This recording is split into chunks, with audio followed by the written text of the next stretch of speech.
Hello, Chris. How's it going? Not enough GANs. I think I'm almost ready to get started.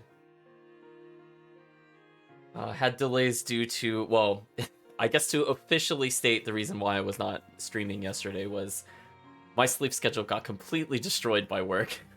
So I don't think I fell asleep until I don't think ever yesterday. Honestly, until like maybe 5 p.m. yesterday. Like as in like I stayed up from Friday all the way until Saturday 5 p.m. or something like that. But now I've had some sleep, so I'm feeling a little better. Had a bit of a delay because it is snowing, and also kind of sleep schedule's still a little weird. But I think in general, I think I'm good enough to stream. I feel like I'm not gonna say I'm wide awake, but I think I'm awake enough. So I definitely don't want to try to stream it while I'm like zombie mode. So I feel like there was only I was torn between what to title the stream, and definitely Avengers Endgand. I couldn't resist, chat. It was right there. It was right there. I was just asking for it. So we are, I think, only a little bit of dialogue away from heading to one of the final islands in the game. We'll be traveling to a couple different places on the world map, but those don't have Gand in the name.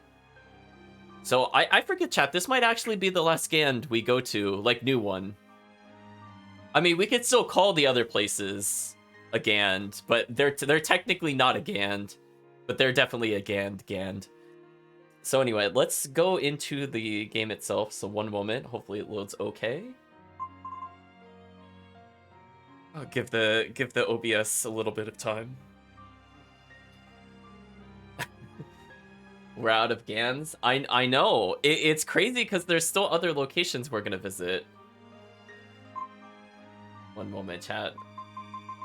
I'm waiting for this. I'm waiting for OBS to remember that there's an application open. Sometimes it acts a little weird. There we go. It just remembered, chat.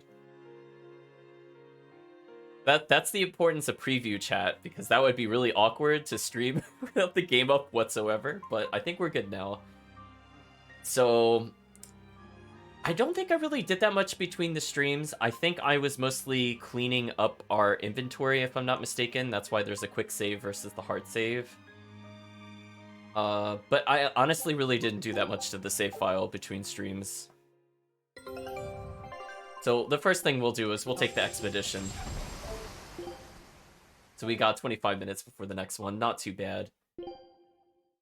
Our cooking skill is 16, I'm noticing. I want to make sure the auto cook is corrected. Okay, so it is set to focus.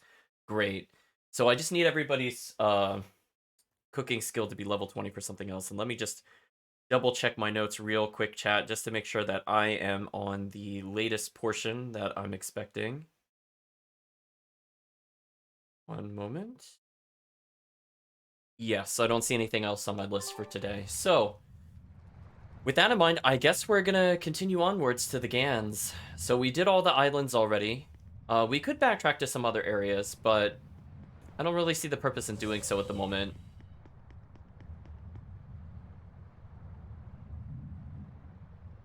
And Wick says, you know, I've started to get used to this island. It's a regular den of hyenas, isn't it? Well, we do have a new location we could go to, the Lionel Island Wharf on Endgand, chat. That's an Endgand. Trying to see if there's anything else just kind of breezing through. We still can't go to Assault. It takes a long time before you're allowed to get back here, so I really hope you grab whatever treasures and everything else that you needed way back then, because it will still be quite some time before this unlocks. So I think today's stream goal, I don't know if we'll do it, because honestly this is a pretty long series of events. Our goal is to fight the boss in Endgand. And I mean, like, the boss, which will become more clear as we get there. But we'll be fighting several bosses in Endgand. Hopefully, we will clear all of them.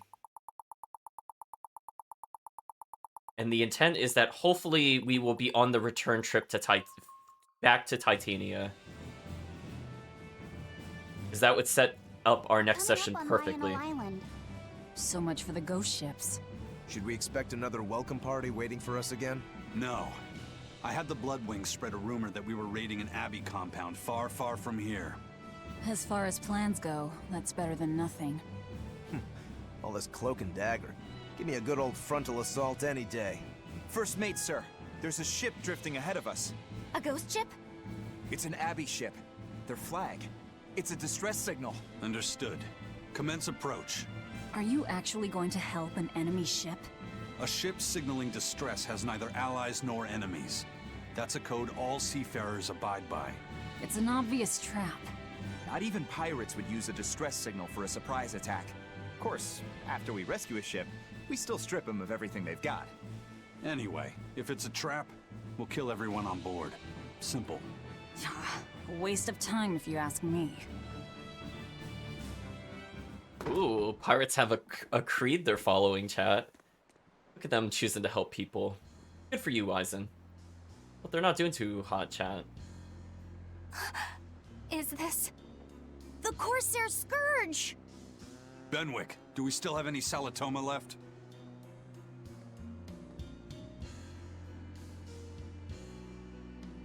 Yes, sir. If this is their full crew, we should have enough on board to treat them. Now that you mention it, don't Abbey ships usually have a bigger crew? These were all who were aboard when I hijacked the ship and made them set sail. Teresa! I knew I was being reckless, but I never expected we'd run afoul of the Corsair's Scourge. But you know, I'm glad we did, since it brought me to you.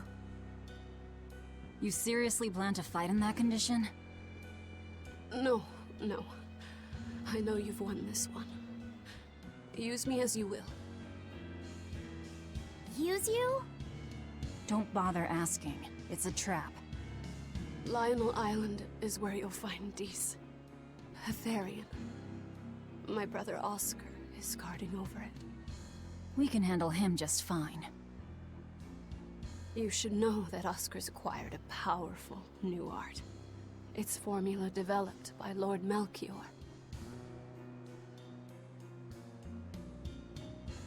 The art heightens a Malak's power far beyond its normal limits. The effect is incredible. Normal arts don't even compare. Even were you to win, you wouldn't come away unscathed. Why are you telling us this? The art is still untested and imperfect. There's no guarantee its caster will survive the effects. I don't want anything to happen to Oscar. If I'm your hostage, Oscar won't move against you. This will afford you a window to snatch the Therian and make your escape. You're willing to betray the Abbey? There's nothing in this world that could ever replace Oscar.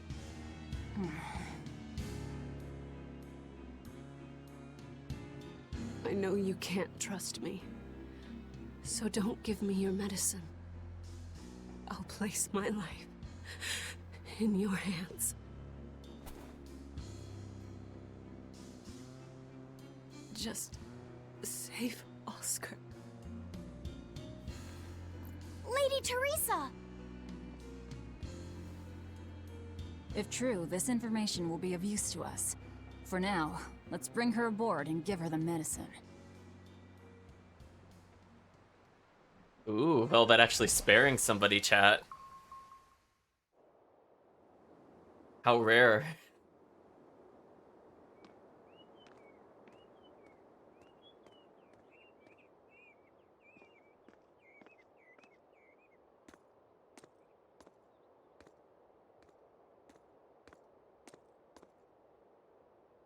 So, you're going to believe her story? An art that boosts a Malak's power far beyond its normal limits. Sounds like we might be in for a real fight. And she said that Melchior developed it too. Maybe this explains why he was so intent on acquiring that Siegfried relic. If this is all true, a frontal assault might not be the best idea. But why do you think Teresa is willing to go so far to protect Oscar? Oscar is the second son of the Dragonia family, aristocrats with ancestral ties to the Asgard royal lineage. From what I understand, he was sent to the Abbey in the hopes of strengthening his family's ties to the group. For the good of the bloodline. Happens all the time. Teresa followed him to the Abbey, where she's been his constant savior, even if she's kept it from him. So she's another noble too. Could have had an easy life if she just kept in her place. No, Teresa was conceived, outside of formal matrimony, and her mother was not of what you'd call high standing. So a few extra Happens words more in those often than you might subtitles. think. My mother died, and my father's wife never cared for me. So I merely served the Dragonia family as a maid. Those were dark, lonely times for me. But Oscar was the only one who called me his sister and embraced me as family. Does a sister need any other reason to want to save her brother? So you're back on your feet. My sincere thanks for the medicine. I can't use you as a hostage if you're dead. Where's the Therian?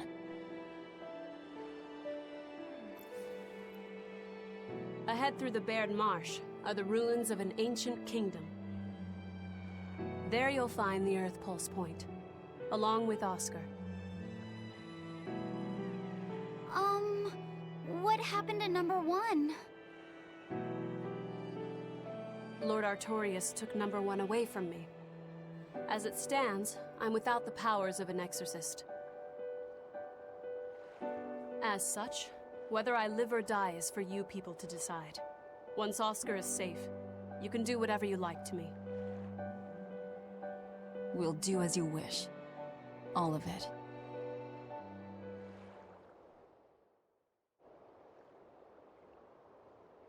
So You know this, Fee. But don't let your guard down for 1 second. I won't. we're seeing some parallels between Oscar and Teresa with Velvet and Laphicet. Not the Laphicet that I'm playing as, but Laphicet as in the actual brother, which kind of confusing, I guess, for people just joining. Or people that have forgotten about that. But in any case, I do find it very interesting to me that we're basically siding with the enemy for a short period of time. So I really like that kind of story risk that they took, because you don't really see that very often. And honestly, I don't really recall a Tales game that did something to this extent offhand. So I appreciate it, chat. So we'll be seeing her in some of the other skits, so we're going to make sure to get as many of the skit viewings in as possible while she's still within the party. Let's see, Bloodwing Agent says, "You think I'm slacking, do you? Can't a dedicated soldier make a little bob on the side every now and then? Oh. So we went to Vortigern already, and we defeated the level 91 enemy. So this enemy is going to feel like kind of a step down because it's lower level. As you can see, this one was number 26. I don't think the game really expected us to beat it the first time it's available, but we did. But in any case, we now have to beat Millionaire Eater of Gold. This one grants us +1 maximum souls wearing equipment that has been enhanced a total of 30 more times. So this is truly an amazing thing to get for late game. This is like when you are fully dedicated in your set and you're in the endgame dungeon. This particular ability is so good. However, we're not going to get to that right away, which is a bit unfortunate, but that's just the side effect of the playthrough we happen to be doing. Let's talk to these pirates. And also, there's a cat's chest, chat. Goodbye, our cat spirits. I'll send a Sylph J if anything comes up here. Have a safe trip. Thanks. Still, why would the Abbey build anything all the way out here? Teresa, what do you know? This island may be uninhabited now, but judging from the ruins, we can tell that civilization has flourished and fallen here many times. This island lies at a focal point of air and sea currents, as well as the flow of the Earth Pulse. That means that malevolence gathers here too. Is that why civilization has risen and fallen here before? It is. Furthermore, the malevolence of those long-dead people still lingers here, lost and unfading. Even after so long? The more they prospered, the greater the loss of life. Normally, this sort of thing could not be ignored. The malevolence here should have been dealt with in haste. But because the Abbey is scheming to resurrect Inominat, there's no way they'd want to waste such a bounty. Bursting with malevolent juiciness, and no meddlesome people around to cause trouble. There couldn't be a more perfect spot. If there's one place they'd put a Therian, it's here. Pirate says, Lionel Island is pretty big. Make sure you're well supplied before heading out. Oh, don't worry, Pirate. We will do our best to be well supplied. But speaking of which, chat, say goodbye to the cat spirits. Let's give them a salute, chat. Those 275 cat spirits were defeated / sacrificed / removed for bushy eyebrows. Tripled the determination, tripled the trimming time. Goodbye, cat spirits. We hardly knew thee. What do you have to say? This is an Abbey encampment. No one's stationed here now, but it's well maintained. From what I could gather, it will be approximately 10 days before the next patrol stops by. That's more than enough time to find the Therian and get it off the Earth Pulse. We can rest here too. No need to rush things. We'll find the Therian, but let's do it right. Pirate says, scholars say this island is slowly sinking and will vanish under the waves in a few hundred years. I don't get it though. I mean, it's hard to imagine the land moving as if it were alive, right? I think that's reference to this place not really existing in Zesteria, but I agree with Chris. I feel like they spend a lot of time talking about the history without it being like super obnoxious like in other Tales games. I'll just leave it as vague as possible there.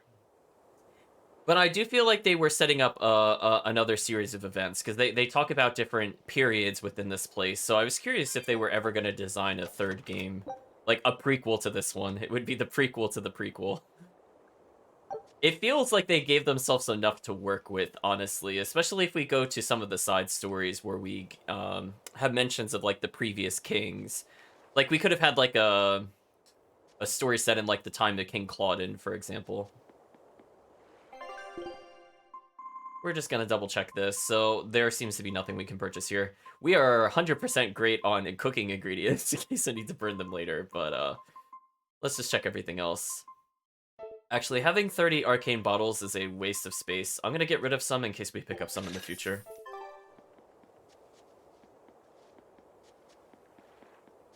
And we'll go for the last treasure chest. Why not? I was thinking about skipping this one. It probably won't be anything good. Hey, chat, look, it's an arcane bottle. That was convenient. That's actually RNG. I have no idea what will be in that chest, chat, but decent odds that it'll be a consumable. So instead of us just wasting that arcane bottle, we at least sold it. Now, as we venture to the north, we'll see the most important thing for this area. It's been a while. Geo We tree. haven't seen each other since the throne. But that doesn't seem like so long ago to me. Not when I keep hearing so much about you. Eleanor Hume, the traitor. What of the Corsair Scourge? Nothing to worry about. I've had my dose of Salatoma. Was it as bad as you remembered it? Brings you back to when you were an initiate, doesn't it? Why did you betray us, Eleanor? When the Abbey made you a patrolling inspector, they placed great responsibility upon you. Oscar should have been the one to take on that role. He had already been selected for it. But you wanted it so very badly, and that sweet, naive man that he is, he let you take it. I had no idea. Oscar had already been chosen? Yes, and after he passed on it, he was stationed on that dangerous island where he sustained that awful wound. And now, you accompany the monster that nearly killed him. I feel I have a right to some answers. My desire to save humanity has not changed. I have simply found a path different from the Abbey's. I don't find that answer acceptable. I didn't think that you would. I know very well that you offer no compromises when it comes to Oscar. You're right. I don't. Be sure to inform your new friends of that fact. In order for me to protect Oscar, I'm going to need you all to trust me. That's all I have to say to you. I understand. So that's another thing that I do like, is that now we're having more, I would say, civilized discourse with the villains. So we're getting a better understanding of both their motivations, as well as maybe how our characters view said motivations. I always like it when the villains and the heroes interact, even if they're not directly fighting each other. Well, actually, more especially if they're not fighting each other directly. Let's go ahead and take that Geo tree. We have one more skit to view while we're here. I heard that they use this island to hold exiled prisoners. Just looking at this place depresses me. I hate it here. We can't go carelessly wandering about. This place is dangerous. I know. Still, from the looks of those ruins, there used to be one impressive civilization here. I can practically taste the hidden treasure. The punishment for tomb raiding is quite strict, you know. Think I'd be a pirate if I was afraid of the Abbey? I won't stop you from looking for loot. But if you get into trouble, don't expect us to save you. Got it? Aye, aye, sir. Let's speak to this pirate again. It says, it's not just here. Demons are turning up in ruins, caves, anywhere there are signs of loot. It's a tough time to be a treasure hunter, that's for darn sure. And now, chat. We have one of the bigger dungeons in the game. So I hope you're ready, chat. We're gonna be here for a while. And we do not have any shortcuts unlocked, so we're gonna feel that dungeon length. But the first thing that we should do is inspect this very suspicious glowing glyph. Let's go ahead and check it out. We made it go from red to blue. We've seen a similar mechanic earlier, so that's why we didn't get a tutorial. So our goal is to fight everything at least once, just for the sake of showing off the monsters and maybe some sample loot drops. But after that, we're going to try to avoid combat, otherwise this dungeon will take forever. So let's see, they drop spirit daggers. I think we fought these possibly in an arena before, because we were discussing why were these things categorized as snake. I guess they just decided there weren't enough enemies for, like, nature. Oh well, time to win his little boy, chat.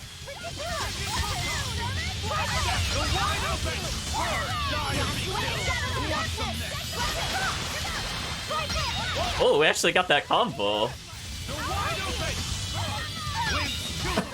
Look at that little boy combo go, chat. Oh, he never escaped. 79 hits. Amazing, chat. Is this also part of the Reaper's curse? That was decisive and definitive.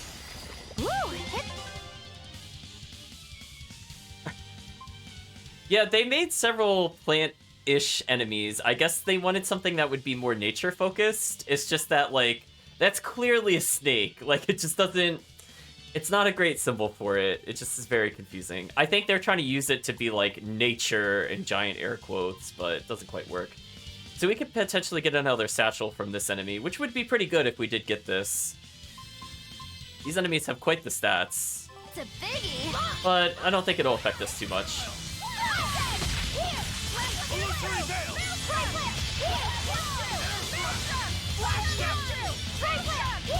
Oh, I see her just constant spell spams, and I'm like, thank you, AI. That's all I want you to do. Unfortunately, since I'm down a soul, let's switch characters. We'll give Rokuro some more time to shine, I suppose.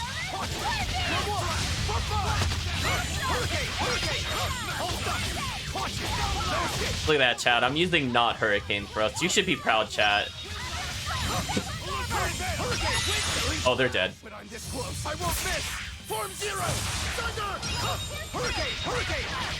Okay, that time that was a mispress. Wanted to do this, actually. There we go. That wasn't worth the effort. Oh, Aizen leveled and he got Howling Dragon.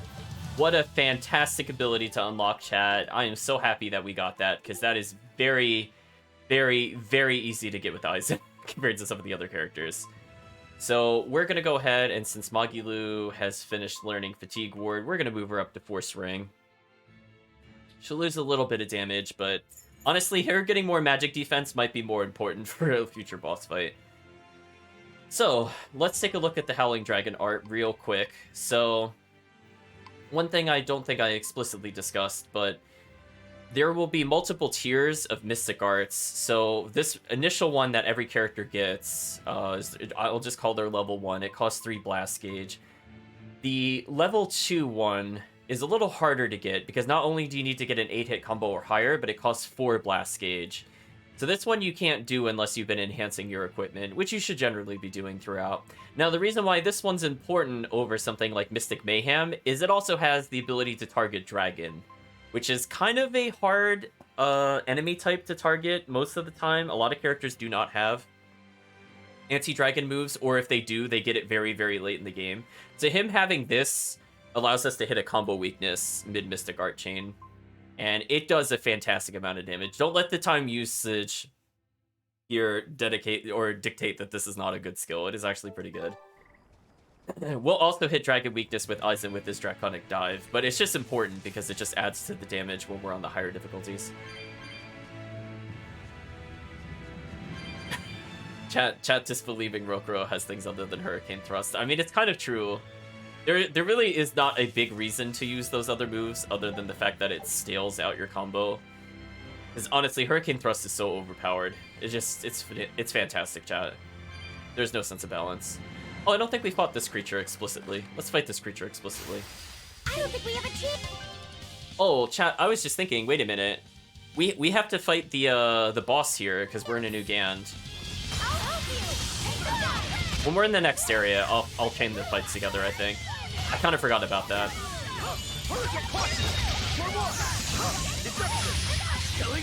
This enemy is crazy dead. Goodbye, enemy.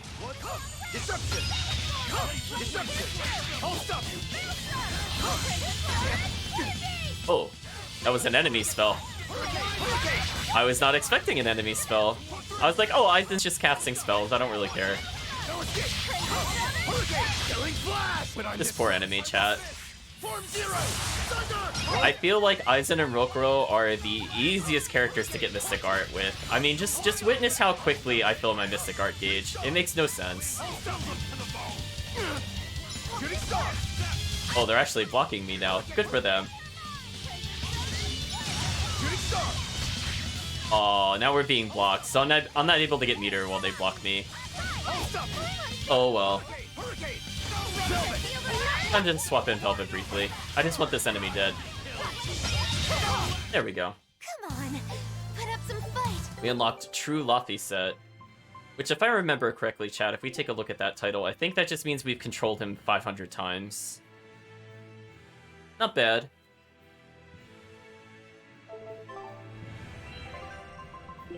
Means we've been playing Little Boy quite a lot, chat, because I don't even think some of the other characters have that, actually, out of curiosity.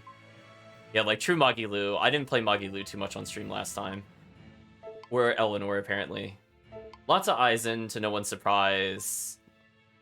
Not a lot of Rokuro, which actually kind of surprises me. And then, like, Velvet requires 1,000 usages, which is kind of ridiculous. So I've used Little Boy almost as often as Velvet between 2 different playthroughs. I want chat to think about that.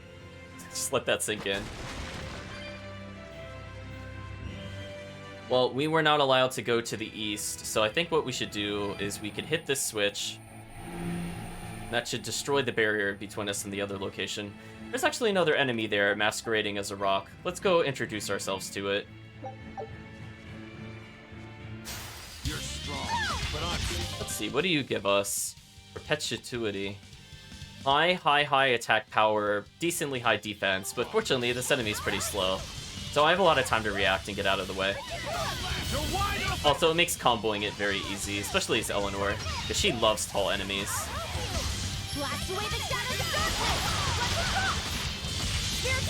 Oh, this was not really necessary of me. But we'll do a chat. Gotta get that combo going.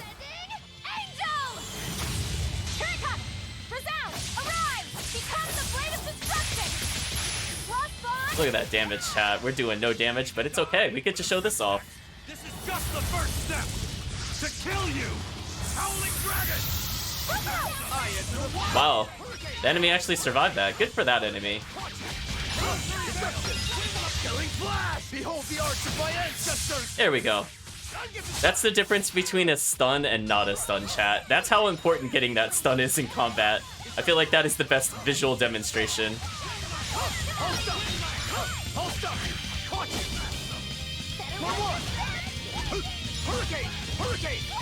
Oh, something for one more stun. That was a considerably powerful enemy. So close, chat.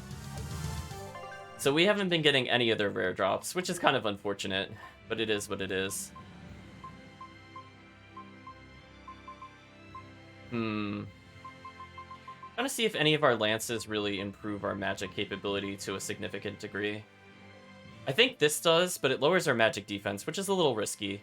But we might as well do this, because we're forcing Eleanor to be a spellcaster. Not that she necessarily should be used as a spellcaster, but that's how we're using her, chat, for casual play. Let's try to get some enemies fought So we could trigger the bonus boss. So we might as well do it while we have a great bonus.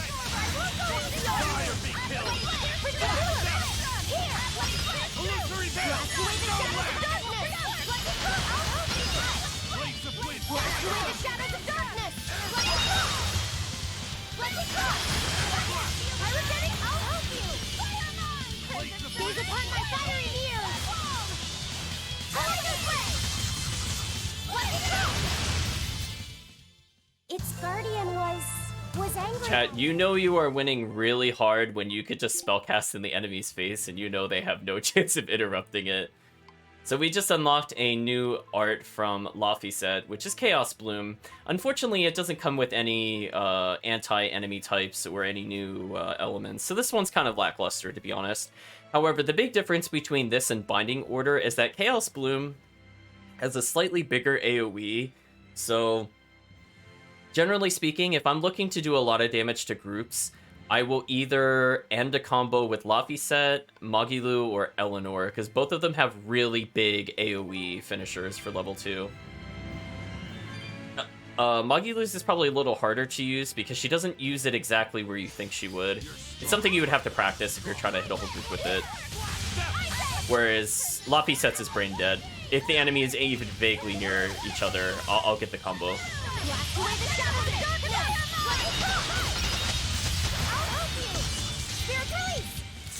Oh.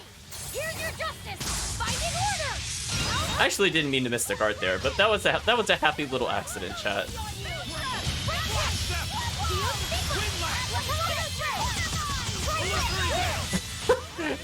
This enemy had no chance. I literally cast one of our slowest spells designed. I still had enough time to walk up and combo him. That's just so unfair. Oh, Laphicet, your stun time is fantastic. We won, right? Right? Oh, Laphicet, never change. Never doubt the power of little boy, chat. So we're gonna hopefully force a fight here. There's enough enemies here, we should be able to get it here.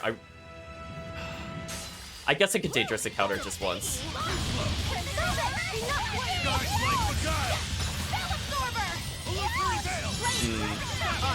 We're in a little bit of trouble, because unfortunately we got spellcasters in here. And as we know from before, spellcasters are nasty. But I'm this close, I won't miss! Form zero! I'm gonna make sure he dies by tagging in Eleanor. Just because I really want to make sure I don't take too much damage here. So let's take advantage of Eleanor's bonus souls here. And do some damage with her in melee.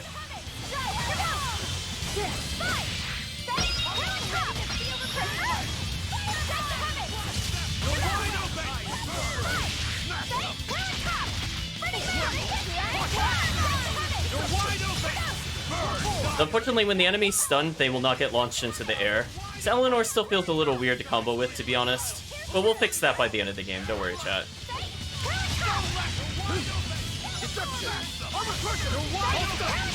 Ooh, this is a nasty combo that's going on.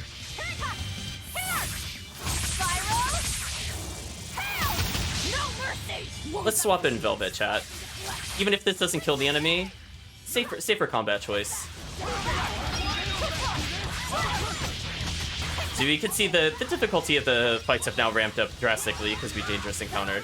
Hopefully this will be enough to draw out the boss, because if we get the bonus boss during a dangerous encounter, that is a huge amount of grade increase compared to before. Also, that's a huge amount of gold increase as well, because this level will scale very drastically.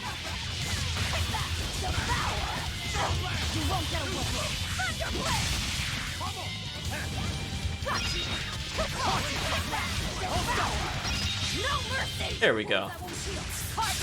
Waited for the stun. Gonna use Mystic Art just to build a little more meter. Kill that enemy with a few basic arts. And we're not doing too bad. So far, none of our allies have died, but I've been protecting them pretty well, I think, overall.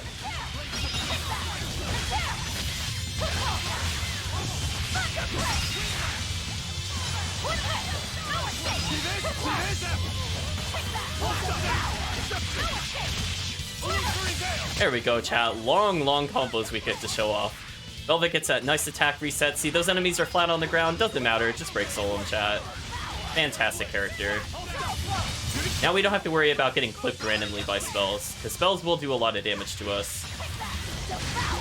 And while she isn't building a ton of Mystic Art gauge, she does get souls pretty fast. So she's not too bad speed-wise, getting additional ones. Speaking of which, so we just killed both those enemies with the Mystic Art, which is great news for us. Hopefully we'll get at least one safety meter of Mystic Art, which looks like we'll be able to get off of this enemy. Let's restand the enemy here. Use a Rising Falcon, get a couple lower slices in, then combo reset this enemy yet again.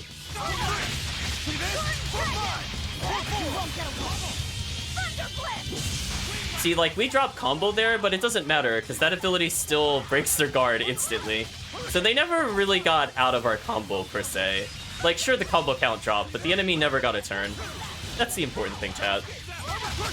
This is the power of Velvet with a lot of levels.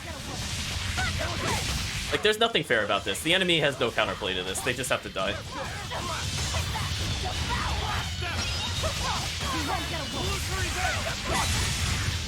Oh, we got the boss. Exactly what I was looking for, chat. Exactly what I was looking for. Oh, it's Bacturnian, man. We fought this guy before, I'm pretty sure. What are you doing on Endgand? Disappointed, chat.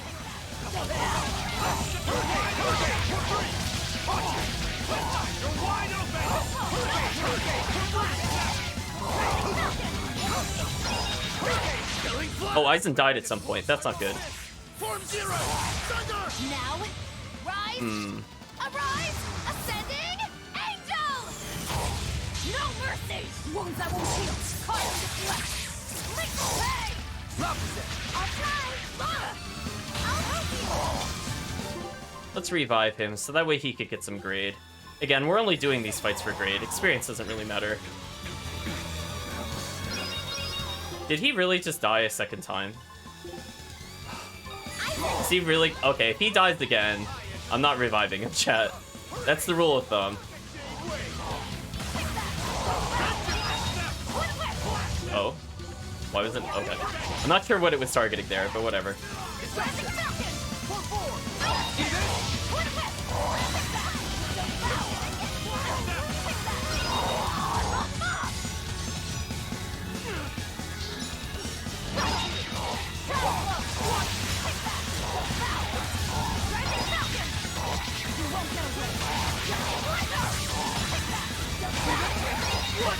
There we go, chat.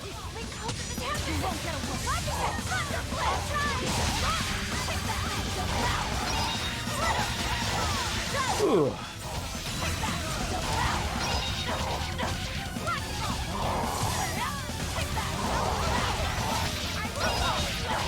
There we go, chat.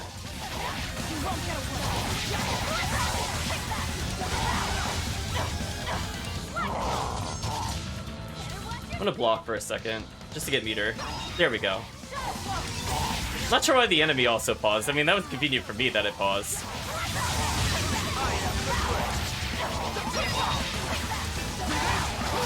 So we're still knocking it pretty well. Unfortunately, I think Aizen's about to die again. It's really stupidly close, even though I told him to fight at a distance.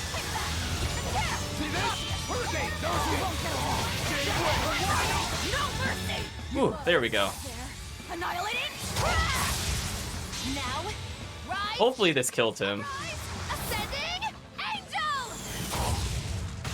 Oh, it didn't kill him. Dangerous.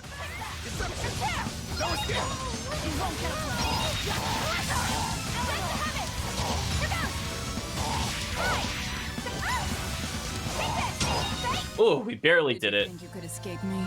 Ooh, that could have ended so poorly, chat. That could have ended so poorly had I not gotten that, because that would have been a guaranteed kill for Eleanor, as in she would have been dead. Unfortunately, Aizen completely trashed our grade, which makes me really sad, and somebody was poisoned, or something. So we lost a lot of potential grade, which is a bit unfortunate. We'd still got 75 overall, which is not bad, but it honestly could have been like 400 grade. But in any case, we unlocked a new ability since Velvet leveled, which is great, because I would like her to have more arts, as she's still missing some enemy types. So we'll go ahead and take all these bonuses. Aizen having more art defense sounds good. I'd like him to not die instantly. We acquired a hoverjet boot from him, so I guess that's kind of nice. That is a female. Yeah, see, we're using one currently. And I think it's this one, which is kind of terrible. Uh-oh, chat, we're being invaded by the bots again. They're so obnoxious, chat. Fortunately, it seems like Streamlab bot is dealing with them.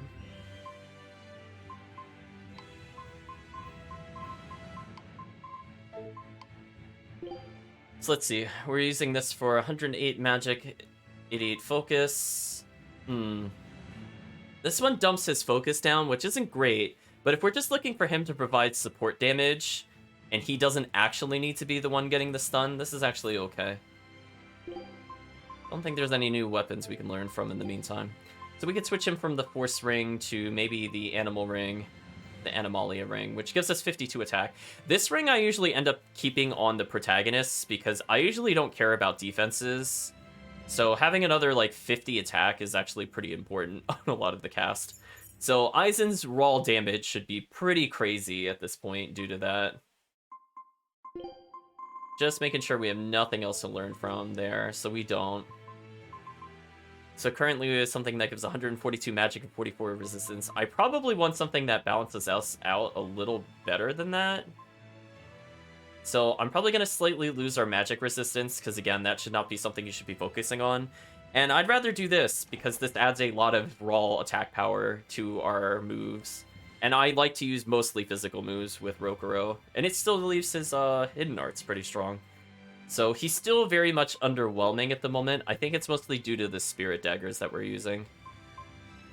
Chat, this is one of the rare times Kuragane daggers would be the upgrade. I know it's blasphemy, but it is what it is, chat. So we just finished something that gave us 112 magic, 112 focus. Interesting. Seems like we got a new belt at some point. I'm not sure when that happened. It scales with 10% magic art, which is actually pretty high. She doesn't get a lot of really good ones that do that. But unfortunately, it doesn't have any enhancements to it. So our break soul power will be a lot lower temporarily. We'll have to be careful about that. Oh, he finished military hike. Congratulations. Does Laphicet need any low-level boots? Nope. Looks like he's only missing the high-level boots. So let's switch him over to... Chat, I was just noticing, wow, he had 754 magic. That's kind of unfair on so many levels, but we'll take that. So unfortunately, military hike adds a lot of magic attack power to us, but we'll take the +1 starting soul, especially if we're playing as little boy. You're right, chat, I didn't get enough sleep. I'm praising Kuragane daggers. How you know something's wrong. That'll be the key, chat. Like, if you're in danger, just the key thing is to just start talking about Kuragane daggers in a positive light. Then everybody will understand you're in danger and or under distress. Oh boy, chat. So we could flip the switch to reset the barrier, but at the moment we don't have a reason to touch that. We'll keep that in mind that there's an Earth-Wind switch there. So now that we see, we are forced to use it, because we did hit the fire switch much earlier to progress. Let's go back and now hit that switch, so we have a reason to now. Ooh. Well, we got through the first room, the dungeon. So, mission accomplished, question mark. Chad, I will let you in on a secret. I never come back here after we do this dungeon. Under any circumstance, I will never come back here. So I'm looking forward to not doing this dungeon again. So unfortunately, if we take a look at the minimap... Ooh, I don't think we can see it from this one.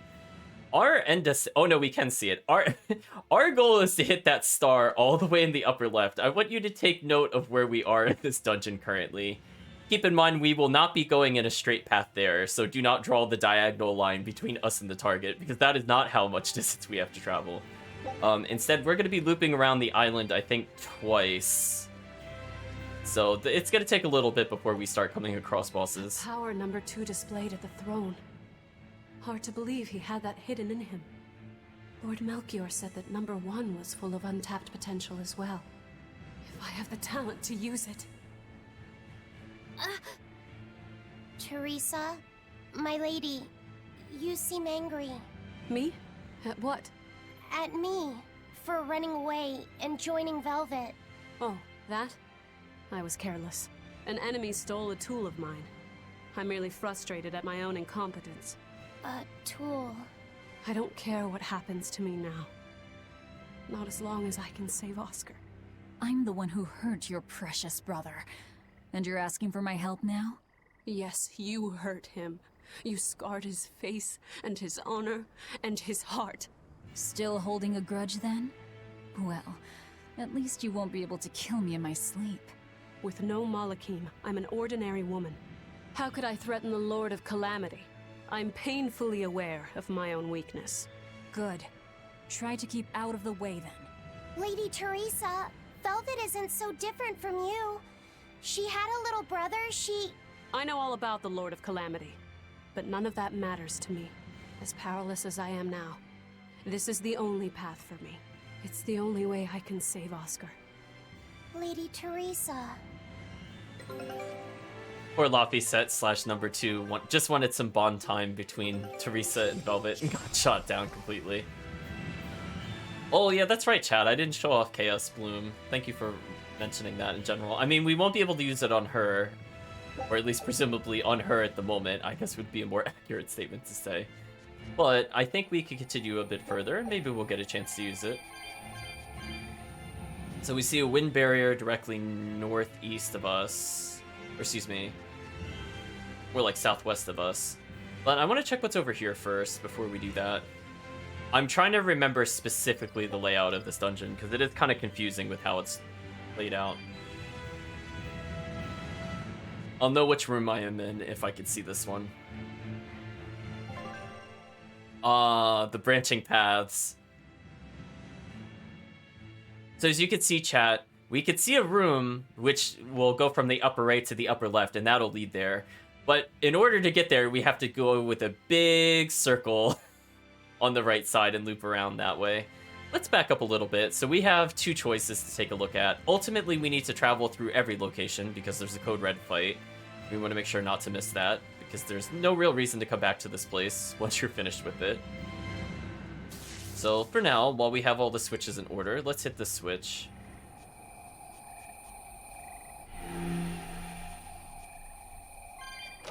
Ooh, nice little treasure chest hidden away there.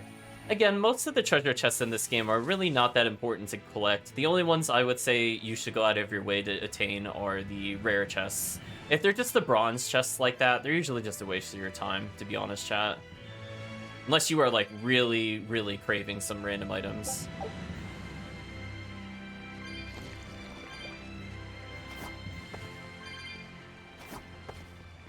Like how it gets quieter as we come over here, chat. Now, one of the areas we won't be able to proceed until we get the Geo Tree. And you'll notice that we got one for the previous area, but not one for this area. So, unfortunately, we're gonna come across a little issue here.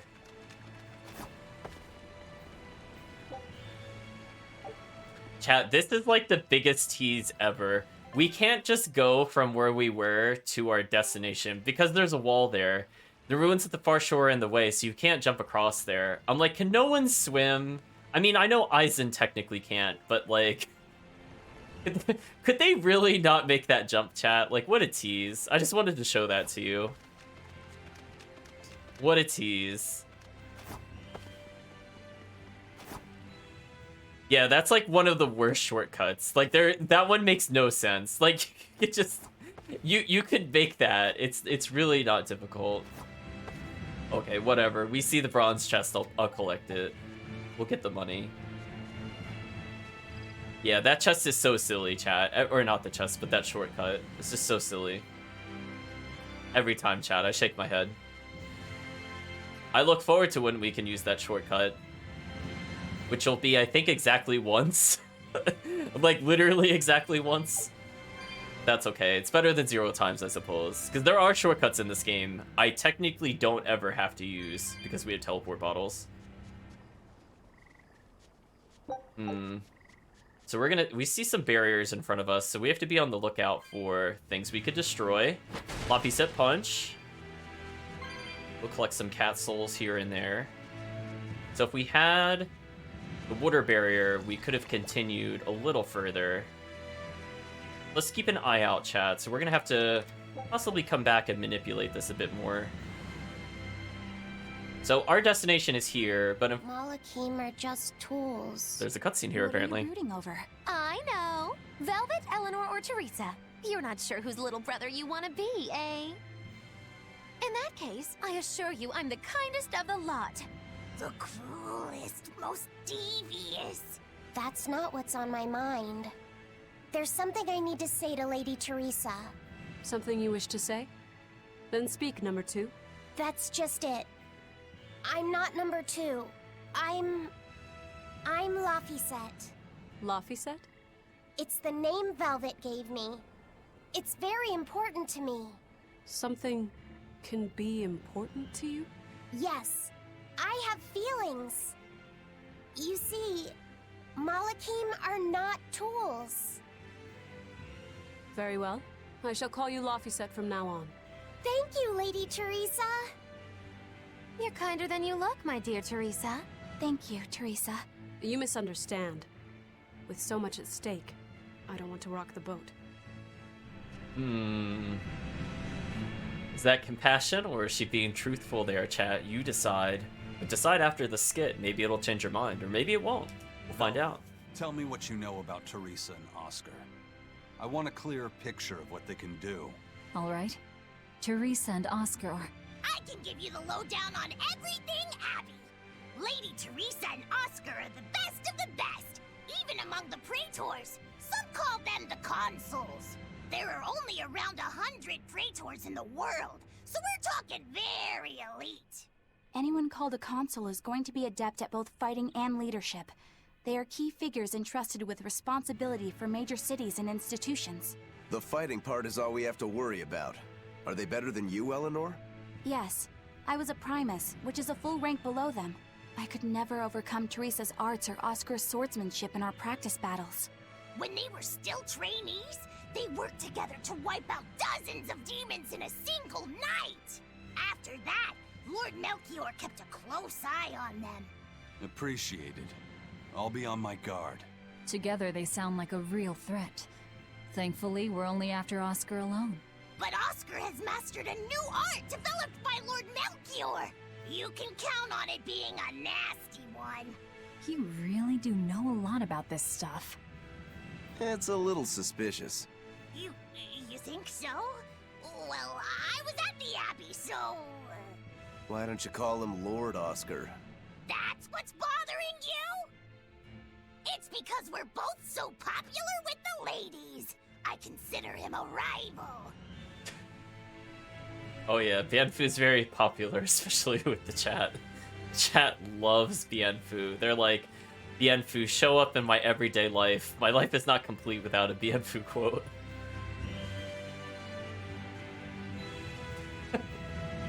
Chat's already plotting to murder him, I see. That didn't take very long. So we have to look out for something to flip the switch. So I was only half paying attention to where the switch was, so we have to do a little bit of backtracking. So we are not able to proceed because we need the earth switch to be wind, but we need yet another glyph to switch from fire to water. So let's flip this one for now.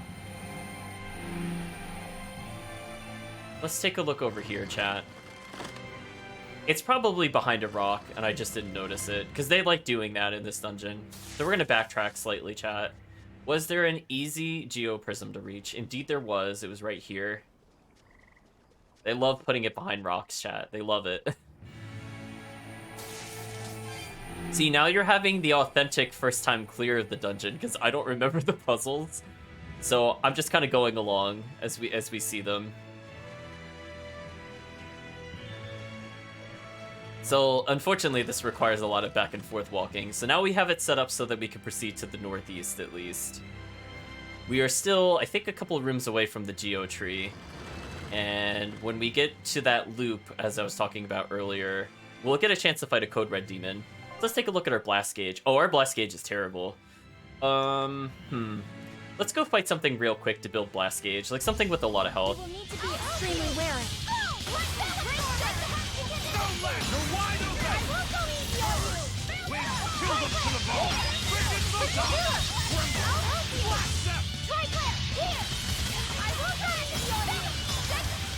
I'm basically just forcing them to use arts, chat. I think it's not a bad strategy. Yeah, so we could get Loppy set up to 5, and then we'll swap him out.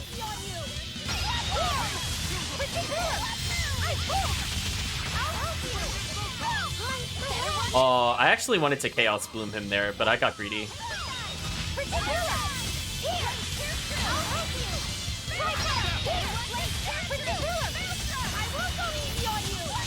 There we go, chat. Chaos Bloom. Look at the AoE on this. It's insane. Just, they had no chance of surviving that, chat.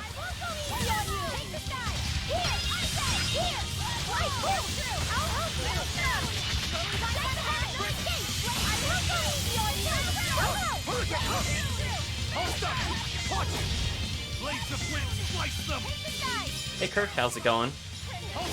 We're just building meter before a big fight.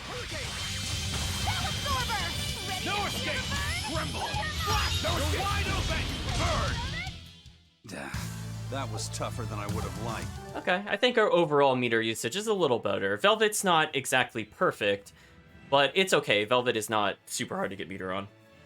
More importantly, every character now has at least one blast gauge. So in case they get in trouble, they can sub out. That's good for us. Chaos Bloom is fantastic, chat. Honestly, if you just want to AoE everybody at the end of a chain and you use the same titles that deal damage based off of hits in a combo or just number of times used, that move just gets so good, chat. It just scales to basically infinity.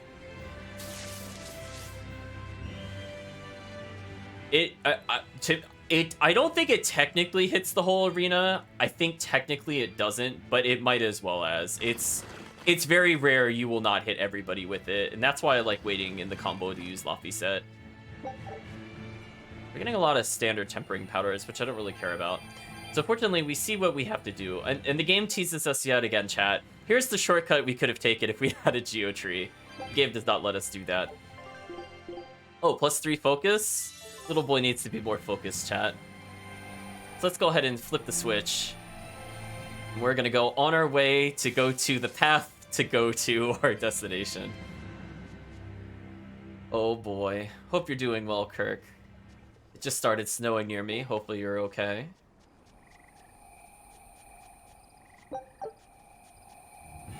I did have to lightly shovel a bit. You always have to think about others, chat. It's like, well, I will not use my sidewalk. Other people will. Especially children, because I'm not too far from a school. So you gotta be thinking about them, in case they end up walking outside.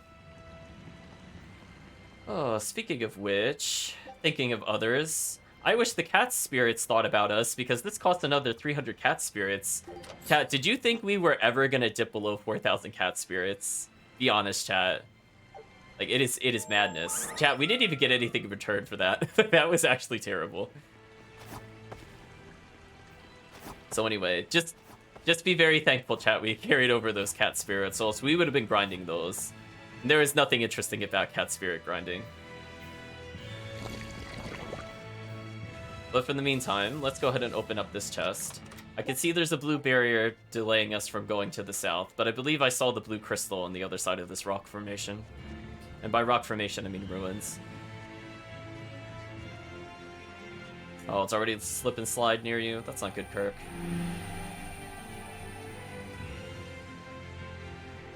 Kirk's like, we might go under 4K. Oh, we're already past 4K, Kirk. We only have 2.4. We might get as low as 1,000 in this playthrough. At this rate, maybe. That would be an interesting bet, chat. We could bet the channel points or whatever for it. Will I actually go below 1,000? Like, we're definitely gonna go below 2,000. That's like a... There's no way we're not going below 2,000. Aha. Another cutscene involving Teresa, chat. Ah!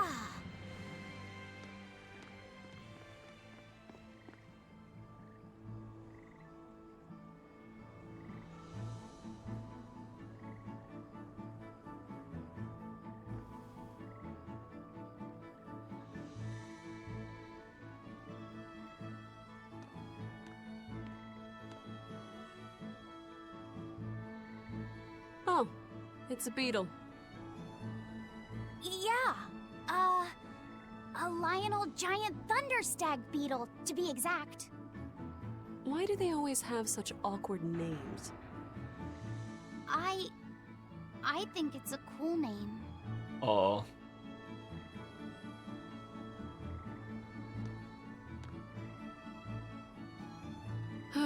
I've never been able to figure out why boys are so drawn to these things. Huh? What's the matter? Didn't you want to see it? Yeah. Thanks. When he was little, Oscar was always running around the woods collecting bugs. He'd get so into it, it was never long before he'd trip and hurt himself. Did you grab bugs for him? Yes, I thought they were gross, but I was much taller than him, and I had the reach. Once, he gave me a whole pile of cicada shells as his way of thanking me. I just screamed. I'm sure he just wanted you to know how he felt.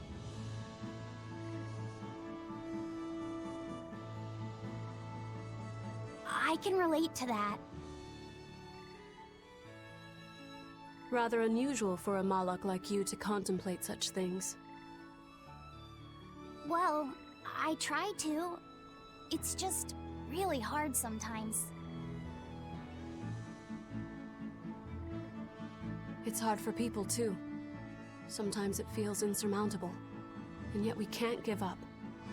Sometimes you just have to say what you believe in your heart, even if you're not good at saying it. What I believe.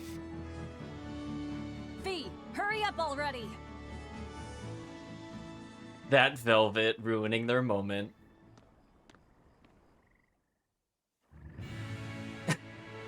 Chat's not feeling very sympathetic towards her. Nothing.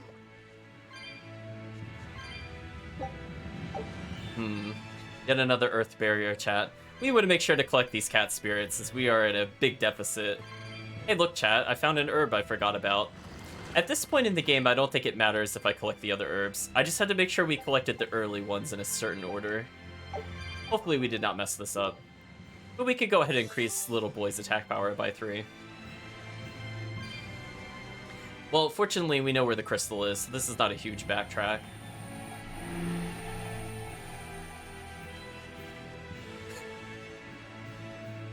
So, I find these conversations with her kind of interesting. Like, she's gonna say Oscar, Oscar, Oscar a lot, but, I mean, in general, it shows, like, a more, I would say, human side to her.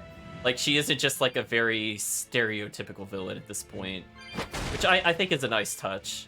Like, I did enjoy the scene of her handing Laphicet the bug. And again, it's drawing more parallels of human curiosity with the Molochs. So chat, we're going to keep in mind there's yet another barrier where we could change the color. We're not going to change it for now. We'll just get a sneak peek at ahead. Hey, Laphicet. Found a new stag beetle, did you? Yeah, Lady Teresa caught it for me. Ooh, those pincers are sharp. Eisen, take a look at this fine specimen of a stag. Wait, I believe that might be a two-horned rhinoceros beetle. Listen, you two. If you're gonna get in another fight over this, I'll just say it's a new type of drone beetle. You wouldn't. You've really figured us out, huh?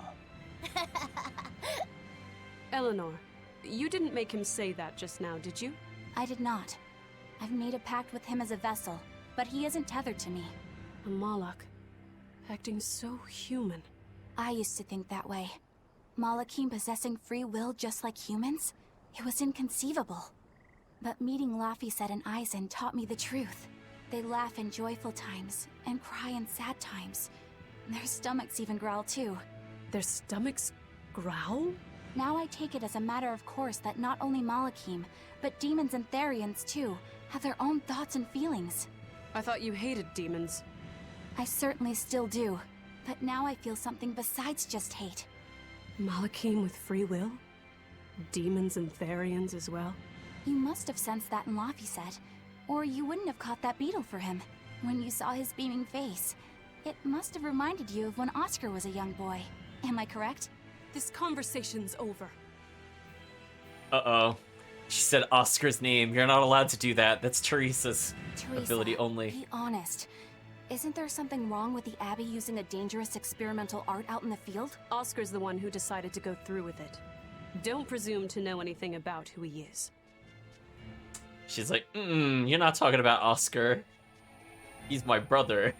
Forbidden. Yeah, I'm not having feelings right now. We're done here. Very true. Very true, chat. See, like, you do have to wonder how many of them actually realize that Malachim have emotions. Like, I'm sure there are a lot that do realize they do. Like, Melchior would know, for example, and he's just evil and he doesn't care.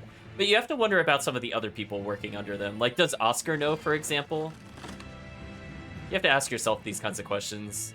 I would definitely say the general foot soldiers do not. Also, I don't get why we can't just walk around this little gap to get that treasure chest. Just saying, chat. Oh no, chat, I messed up the puzzle somewhere because we are not able to progress. Where did I miss a switch, chat? Oh, there it is. Okay, we didn't go too far.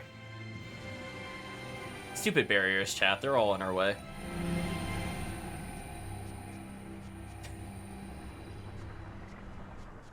Oh no, I'm just seeing open your heart so we could tear it out. It's true. Listen, chat, if they knew the truth, would they become demons themselves? That actually messed them up on the inside.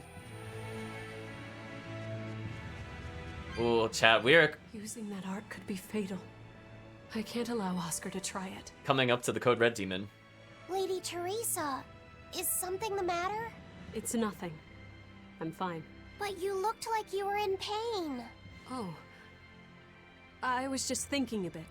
You didn't have time to rest after recovering from the Corsair's scourge. You're awfully hard on yourself, you know.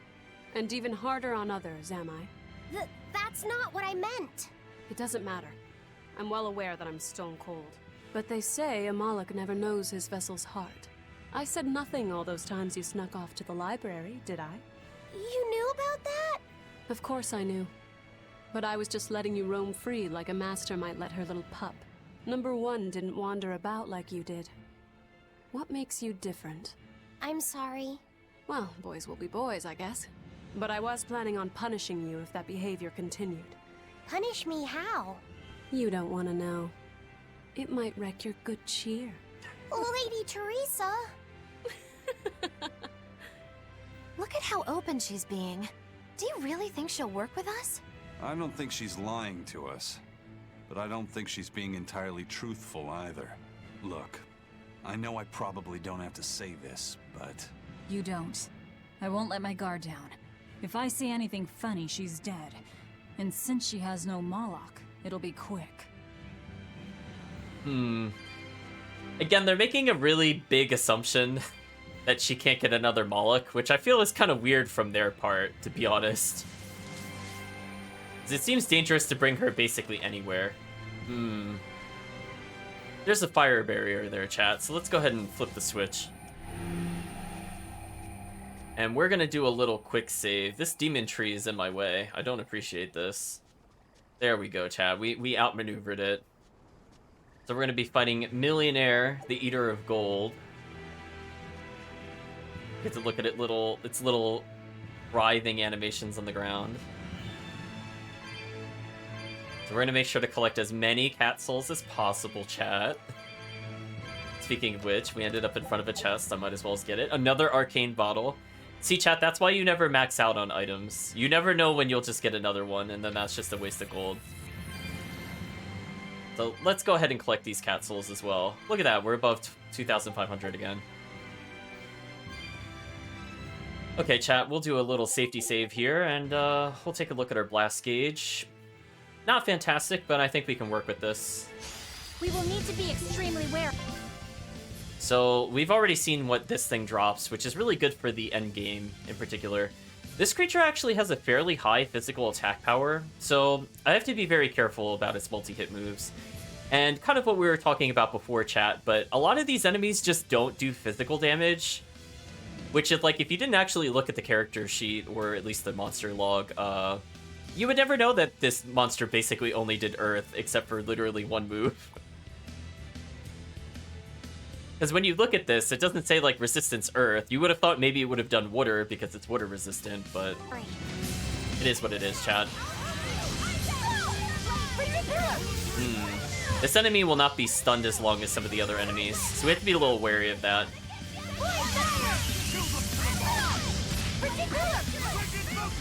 Man, they are stun locking the bejesus out of him.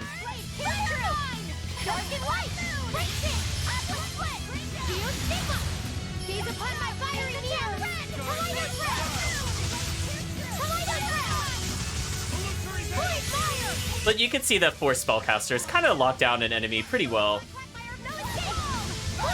Also, weirdly, because this enemy has no Earth resistance, I'm able to use basically all Lapiset's good spells. The enemy's kind of doomed when it comes to this. Ooh. I don't want anything to do with that.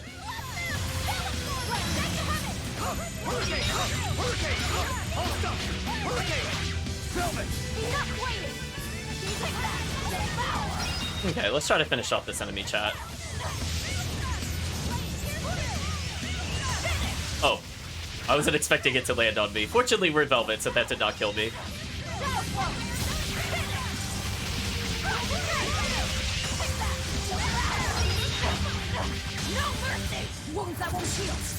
Ooh. I think that didn't do enough damage. That wasn't worth it. We'll do it again, chat.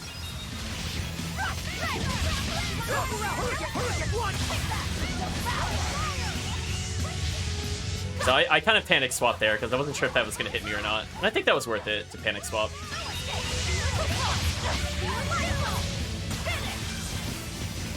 So we have to be careful because if Velvet does not land the Consuming Claw on an enemy, she will not enter Therian form. So when it was going off screen and bouncing around, that was actually the biggest chance for us to die as Velvet, which was kind of scary. But we got through it.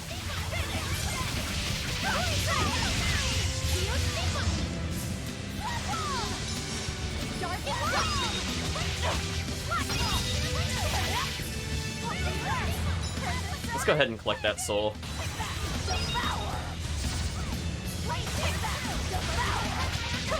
Not too bad, not too bad. See, the enemy technically got out of it by getting to 50% health, but because we were doing our finisher move, it didn't actually escape the art at all, which is kind of nice. So again, we technically dropped combo, but we got the combo reset instantly. So take that as you will, chat.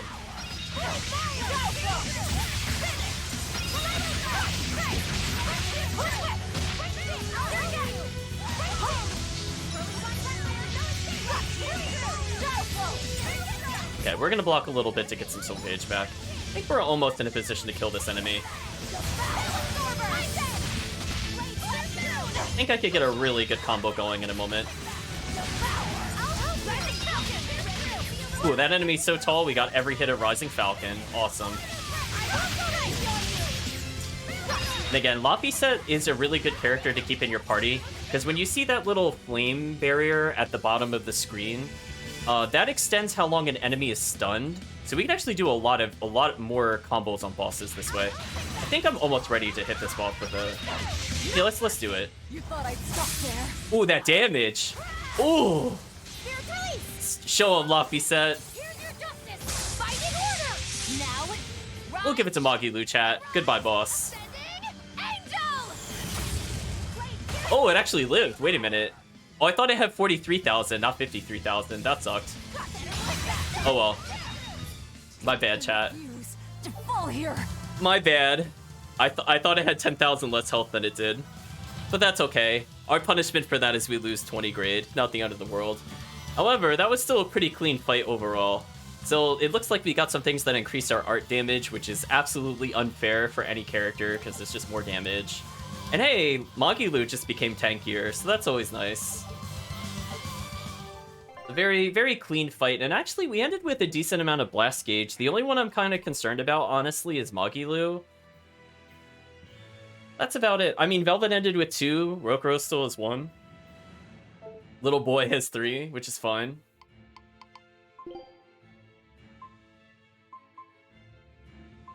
See, chat, this is one of those funnier moments where, like, we could technically equip this, and this would increase our melee damage by a lot, but because this one gives us 10% art power, we're just gonna get so many more stats from this, so I have no reason to swap this. Also, it's kind of funny that I have, like, an armor that only grants attack stats, and then our other ones make up for that with resistances. So I have no real reason to swap anything that Lapisette's using here. Switch her to the animal ring for now, because she has to learn it. Quartz doll. She should probably do something that gives spellcasting bonus, so I think the best one might be the 459. Let's swap her over to this one, chat, because she should only be spellcasting as the AI. So we want to squeeze as much damage out as possible with her. Oh, there's an ability I haven't learned. Ooh. That's a big damage decrease. I don't know if I want to do that right now. Oh, she got 2 of these recently? Oh, that's terrible. Okay, chat. I'm gonna veto taking these abilities. I don't want to tank her damage just before a boss fight. If I can avoid it. I'll do it after the boss fight. Or mid-boss fight, I could swap it. I have to remember that that's also a thing, chat. You could swap out your equipment mid-battle. So we'll probably do that when we're just about ready to finish the boss. We'll swap it over. He just learned Protective Pop. Oh, he can learn Military Hike. So he'll lose armor, which I don't super care about. He'll get better stats overall. Not bad. Chat likes Magilu's weapon. Oh, yeah. Like the little straw man. I wasn't super paying attention, but good call, chat. It is nice. So, chat, I will let you know we are in for, I believe, 3 boss battles. So I hope you're ready, chat, because we are not anywhere near done with this dungeon, even though we're near the first waypoint. These fights, I would say casually, are some of the hardest in the game outside of the optional fights, and to me, honestly, this is like one of the hardest parts of the casual story. So if you're playing for the first time, expect a really big difficulty jump, unless you're playing on a lower difficulty. So we cleared that boss up pretty easy, but we will not get so lucky. I will be very surprised if we have no party deaths in these upcoming boss fights. It would be very surprising. Oh, not quite in a row, but pretty close. Pretty close, yeah. It's gonna be brutal. And I think every single one of those fights involves a character / boss that can Mystic Art. So that'll be fun, chat. If we would have showcased the Mystic Arts, I will try not to kill them instantly. Generally speaking, they can't use their Mystic Arts, I think, for the first 30 to 40% damage you do. But after you reduce them to, I think, 60% health, roughly speaking, then they can Mystic Art. And that's when it gets really dangerous. Especially if you don't know about the thing where you could block to reduce damage. That will probably be the thing that kills you in the casual playthrough, if you have not gone and done the optional fights for those. So again, we are still not at our waypoint. I think we actually rest really soon, so we might actually get our blast gauge back. So that's why I'm not bothering to fight anything at the moment. So we're going to keep in mind that there are 2 elemental switches here. And now that we have the Geo Tree, I might as well just surf a little bit more. Should be getting a cutscene very soon. Speaking of which, there's a save point here. Let's take it. Look at what happens if we try to go here early. Something else happens.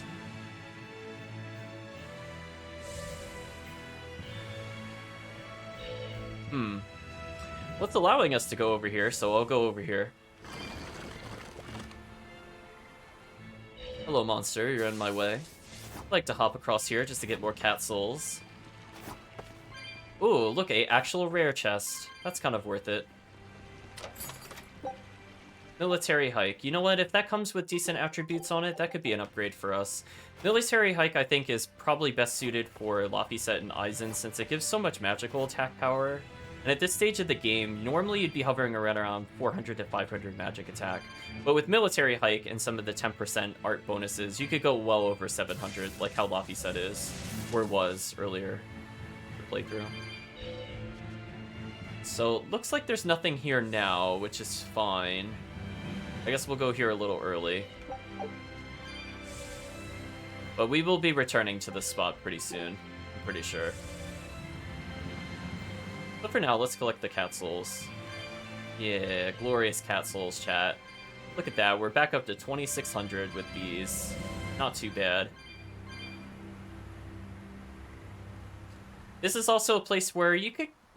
it's not super easy to get cat souls if you're shy, but generally speaking, whenever you get the chance, just remember to go back to the ruins that we showcased much earlier in the playthrough.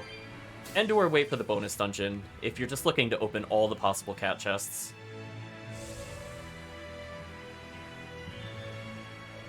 Technically, if you want to be the most savvy about it, that's what you should be doing. However, we have so many cat souls, we don't have to farm. At least at the moment. We will later on, though, chat, don't worry. Let's review our plan before we go in. All right. We'll tell Oscar that we'll release you if he gives up his weapons and Malachine. We'll tie him up, collect the Therian, and then head for the docks. Once we're aboard our ship and ready to sail, we'll release you. You'll be free to do whatever you want. Very well. But I want you to promise me one thing. Promise me you won't hurt Oscar. That depends on him. I'll defend myself if I have to. Velvet... Please, do it for me, too. If you want to save Oscar, you need to make him listen. Put your own life on the line. You're his sister. Do whatever you have to protect him. I will. Even if it means my death. Little foreboding there, chat. Let's go ahead and destroy that wall to get rid of the worst shortcut in the game. Shake your head, chat. What a terrible shortcut.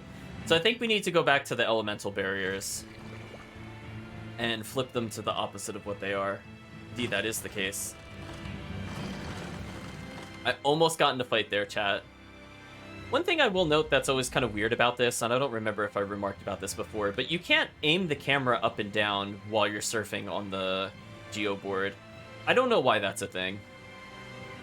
Like, I can move myself left to right. This is with me using the camera controls. And the regular game does not normally do that. Like, you use the left stick for movement normally on a controller. Or for whatever reason, you could control yourself with the right stick. Very strange, chat. Let's go ahead and flip both of the switches.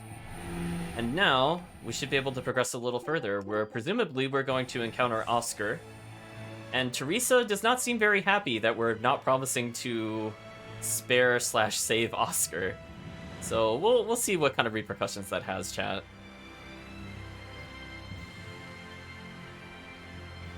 But away we go. Wish me luck, chat. This is a actually genuinely hard series of boss battles.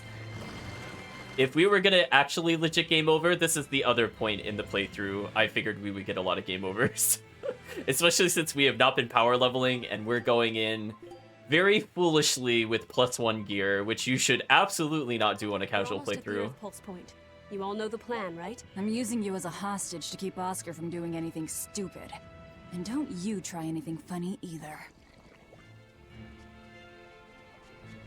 Okay, chat, we're gonna quick save around here-ish, just in case things go weird. And we need to return back to the other location.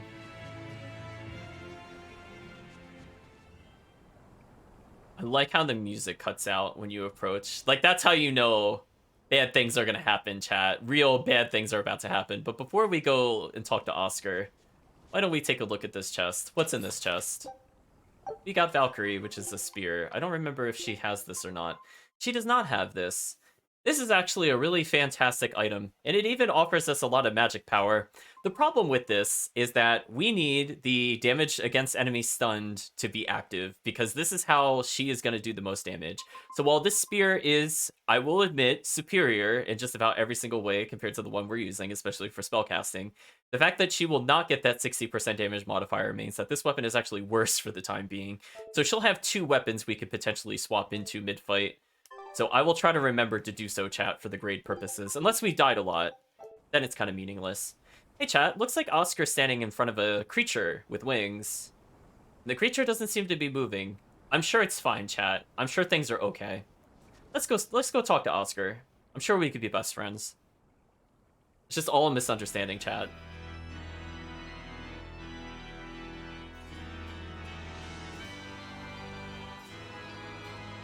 I knew you'd come, Velvet. Sister! As plain as day. Now put down your sword and let go of my Theri. If you don't, I'll kill her. You coward! I'm sorry to do this, Oscar! I'm searching for the truth behind the Abbey's talk of so-called reason. And your idea of reason is to threaten my dear sister's life? I'm sorry, Oscar. I've become nothing but a burden. Teresa, no. It's not like that. All right. I'll put down my arms.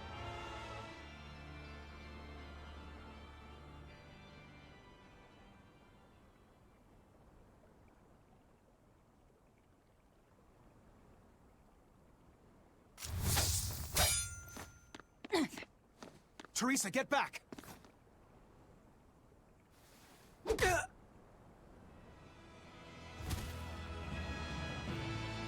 Forgive me, Oscar. This is the only way I can protect you. That is a pretty great moment. Take him and get out of here. I can't do that. It will reflect poorly upon him. Lady Teresa? Have you forgotten? You're just a powerless human. You're right. I am a weak, worthless human. But he has shown me the light, and it shines. My body is receptive to Inominat's power. And with it, I can protect everything I care about.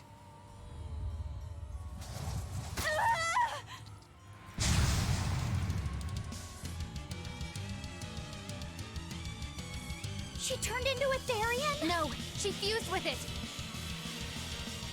I'll kill you all! Anything to protect Oscar!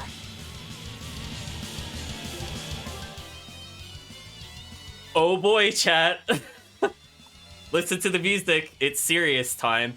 So this monster will do a lot of fire damage to us. Its most deadly attack, I think, is the screwdriver, which will absolutely wreck us. It will attack down us and increase her resistances. Notice she's only stunned for 50% of the duration, and she has Blood Moon, all of which are very, very deadly. So get ready for her to pogo around a lot, chat. Merging with a Therian. Do you realize what you're doing, Teresa? A trivial sacrifice. I'd do anything for my Oscar.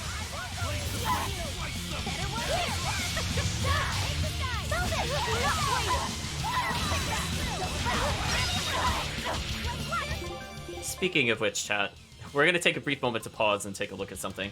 So we unlocked, I think, 2 arts that we never took a look at. One of which is, thankfully, a wind art move. So if you've been holding out on Winged and Wind, because of how terrible her other wind elements are, Grounding Strike is actually pretty good. And more importantly, chat, we got Heaven's Wrath, which I believe is her first anti-undead move. I don't think she actually has any other one. Yep, she doesn't.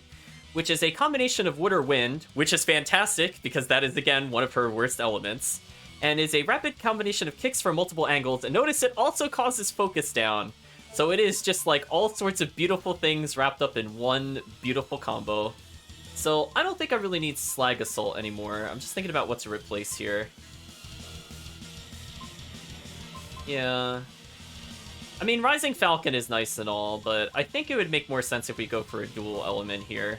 So let's get our anti-undead in here. Doesn't really cost that much more. Plus we have Rising Falcon on a button already. So that's kind of nice. Grounding Strike is also good against Winged, which we also don't really have a really good go-to move other than that one. So I suppose I could put it somewhere. Like, Tearing Thorn here is not really all that great.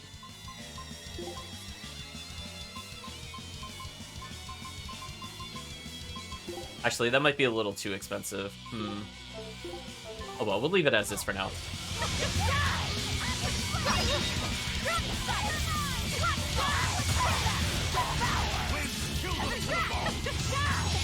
The downside with Heaven's Wrath is it is kind of long as an attack animation, so you have to be a little careful with it.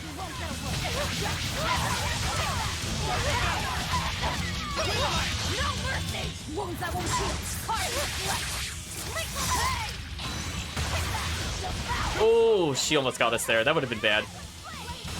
So we have to be very careful. At any moment now, she could start Mystic Guarding, so we've done enough damage. That Screwdriver attack is very deadly. It usually results into the Mystic Art. Now, if we happen to kill them without seeing the Mystic Art, chat, I will try to replay it for you to some extent. Our goal is to not really get hit by it, but we'll see what happens.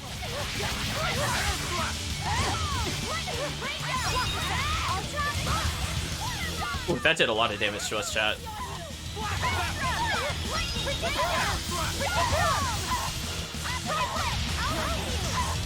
Teresa, stop this already, please! There's no turning back.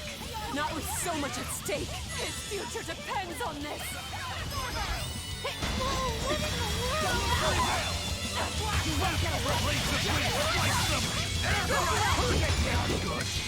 Uh-oh. Taste the pain you inflicted on him. This is your punishment. Goodbye, Aizen. Yeah, that's kind of what I expected to happen at some point. Yeah, she gets real brutal with it. Ooh, I died with Rokuro, but I subbed him out.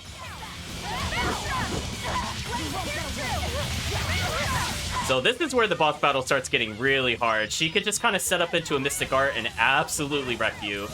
She does a ton of damage. So hopefully we will stun lock and or insta-kill her. And unfortunately, we now have a weird series of characters to perform the Mystic Arts. So I don't think I could one-shot her exactly. And again, we have to keep in mind, there's more boss battles after this. This is going to be real nasty. She's getting stunned for such a short duration, chat, I can't even Mystic Guard her.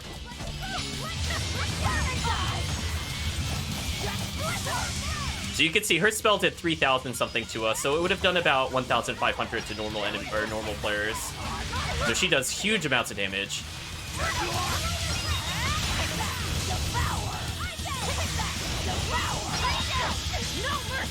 Ooh. What a boss, chat.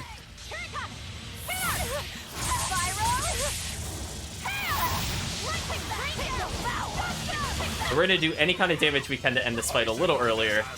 The longer this goes on, the worse it is for us.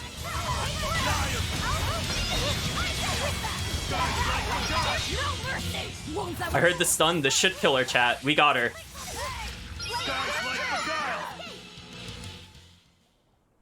I can't lose. Not here. Lady Teresa. Stand down, or I'll devour you piece by piece.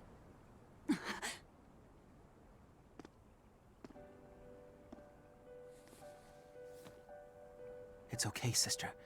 You've done enough. No, don't look at me. I'm so hideous.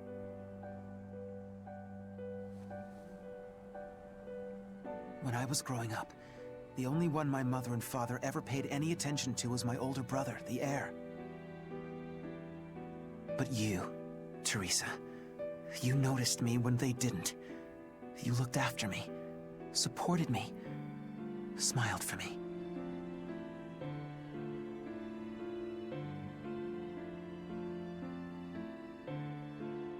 I could never thank you enough, my sister.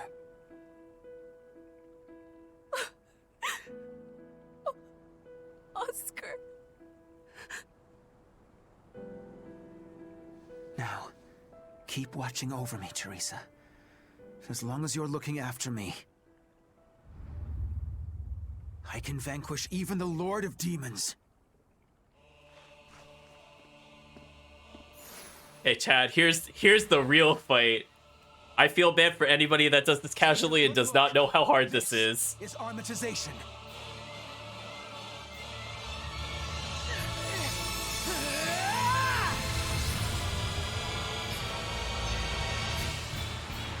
Here I come. Ooh, okay, chat. This guy has a lot of health.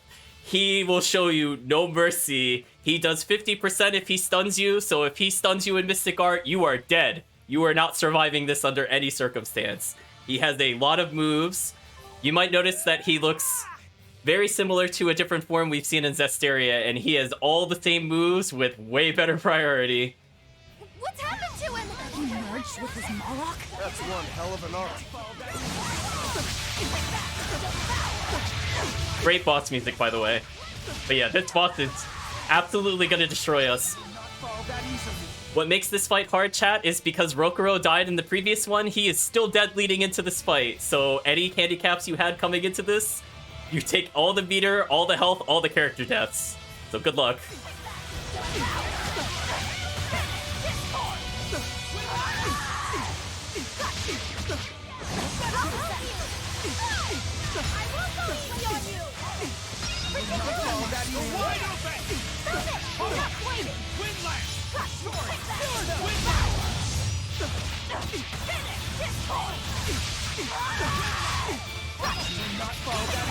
If I had meter, I would have disregarded him for sure there, chat.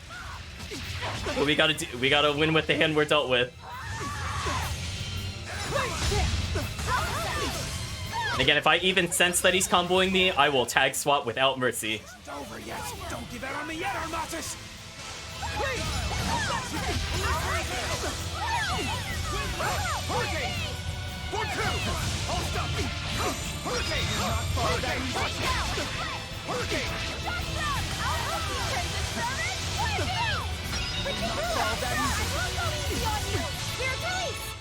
We're gonna do any kind of damage we can, chat, because Laffy set has a ton of meter, and we need to stall as much as we can.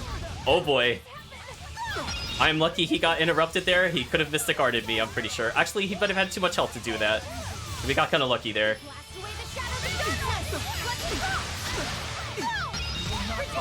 Come on, little boy. I need you to combo.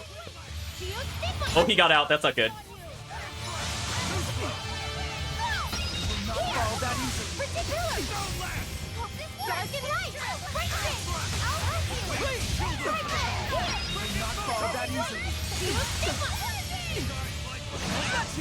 Uh-oh. Little boy, no!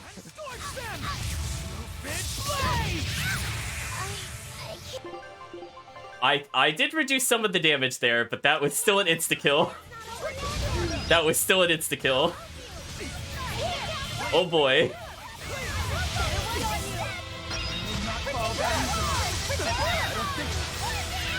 Ooh. Even with half damage, chat, that still killed Laffy set at full. Like, to give you an idea, this boss does a lot of damage. Fortunately, we are crowd controlling him pretty well, but we need to do anything we can to stall this. So little boy is putting in all the work. So he's my backup strategy if Velvet has no souls. Which I think it's going okay as the backup strategy.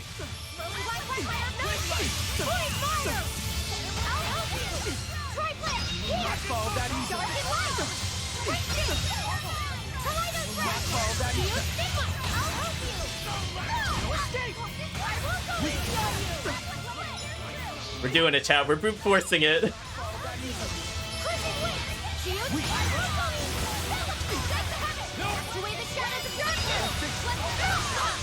Ooh.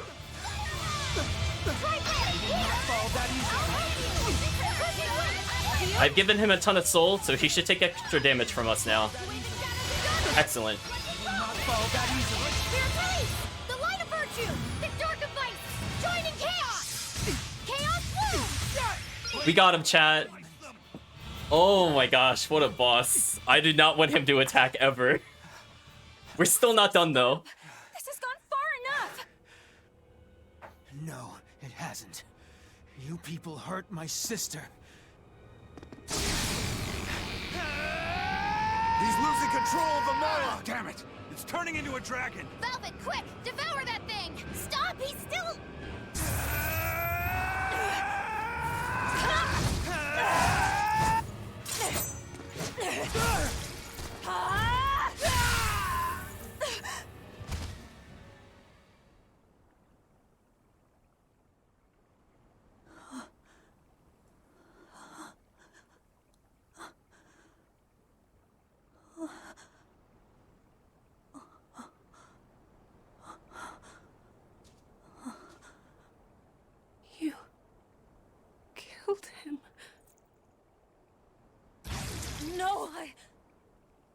was a good kid.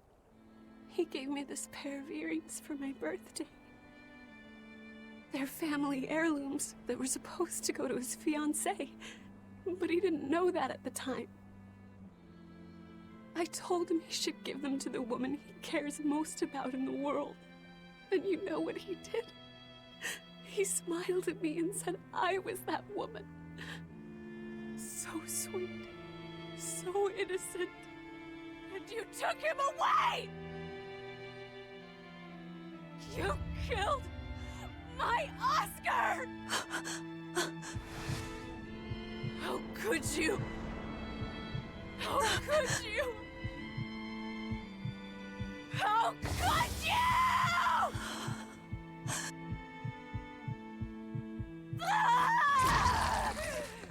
No! Don't do it!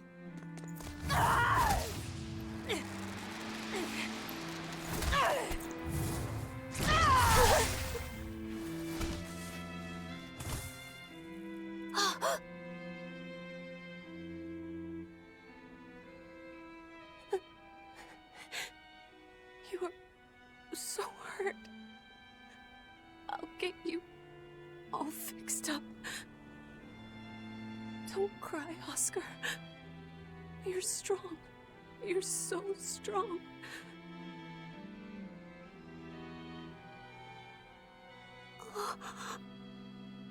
Oscar.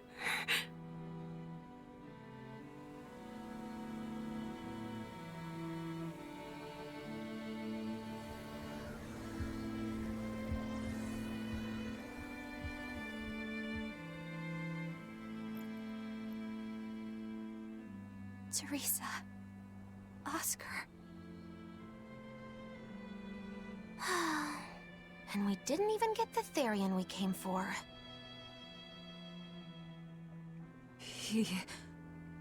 Oscar came at him first. I had to. It was for Luffy. For my little brother.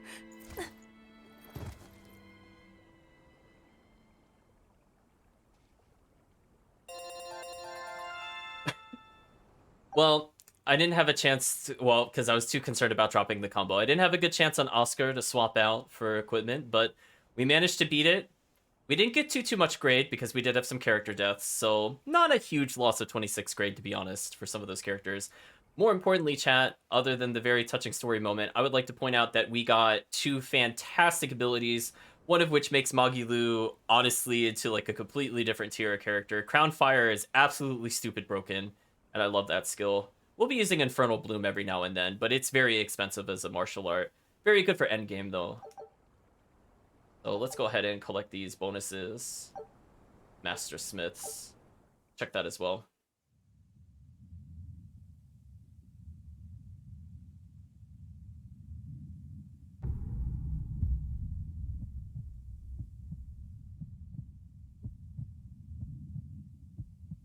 They're dead. No, not just dead. I killed them. I'm the same as Artorias. I killed her brother before her very eyes. It's not the same. It is the same! But I didn't have any choice! It was the only way to avenge you! It was all for you! I did it for you!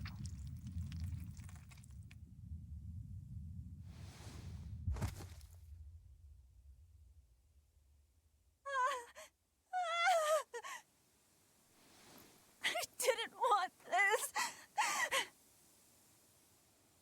There's nowhere left to run. Nowhere for you or for me.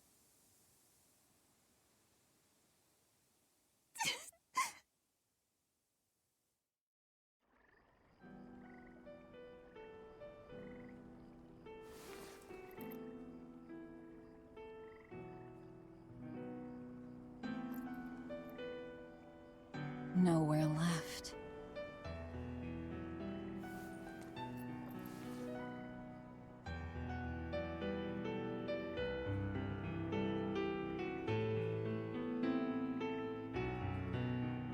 You alright?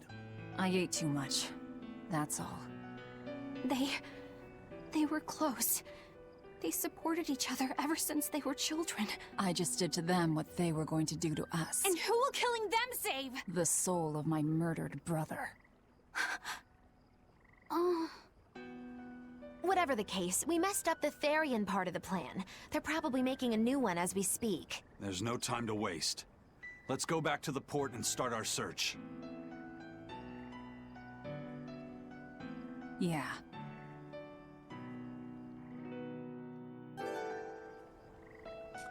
And a title level. Not bad. Let's take a look at what that is. Malak Art's used. Oh, because we had her as a spellcaster. That makes sense, chat. That makes sense. We were having her do that for a bit. Okay, so I might be misthinking of where that third boss comes into play, which is fine. It's for the best that I don't fight another boss right now. I'd really prefer not to if I have the choice. Not a big deal either way. Just making sure everybody's boots are in order. So for now, because I'm not as concerned about damage for the upcoming fights, I'll tank Eleanor's stats a little bit just to get those items out of the way. Oof. Yeah, okay, well actually we didn't have to learn that weapon. We have to learn the Valkyrie, which is fine. Yeah, that lower level ribbon is terrible. That's actually just the worst.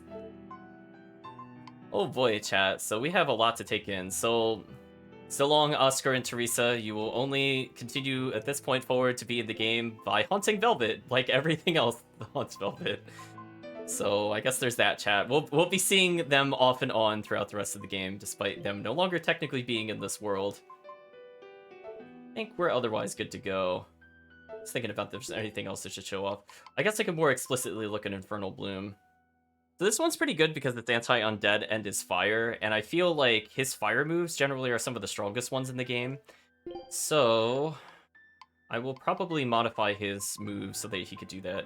So I think instead of Fire Burst here, which I have set there, I'm going to switch this to Infernal Bloom. That way we have a lot of anti-undead in one row, I suppose. Now, the other thing I'm going to make sure that we do before we go any further is if I'm forced to play as Magilu in the future, I will get rid of, I guess, one Blood Moon, and I will make that Crown Fire, because my gosh, chat, look at this. It's a double element, stun, art attack up beast. Like, it basically works in every fight in the game. There's, like, no situation where you don't want to do this, because it improves your damage. What a fantastic skill. Don't worry, chat, it juggles into itself, too. It's very amazing. I had to do it. All of it. Velvet. So I think we will very briefly show off what this looks like in combat. So we're actually coming to the end of today's session. I could technically do a little more, but chat, my concern is we could continue for another hour or so, but you will be cliffhangered so hard. I don't want you to get mad, chat. I'll let you decide, chat. If you want to be cliffhanger, just let me know, because we could continue. But we're coming up to my absolute favorite part of the game, other than when we went to Velvet's home village. I'm just letting you know, we are very, very close to that. You're strong, but I'm stronger. Also, nice touch here, which we get to show off here, is that because we have special music playing, it'll actually play during the battles. No escape! Let's show off Crown Fire, chat. Tell me if this is fair.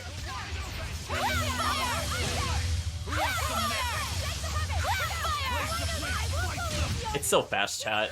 If I'm point blank, it just combos into itself over and over.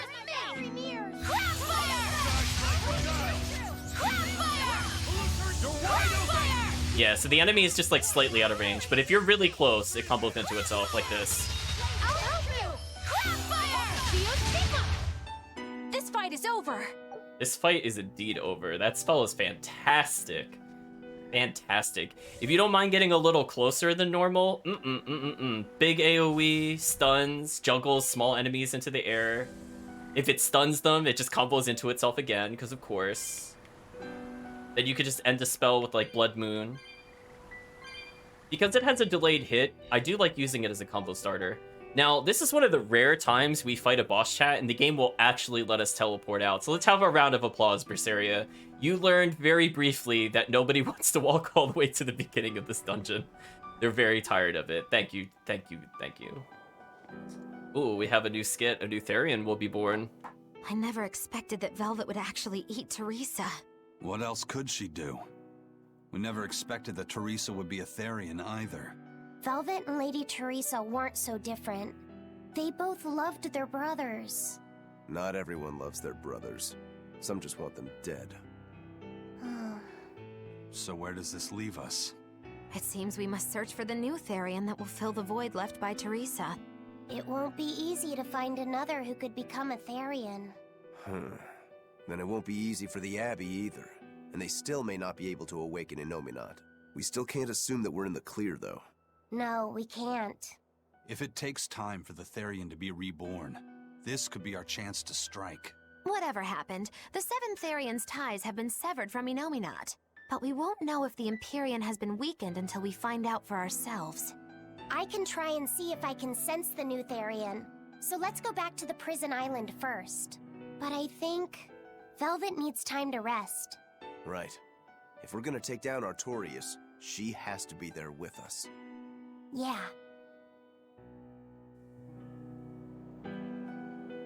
You know what, Chad? Let's see how far we can get into the spoiler territory. But I will let you know, you are in for an emotional journey. So if you were feeling moved by the Oscar Teresa one, oh boy, chat, you're not ready for this upcoming scene. Not this specific one, but very, very, very soon. First mate, there's trouble. We got an emergency message from Port Zexon. A ship carrying dozens of exorcists just set sail for Titania. They have orders to eliminate the Lord of Calamity. Yeesh. Looks like the hideout's not so hidden after all. It wasn't me. I didn't tell them anything. Then you won't have any problem helping us. We're rescuing the Therians. Of course not. I won't let them take Kamoana again. Wait, that information came from the Bloodwings? No, from a peddler I often do business with. Exorcist operations like this are usually kept a closely guarded secret. And you're telling me a regular civilian knew about it? You think it's a trap? Trap or not, we don't have a choice. Our enemies know the odds. If they've set a trap for us, that means they think they can win. The Armatus! Yes, they're likely to throw armatized exorcists at us. Even your demon arm can't eat Armati. You might just have a real problem on your hands. If I can't devour them, then we kill them. Yeah, if we overcome the Armati, we can win. Like with Oscar. But his Armatus was still incomplete.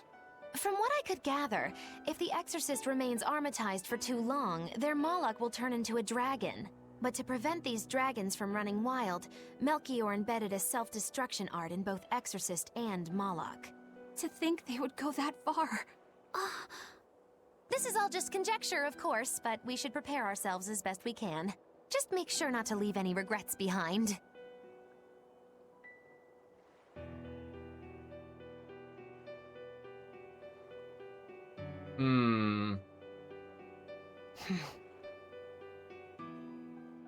Yanfu being suspicious, chat.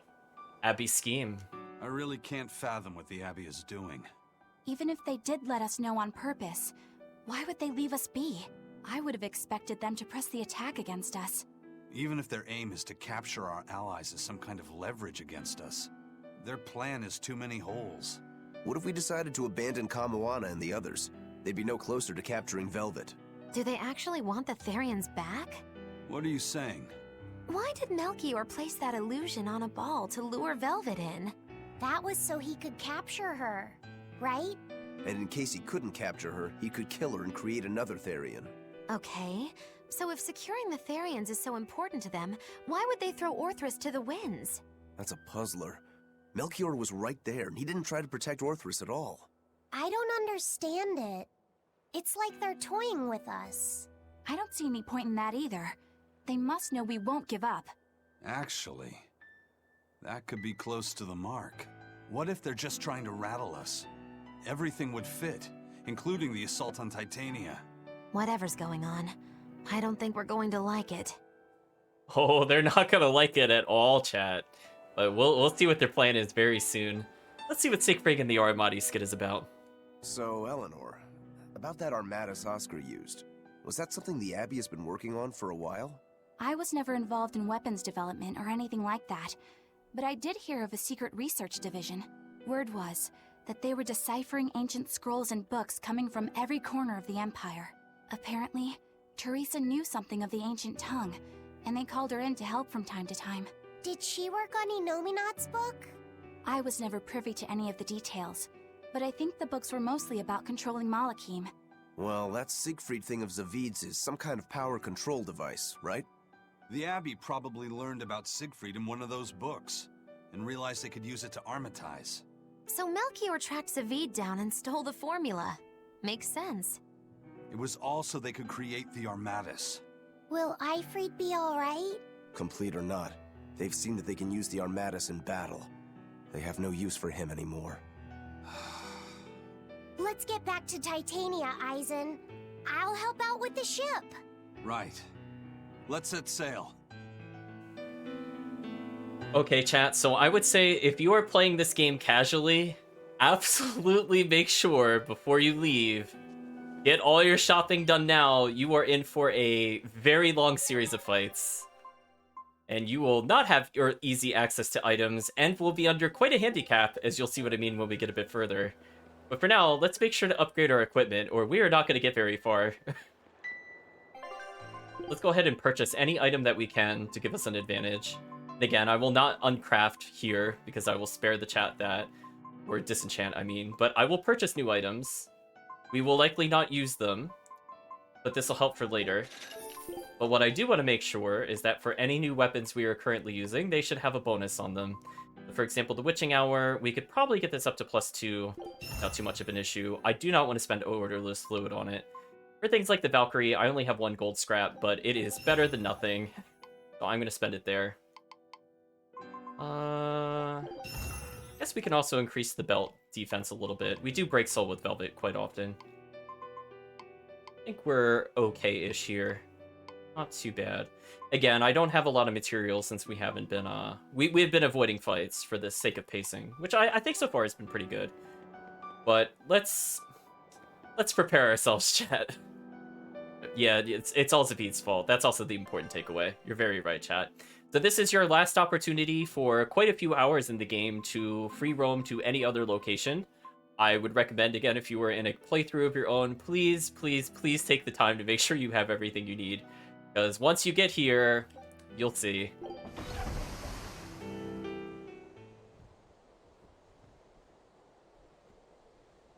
Uh-oh, Chad, it's Bienfu. He's with the pigeon. It's an urgent message. Let him know that they'll be arriving at Titania within a few hours. So it was you all along, Bienfu. Miss Magilu!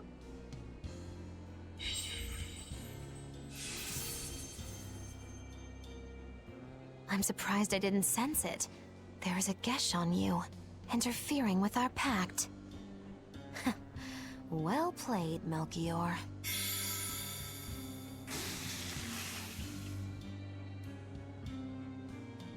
Impressive. That old man must have planned all of this, from the very moment you escaped me. Even my imprisonment in Titania and my encounter with Velvet. All calculated down to the minute. Nice. Forgive me, Miss Magilu. There was no way I could fight against Lord Melchior's arts. I don't care. I don't care about anything. And I don't care that I don't.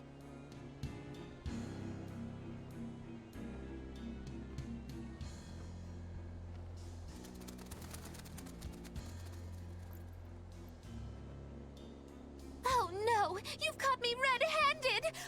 I've been in league with the Abbey this whole time!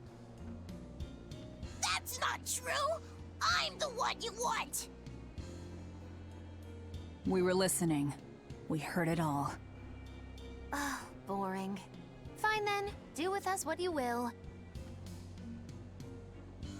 It's not like I trusted you to begin with. Spy or no spy, this was inevitable. Besides, you're not sorry. Make yourself useful and fight for us. You're good at this cruelty that's also compassion thing, aren't you? I just don't have the time to deal with you two. After this whole business is over with, I'll devour you, if that's what you want. Hey, Velvet. Tell me, what does it feel like to hate? Does it torment you? Is it agony? Does the searing fire of your hatred empower you to feel? Does it give your life meaning where there was none?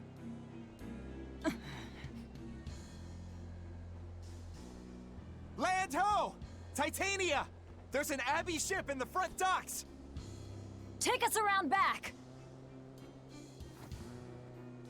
If you want your answer, fight by my side. You'll see it the very moment I kill Artorias.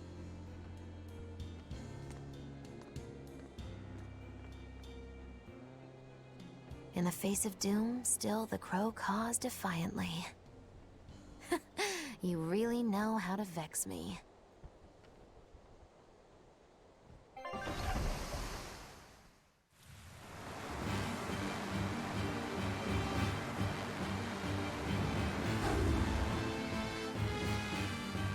So, you're using the forbidden arts. This has to be Melchior's doing. Stop! I'm the one you want! The Lord of Calamity. That again? What a melodramatic name. It's what you're called by the scores of citizens whose lives you've ruined. Face the enormity of your sins. What idiocy. Huh! We'll carve the weight of your sin from your flesh! We are the wings of the divine will!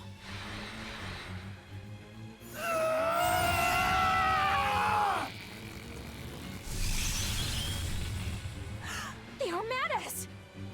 As expected.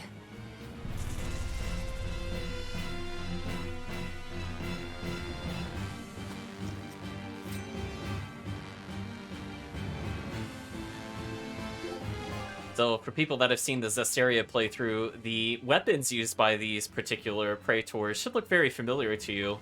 So we have one using a longbow and one using stone slabs, which will just be punching us.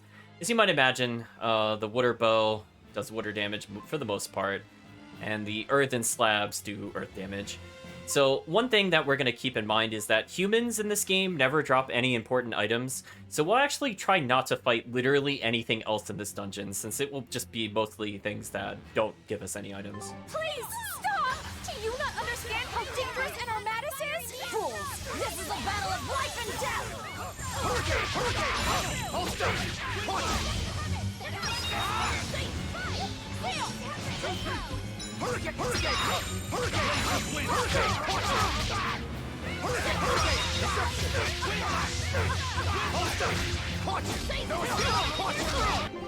Actually, I wanted to double check. Which one was Infernal? Oh, Infernal Bloom was that one. Yeah, that zigzag motion, chat, is actually pretty good at dealing with multiple enemies.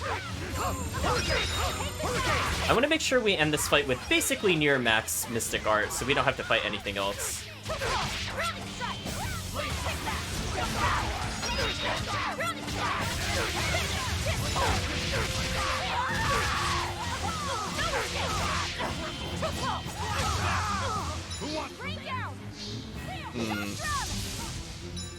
Guess we could go into melee. Oh yeah, she's got Shock Drum.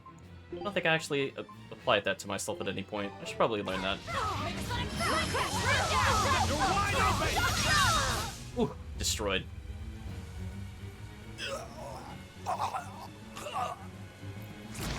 Kill them. I have to kill. Oh, it's not doing so hot, chat. Velvet!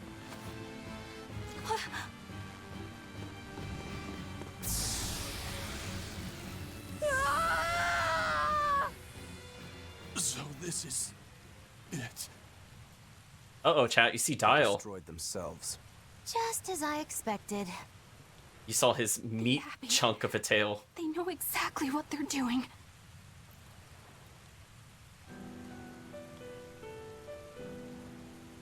Grimoire, where are the Therians?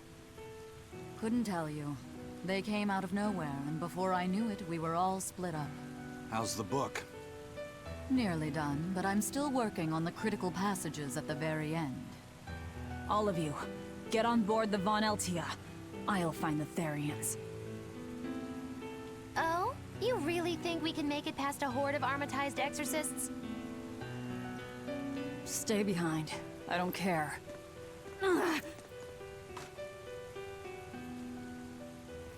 Don't touch that!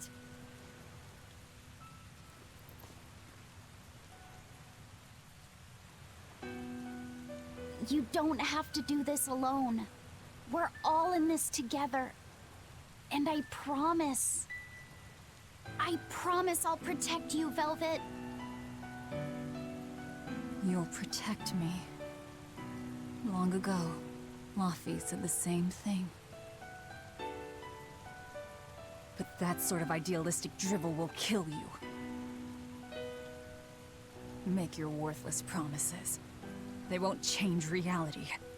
Look what happened to Laffy. Dead. Murdered. And I couldn't protect him either.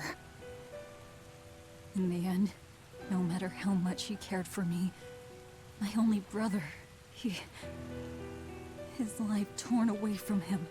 How it must have hurt. Velvet. You worry about yourself, Laffy.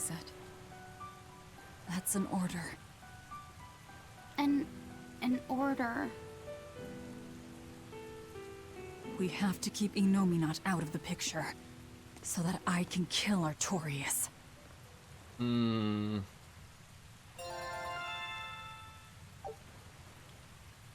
I don't recall what Cleansing Lance is. I'll actually have to look at what that move does. I'll call it Unfamiliarity with Eleanor. Oh, it's an Absorb HP move. No wonder why I don't remember what the move is, chat. I never put them in my combos. So, chat, we'll push the enemy back and keep an eye out for the Therians. We are yet again unable to teleport to the plot because the game hates us and wants us to go through Titania over and over and over and over and over again. But we need to make sure before we go back to the plot that we actually check out a skit here. This one's pretty easy to miss. Curse you, Abby! This place was finally starting to feel like a hideout. I hate to say it, but we can't beat the Exorcists. All we can do now is protect this harbor with our very lives. Aye, let's do it. We'll guard your back, Eisen. So don't worry about us. Go give those Exorcist dirtbags a big old beatdown! You got it. I'm counting on you to protect the docks. You can also speak to, I thought that was the prince. That's actually... Oh, that's right. The prince shows up later. The prince isn't here. But Dial is apparently very injured. Uh-oh. He said he'll be fine. It'll heal up just like his tail. So basically, he's dead. Basically what he's trying to tell us. They're saying the dogs told them not to overdo it. What does Dial have to say? Kuragane took Kamoan and Metissa below to protect them. Please, go save them. Let's see. Raw Pirate says, sometimes escaping is the wisest victory. Find the prince so we can make our exit. Oh, talked to him twice for some reason. We'll hold down the rear docks with our lives until then. What do you have to say, Grimoire? Those exorcists harnessed more power than their Malakim could handle infused with them. Such forbidden arts should have been lost. Melchior and Artorias are very naughty children indeed. What do you have to say about this, Benwick? We'll ready the ship so she can fly out of here. You get Kamoan and the others. Chad, he'll never get a tail. He's a lying liar. Yeah, they must be really proud of Titania. Because, Chad, get this. Not only do we have to go to the back docks, but we have to go to Velvet's cell again. I'm so sorry, chat. But the reward for doing so is one of the greatest cutscenes in the game, followed up by one of the best emotional moments in the game, followed by possibly the second best cutscene in the game. So, I mean, there's a good reward at least. I know this isn't the best time, but I have something to say. Please forgive me. I've been a spy for Lord Melchior! You were the one telling the Abbey about us? Yes! I'm so sorry! Melchior is a clever one, isn't he? Planting his spy right next to Magilu. After all, the forest is the best place to hide a tree. Melchior used his arts to place orders on Bienfu that overrode Magilu's pact. That son of a dog. Please don't hate me! I meant Melchior, not you. Really? Exerting control over someone else's life goes against everything Eisen stands for. We know you were forced to do it against your will. But my spying put everyone in serious danger. That's still a fact. The Bloodwings also knew what we were up to. The Abbey would have figured it out with or without you. What'd you tell them anyway? That Velvet is actually pretty good wife material? And what fishing rods Eisen prefers? And what Miss Magilu says in her sleep? And how fast Dial's tail regrows? What? That's what you told them? It's done. Pay it no more heed. But things must be set aright. Alright. How? Eleanor, I apologize for suspecting you. I'm sorry. Eisen? That's right! I must apologize as well! I'm deeply sorry, Lady Eleanor! Very well. Apologies accepted all around. I like that he's still basically useless in his own role. That does make me smile a little. Are exorcists using armatization aware that it could cost them their lives? I'm sure they are. If I were still with the Abbey, I would likely be using an armatus too. Endangering one's own life in order to save the many? It's the logical choice.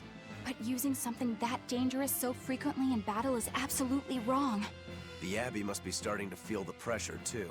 Even so, the losses are unacceptably high. That's how badly they want the Therians, and how big a threat we represent. Or it could be that it has nothing to do with us, and the real point is to test their new weapon. That can't be. It's all an experiment? A blade proves its true worth by making it through battle unbroken.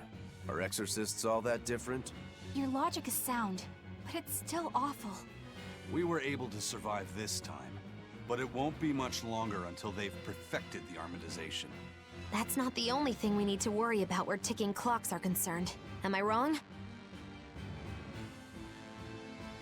Velvet. It doesn't matter. We kill whoever gets in our way. So I'm gonna ask specifically Kirk in the chat because I know he has not seen the game before. What do you think is awaiting for us at the other end of the docks? So we know that the Abbey is here, and they're looking to basically finish us off. Oh, I should fight these enemies actually, since they'll drop an item. Oh, we got to fight the snake as well. Cool. I don't have to show them off then. It's a biggie! So the game gives you some kind of hint as to what their master plan is, but I'm just kind of curious how he feels about it. So we know they're testing the armatization on us, and they're very confident that they'll win. And they don't seem too, I would say, concerned about the Therians. So we'll keep all those kinds of facts in mind. We still haven't really seen too much of that demon that was with Melchior either. He'll be showing up in a little bit, but in general, what do you think their master plan is, Kirk? They're gonna throw David at us? I mean, that would be a great way to defeat us as a player. Mentally, our spirit will be broken. I agree. Here's your justice! Fight in order! I'll help you! Try better! Is this also part of the Reaper's Curse? Cerberus Wave is also a really great It's an ability. angel's blessing. Let's go take a look at that for Velvet real quick. So again, she normally doesn't have super great wind moves, but if you're looking for a pickup move that isn't water, this one is also one of the few moves in the game that can pick up an enemy. It's kind of interesting. The problem I feel is that the arts start to get more and more and more and more and more and more expensive, but it is what it is. I don't think I really need Twin Whip there.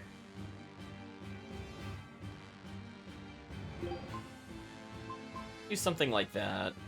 Maybe that'll be okay. I'm just thinking. Oh, the expedition hasn't popped yet.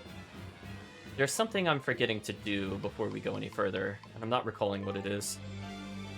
But we'll get to it eventually. Fortunately, at least we can move faster while we're here. So there are no skits of interest other than the ones that we viewed. We'll get one additional one when we go down to the basement. But on our way there, we robbed the Malachim of their will, and now their bodies too. Makes me sick. But still, it fits their reason. They want strength, and no art can squeeze strength from a Moloch like that one. And we just want to make sure that we fight this witch. I don't think we...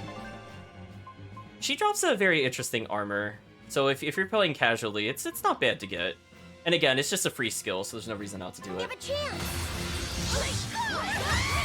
So we are at quite a disadvantage since these enemies do cast a lot of spells.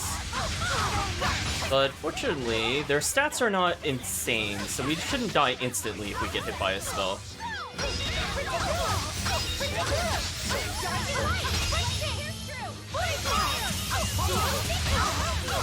Now we get to see Little Boy absolutely combo destroy every enemy, chat.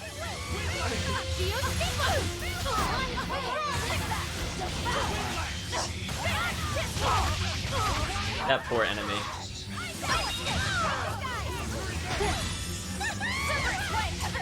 The Cerberus Wave kind of does like an uppercut tornado, which is kind of interesting.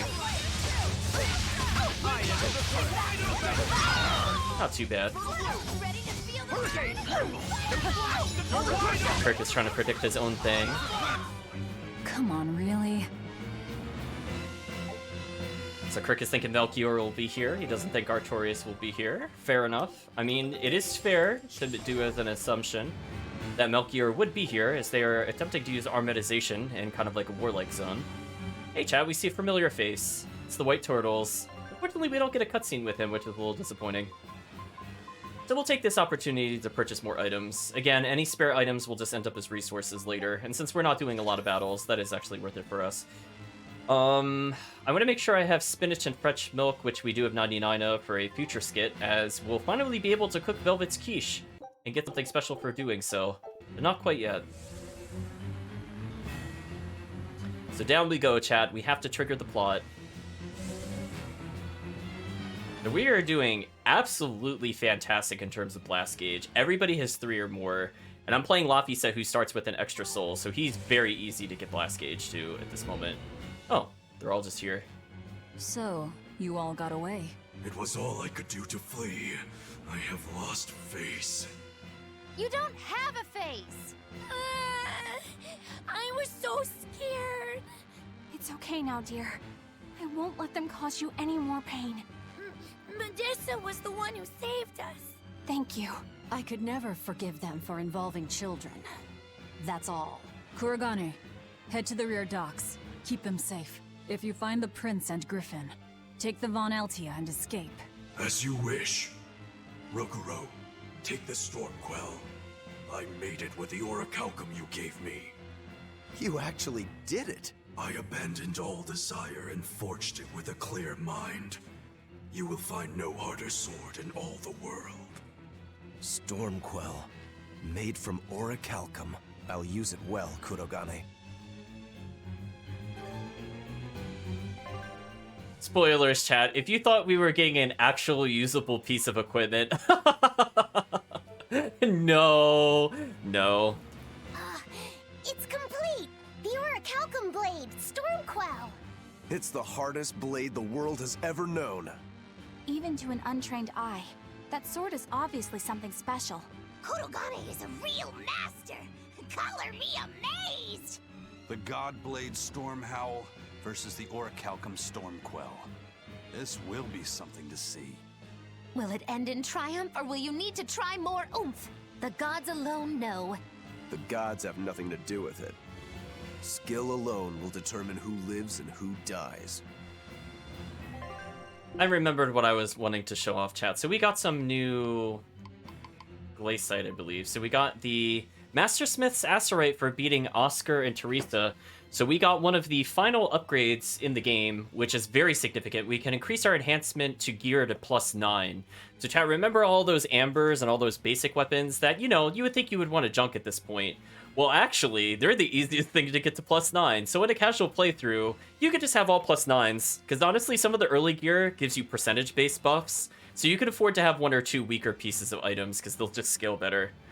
So that's really good for us. We know about the armory acetite, but I want to see if we picked up anything else we don't know about. I don't think so. Yeah, everything down here is fine. Like, we've had it for a while. Yeah, we got the mirrored glaciite from a previous battle. I guess we haven't looked at the elemental attuned glaciite, which gives us 4% to random art powers, which is really good if you could get this on a character, because this is percent scaling. I think that's about all we got new.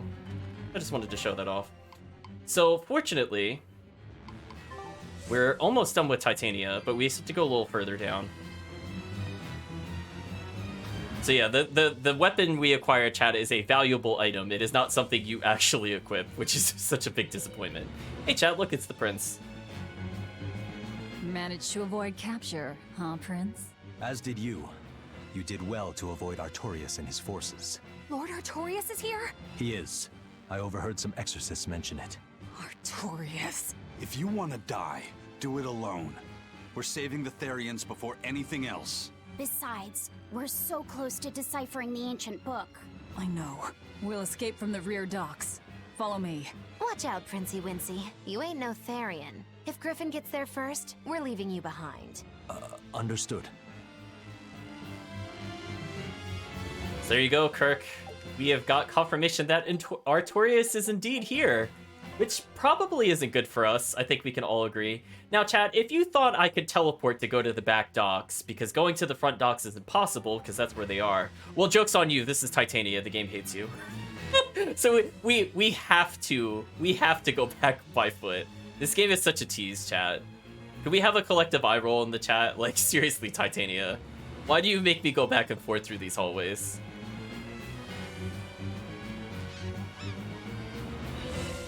Okay, so we're not going to go down to Velvet Cell. I guess for the sake of completion, chat, we could go see what happens if we try going north and to the west. I'm sure they'll say something like there's dock there. As well? I don't know. It's hard to believe that the Abbey's leader would risk using an art that could end his own life, but... The Shepherd's reputation would be ruined if he self-destructed over some botched formula.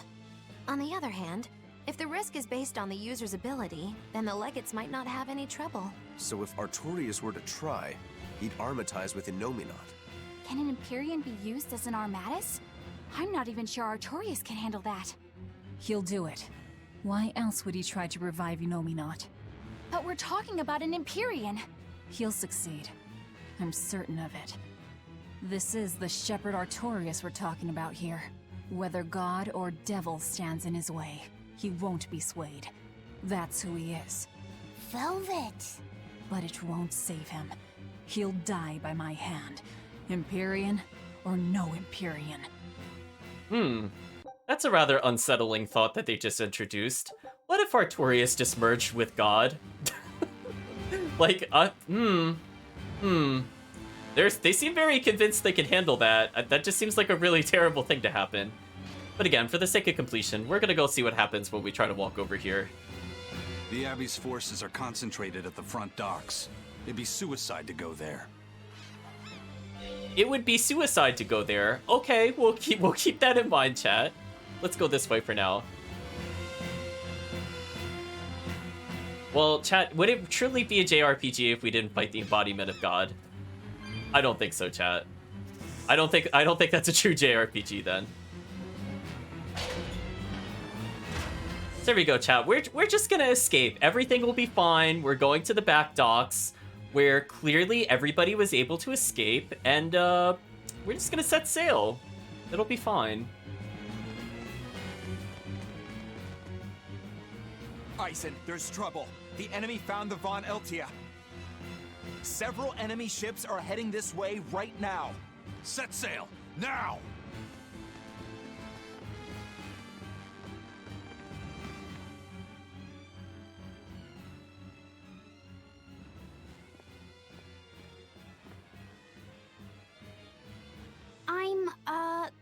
we were able to save everyone.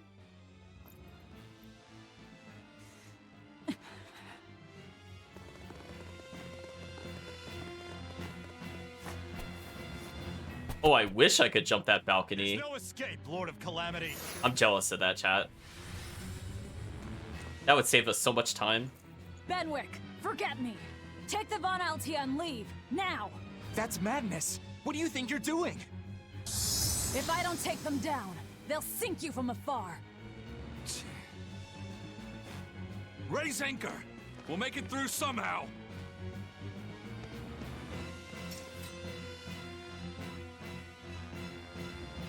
Aye, aye. But don't die. You hear me? Crazy kids. We're not going to die. We're going to kill.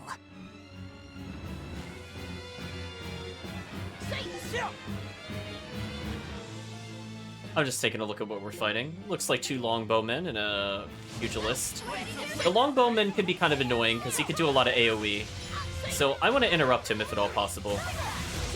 Or I'll just get stunned. That's fine, apparently.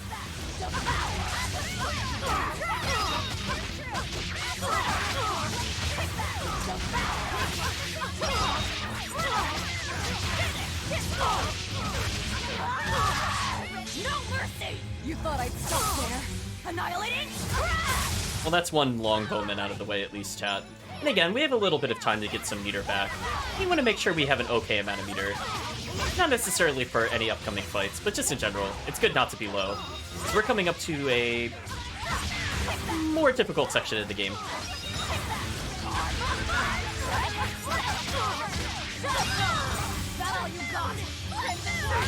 So we're back at 3 meters, which is good enough for another Mystic Art. We're good there.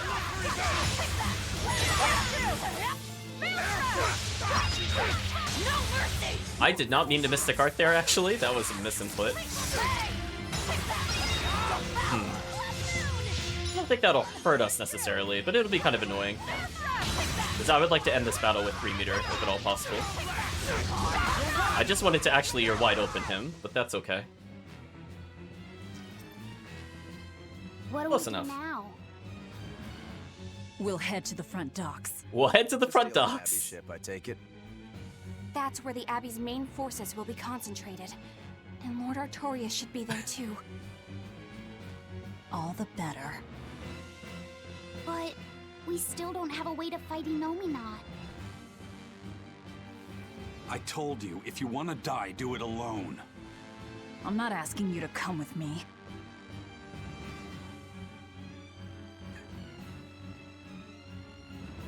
Use me. Percival. Don't worry. Griffin got away.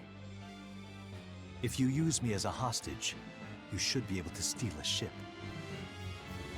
I owe you one for this. But don't expect gratitude. I don't. Looks like this is our best and only bet.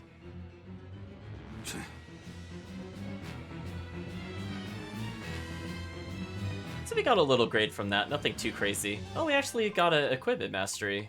That's impressive. Hey, we got new rings here. I wish I leveled these up before we came here, but that's okay, chat. We'll do what we can to get through this. Now, we lose a little bit of magic damage, but I don't really care about that on Rokuro. Also, I'll mark this ring, so that way I don't craft it by accident. Oh, our cooking level went up. Oh, she's at 17. She's pretty close to what we need her to be, chat. Pretty close. So... I wanted to make sure that the chat saw that optional dialogue. Because remember, to the front docks to escape. Don't forget that. I know. Arthur's first maxim, right? the front docks is suicide, but then our plan is to go to the front docks. So chat, you can take that as you will. I find that just really funny. We're just like, let's not do that. That would be terrible. Like just 2 minutes later, we're like, yeah, you know what? This is the rational, sane thing to do. Let's just stay behind. I'm sure everything will just work out. We'll be friends with Artorias. I'm worried. We'll make him a quiche. Whole hostage thing, you mean? Yeah, that too. But Velvet's acting really strange. And that's unusual how? Moggy Lou! Yelling at me won't change anything. Her thirst for blood knows no bounds, and she's got all the self-control of a wounded beast. With the way she's acting, I'm not sure she'll be able to escape. She's cut her way through all her problems before. She can do it again. I hope so. But everything has its limits. There's no blade that will not break. Nor is there such a heart. When the time comes, you'll need to make a decision. It's best you start figuring it out now. When the time comes. Ooh, Magilu actually being serious. Very rare and kind of concerning, chat. Well, it's okay. She probably heard Aizen that this is a suicide plan. So let's see how the suicide plan goes, chat. I mean, I guess we have a hostage. I guess that's the only real difference. But chat, we are coming up to my favorite cutscene in the game. We are so close. I could like taste it, chat. I hope you are excited for it as much as I am, but it is coming up in like 5 minutes. Well, looks like we shook off our pursuit. Of course we did. This is the Von Eltia. No, it can't be. This is terrible. Turn back, now! What? There's no way we can do that. I finally deciphered the last part of the book. If what it says is true, then Innominat is already... Uh-oh. Innominat is already. The coast is clear. All right, let's make a break for the docks. You're running. Here it comes, chat. Favorite part of the game. It's Lord Artorias, and...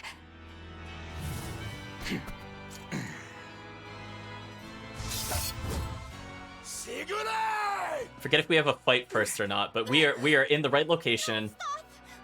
Please, now's the time to negotiate for safe passage. Step back, Your Highness.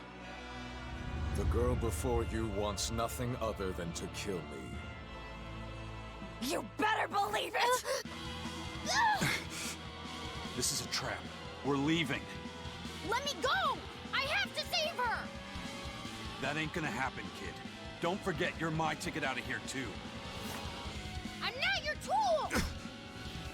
Fluffy punch. Try to stop me and I'll take you down! Even you, Aizen!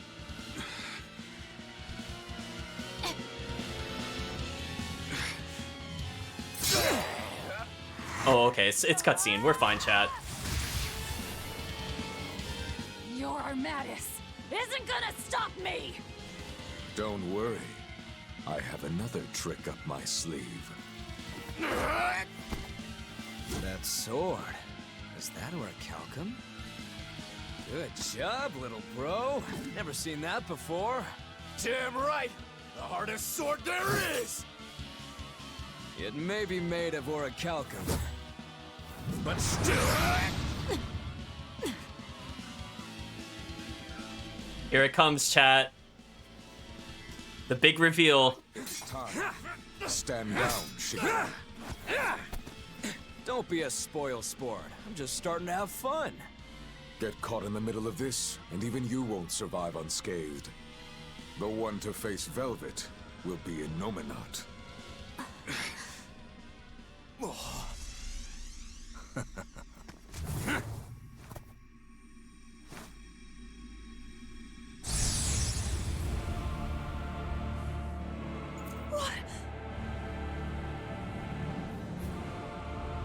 Hello, sister. Did you miss me? Luffy. Velvet's brother? So that's his game. That's right. I am Laphicet Crow. And more. I am also Empyrean Innominat, the Suppressor. No. That's... Innominat? If you're gonna do this, you gotta commit. He's our enemy. I know!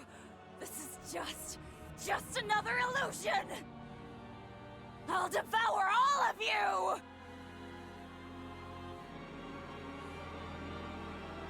Brendan / Terran Nash! Well, Innominat is here. Velvet. That's what you've been doing this whole time, struggling against all reason. Shut up! Don't you dare pretend to be my brother! I feel a little better. So, welcome to Anominat. Let's try this again. Oh boy, chat. Yeah, we don't have to win, but we have to last long enough. Oh boy. Let's try this again. Velvet, that's what you've been doing this whole time, struggling against all reason. Shut up! Don't you dare pretend to be my brother! Elements of creation, gather! Reality! Tifla, you won't get away! Elements of creation, gather! Your struggles are over. All your pain, your suffering, I'll end all of it for you.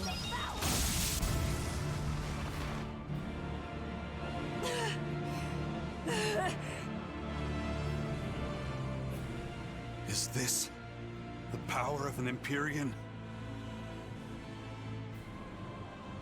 Exactly.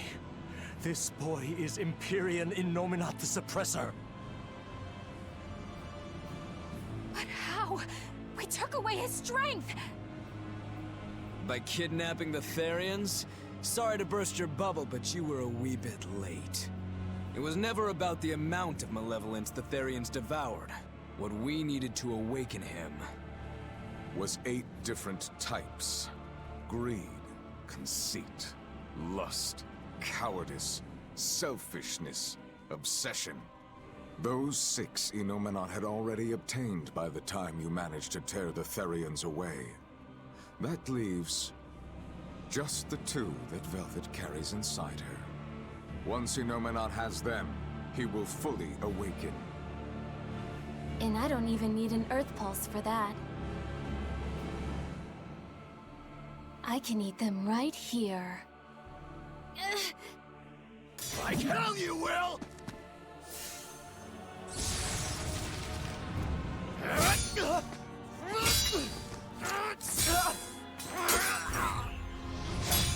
What?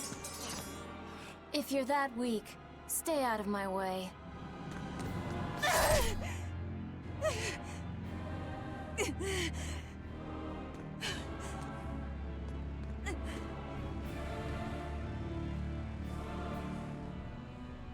Ow. It's all an illusion. That hurts, Velvet. Shut up! Shut up! Are you going to kill me, sister? Go away! Go away! Go away! Velvet, it was always so hard for me. I was so frail. All I did was cause you trouble. Is that why? Is that why you wanted me to go away?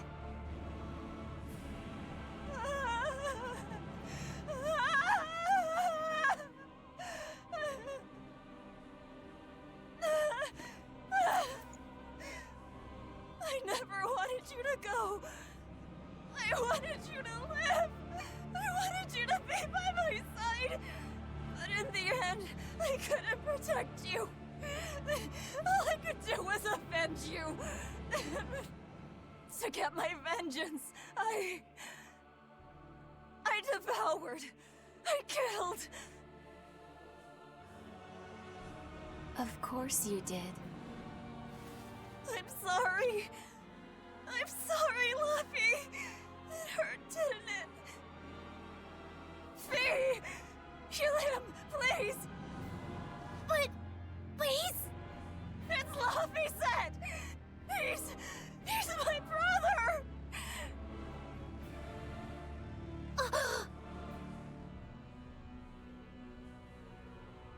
But Velvet, I never wanted you to avenge me. I mean, It's that sort of selfish emotion that creates malevolence, that creates the demons. What? That's why I'm going to help Arthur. We're going to make all the pain in the world go away. Including that hate, that ugly malevolence in you. Ugly malevolence? The awakened Innominat will suppress all negative emotions. He will remake humanity into beings free from sin. You take away all their sins, and people aren't people anymore! I think that's just what they intend. Like how they steal free will from the Malachim. It will be a peaceful world, free from pain. So your goal this whole time was to rob people of their free will? If even an exorcist like you can let your emotions tempt you to betrayal, clearly it is the only way.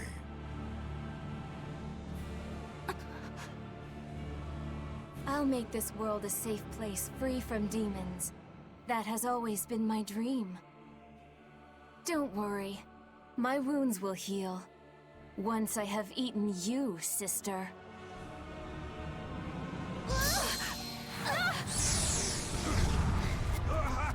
What's going on? This is bad! We'll be swallowed alive! Wait. Everything I did for you. How could you do this to... Thank you. It's because of what you've done that I need to make amends. You've hurt so many people, and all for nothing. You can't... Poppy! Stop it!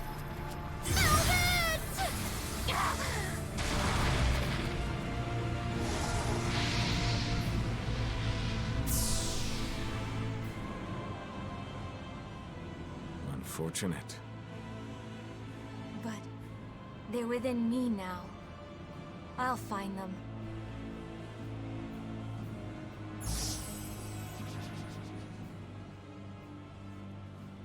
A weapon can't just be hard, you know. It's gotta be flexible, too. Or it'll snap. If you're addressing me, do you care to test that out? Nah, think I'll wait on that.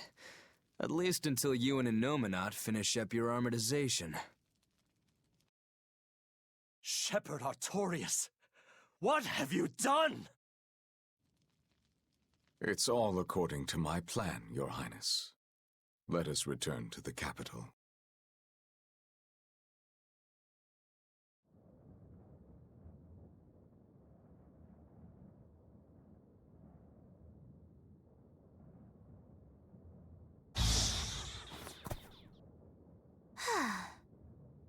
What just happened? We were eaten by an Earth pulse. This happened to you before, didn't it? It's different this time. It looks like our awakened friend Innominat is using the land as his vessel. In other words, this Earth pulse is now part of his body. I was able to flee him only because I found a rift in the Earth pulse as it formed.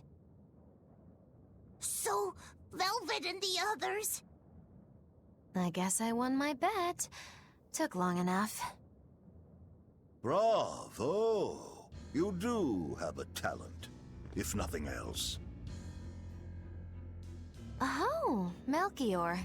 If you're here, this place must be more important than I suspected. Move aside. I must close this Earth Pulse rift. Bienfu, protect the rift! Do well, and I'll forgive that little betrayal of yours. But if you run, my curse will follow you for eternity! Yeah, you got it! It looks like I just won my bet. If I let you seal this rift now, I'll never collect.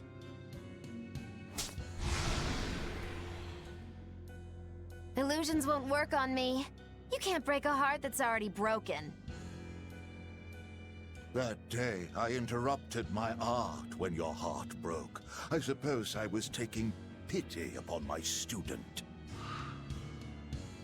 But this time, know that I won't hold back. I will grind your heart into dust.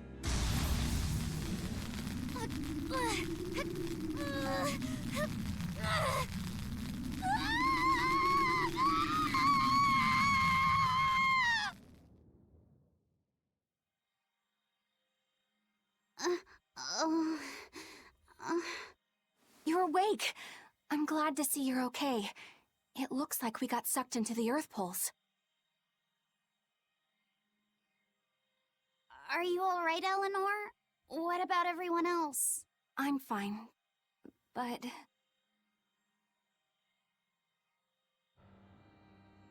Kill. I killed so many. Murdered. Slaughtered. It was all for him. I killed for him. But he said I was ugly. Nothing. Nothing. All for nothing. I can't. I have to kill. Die. The whole time, she... You're awake. Come on, we're leaving. I have to kill them. But Innominat is your... It's just an illusion! A fake! A trick! Or, what if it was really him? Then that means he betrayed me, doesn't it? You think I can't kill a traitor like him? Why? Why wouldn't I? Just how many do you think I've killed? You, who watched me do it! I'm... sorry. Velvet!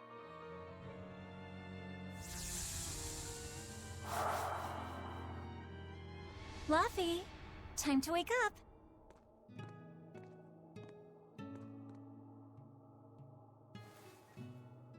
I told you to stop calling me Luffy. I'm not a little kid anymore. Grumble, grumble, huh? You must be feeling good. Innominat! Bit of a fever, I'm afraid. No, this is different. Medicine's supposed to come today. A vision of the past? Until then, you stay in bed.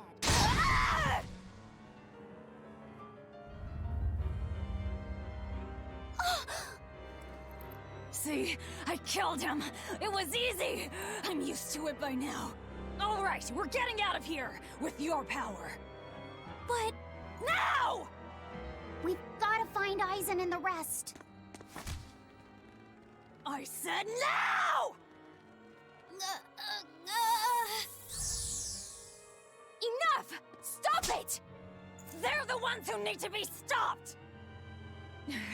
Isn't that right? I'll kill them! I'll kill them all! You must calm down.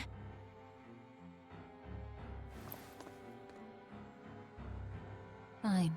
I'll calm down and look for an exit. That's what you want, right?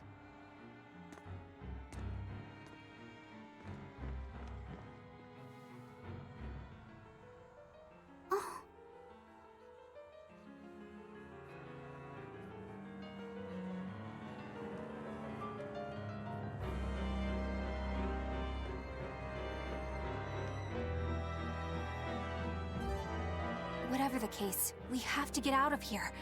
Let's keep moving for now. Yeah, I guess so. So chat, let's talk about expectations. We are split up to only 3 party members. Getting into combat here would be an absolutely terrible idea, as we will actually be fighting monsters in here. And one of the main reasons why this is an awful idea on Chaos Mode is that a lot of these enemies cast spells, and we don't have Magilu. And we don't have 4 party members, which means we can't at least tag swap, or excuse me, we don't have at least 5. So we are in a very bad position right now, but let's continue with the skit, and we'll talk about it in a minute. Are you alright, Lavisette? Yeah, I am. But I'm worried about Velvet. This may be more than he can bear. Not that I blame him. Lavisette, Perhaps you should rest within me for a while. No. But if you don't, then... I know. But if I hide, it'll only hurt Velvet even more. I should at least be at her side. You really have become stronger. But I haven't. I hate it. But there's nothing I can do to help Velvet now. Of course there is. Having someone nearby can be all the help you need sometimes. Like when I lost my mother. Eleanor... So, let's keep an eye on Velvet while we search for the others, alright? Just remember that I'm always with you, Laphicet. I know. Thank you. So Chad, I'm gonna let you down real easy right now. We will not be able to fully escape this place. I will promise we will get to the end of this Earth Pulse, but as Kirk was kind of pointing out, that there's an area that Magilu ended up in, which is not an Earth Pulse per se, and we've actually seen it in the previous game. So I'm not going to talk about the intent of that place, as we'll also just hear it reiterated again in Berseria, and we'll see who actually used it, back when Zestiria was making a reference to this point. So, you see those spirits, chat? Under no circumstance should we fight those spirits, or we will probably game over. I will try my best not to fight them. Even though we are very overpowered, they will show us no mercy. So I will avoid all combat until we have more party members. Let's just think about it, chat. We are down a quarter of our current party strength, and we can't tag swap, so we have no ability to get out of combos, which is like the worst case scenario. And we don't have anything that counters spellcasting. So we are at the full mercy of the difficulty. So if things go well, chat, we will not get into a battle. But you know how that goes. Nope. It moves faster than us. That's not good.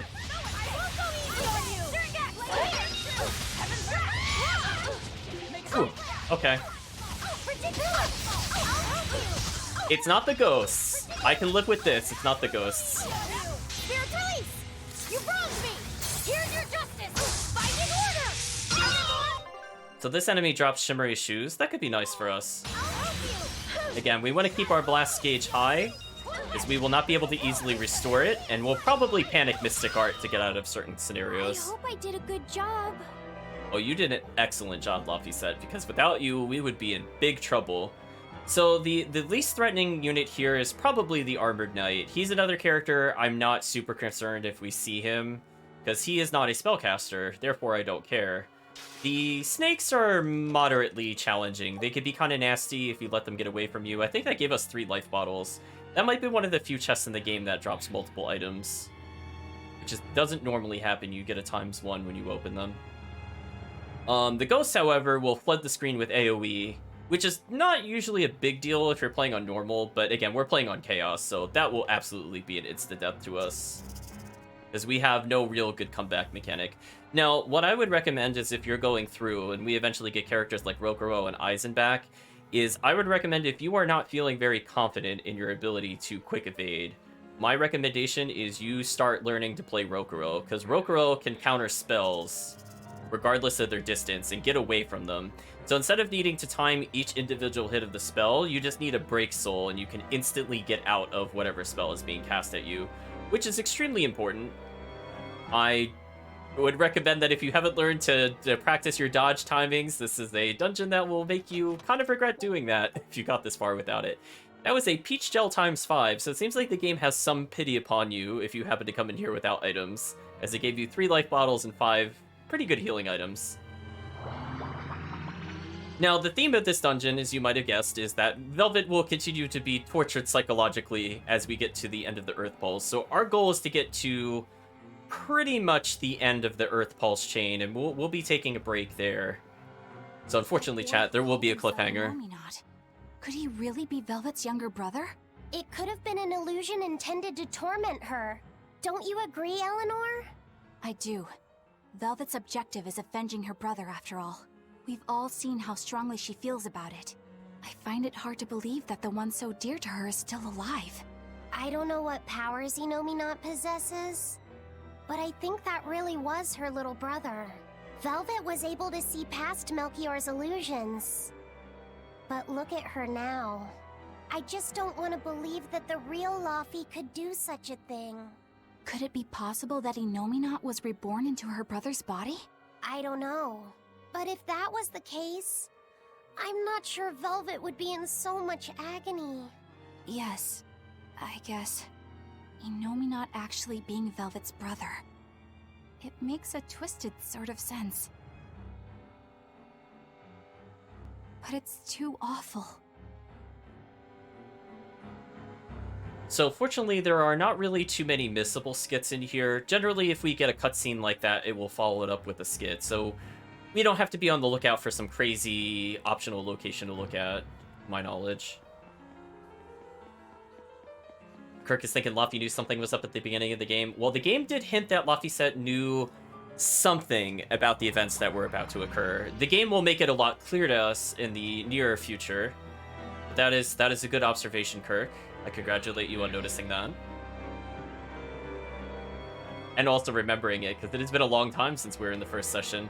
Oh, I juked out the ghost, chat. We did not have to fight the ghost. I will consider that a win. Now, the snake goes faster than us, but sometimes, if you get far enough, it will stop chasing you. Be extremely wary. Unfortunately, the snake still outruns us, so we could get the misfortune ward from the Spectre. I want to make sure to focus the Spectre. We could take advantage of a brief amount of invincibility that Laufey has whenever he breaks souls. That worked in our favor. Oh, we actually killed the Spectre before it could do anything. What a wonderful feeling, chat.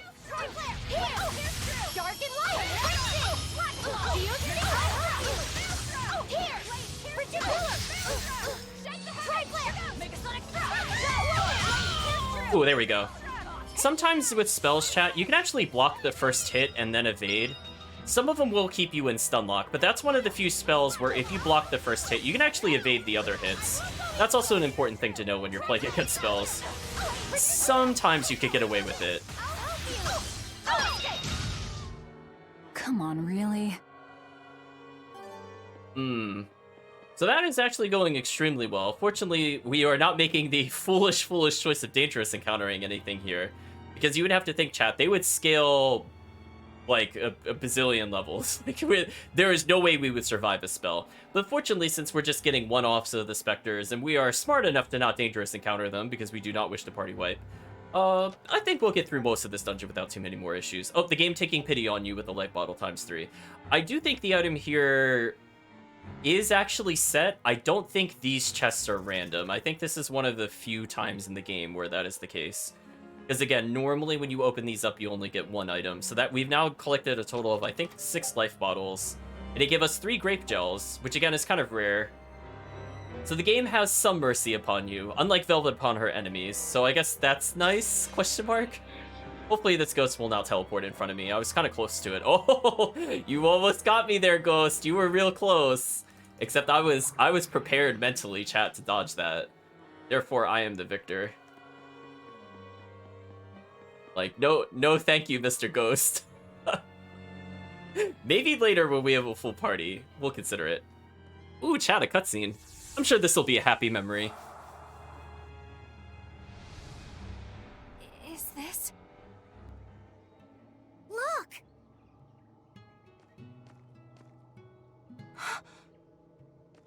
Hey, stay with me. I'll get someone right away. It's okay. I'm tired. Have you been journeying long, then? 10 years. My master entrusted everything to me, but I couldn't do anything. 10 years? My wings are weak. It doesn't matter anymore. I see. If you've been working that hard, you surely need a break. I just happened to get my hands on some prickle boar meat. I'll be cooking up a stew for dinner. But would you care to join me? Huh? No, All I have on me now is this apple. Here. Once your belly is full of warm food, you'll be able to pick yourself back up. I can feel it. Your body is shouting, I want to live. I'm a disgrace. I don't deserve to live. Is life something you have to earn? To deserve? Well, these feelings are natural. You eat when you're hungry and cry when you're sad. Feeling these things is proof that we're alive. Alive? What's your name? Mine is Celica. Celica Crow.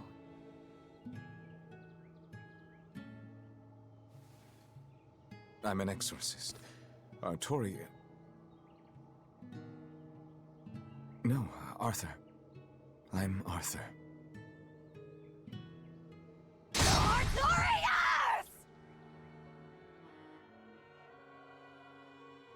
She's doing fine, chat.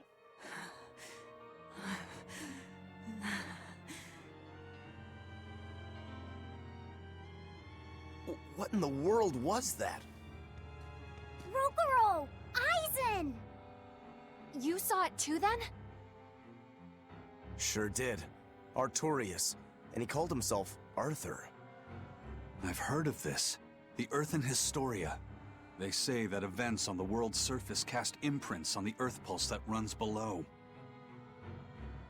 In other words, an illusion of the past. It's not an illusion. That was my sister. So, he managed to fool her too, is it? Yes. Yes, that must be it. That's why she freed me from the prison.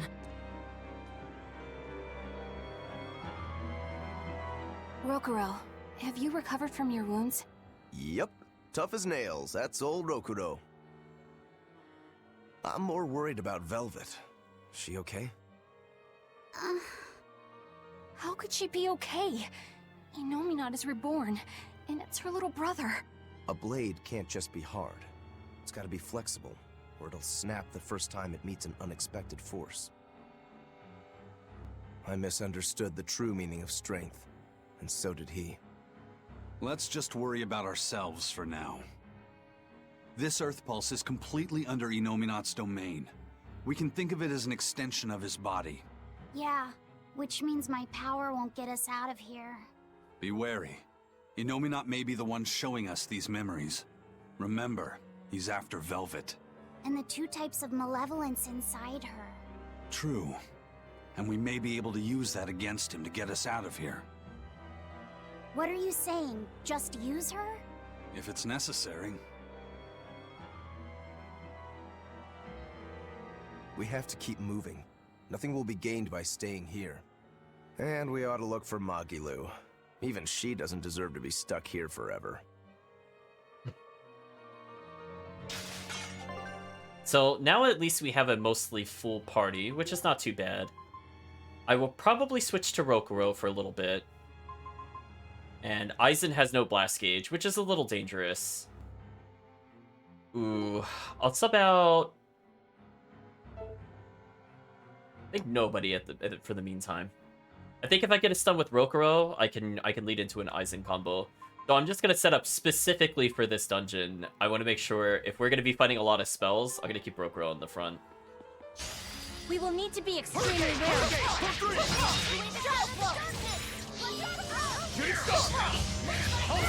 So again, these enemies are not crazy dangerous. So if you need to build meter, they're probably the easier of the enemies to do it on.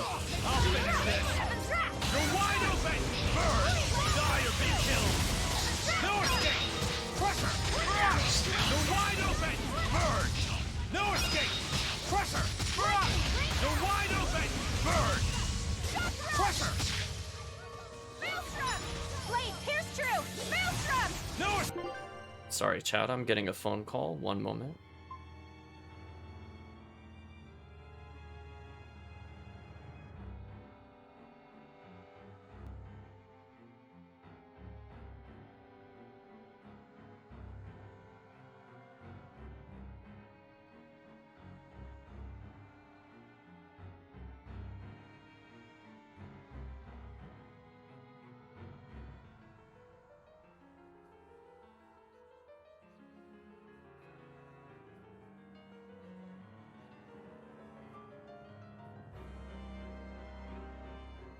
Sorry about that, chat. Let's switch back to the game. Like we're good to go. So anyway. I accidentally swapped to auto again. I think as I'm holding guard and tapping to the side. I think sometimes it's sticking for some reason. So check my controller. That enemy just straight up missed me. I mean, I was ready to evade him, but if he's just gonna miss.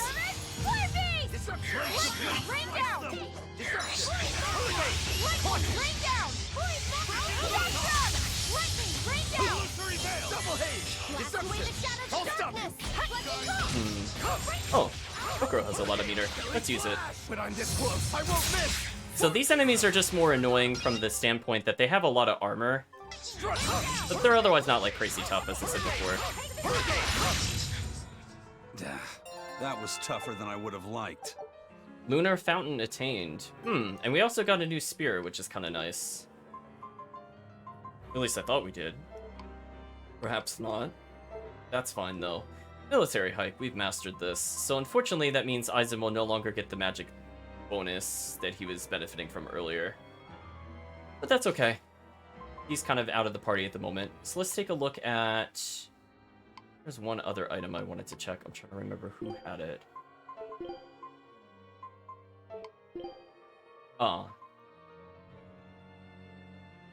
We'll learn this eventually.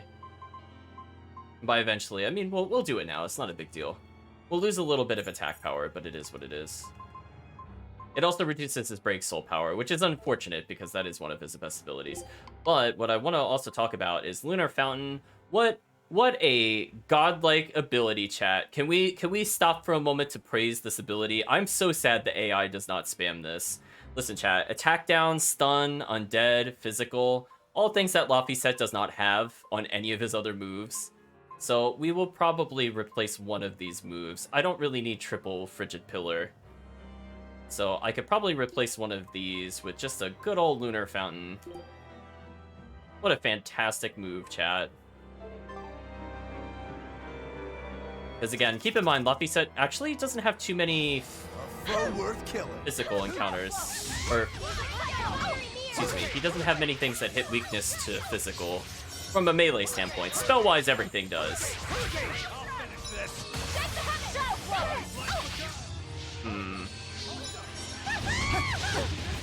Unfortunately, I went to dodge there, and the other enemy actually stopped me from dodging. I got trolled there. For me, chat.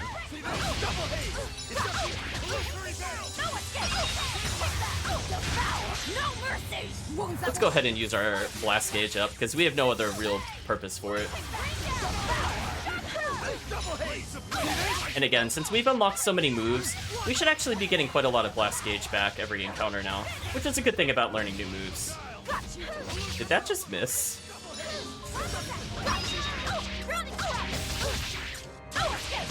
Oh, we used Grounding Strike for the first time. We hadn't really shown that off before.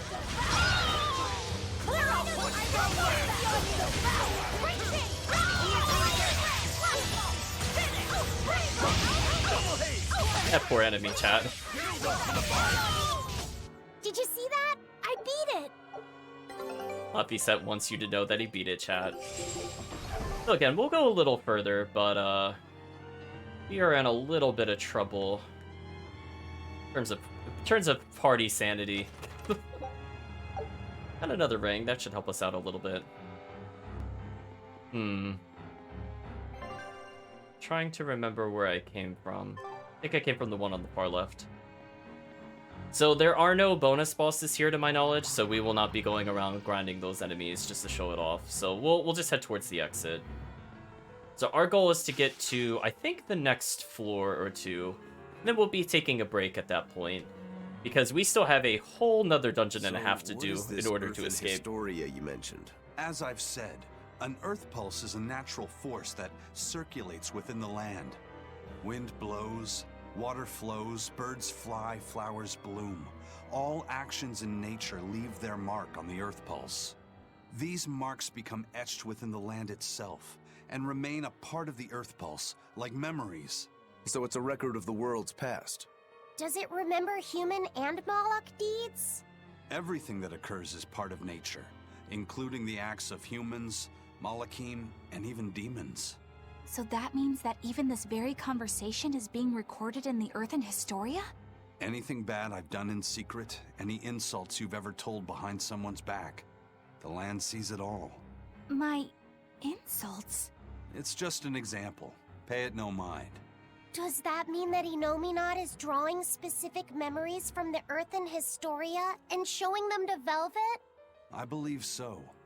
That's how Rokuro and I saw the same thing, even though we weren't there. With the Earth itself as his vessel, it's a trick only Inominat could pull off. Awfully devious for a self-styled Empyrean. But the attack did strike home. Keep a close watch on her until we're out of the Earth Pulse. Right. I'll make a comment on something the chat said in a moment, but let's watch one more skip before I make a comment. Velvet's psyche took a heavy blow there. Yes. She's in rough shape. How long do you think she'll last? What do you mean? Just what I said. Remember, hardness alone won't save you from breaking. If she keeps being shaken up like this, she won't be able to handle it. But what can we do? If she breaks, she breaks. Until then, we go on with our mission. What? Can't we help her? If you let sympathy fog your vision, you can end up crashed on a reef. Even so, we can't just let her suffer. It's too much. I'm fairly sure that Velvet would say the same thing if she was in Aizen's place. And do you agree, Rokuro? Me? I still have a debt to Velvet. I will pay it. But in the end, her fate will be something she'll have to decide for herself. That's true, but... Then I have a decision of my own to make. I won't give up on Velvet, no matter what. I see. Do what you have to. We won't stop you. So one thing I'd like to say, and I was kind of thinking about this earlier, I was just debating the correct time to say it, but it is very amusing when you're in places like the Earth Pulse where you don't know how to escape, that you can just give the shipping orders from anywhere. So what I like to picture in this particular scenario is that while Magilu is holding open the portal between us and presumably something closer to the real world, there's this Sylph J flying in and out, constantly giving orders. It just always finds the ship, chat. It's fine. So we're getting a little closer. Our goal is to get to the 5th one. I'm hesitant if we'll actually do the cutscene for this yet. We might save it till next time, because we've been going for quite a while. We'll see how things pan out. Ooh, that ghost almost got me. No thank you, Mr. Ghost. So we have 2 different locations we could go to. This one leads to a chest, sure. Another 5 peach gels. Well, chat, I hope you were not purchasing healing items at this point in the game. Life bottles, maybe. Healing items, I'm still of the opinion, though, chat, you generally really don't need healing items at all. If you're using Break Souls properly, that's all the healing you'll ever need in this game. And then if you cook food, it full heals you between combat, which is like the only other time you might consider using a healing item. So I think cooking is very strong in this game, even if you don't use it for its intended cooking effect.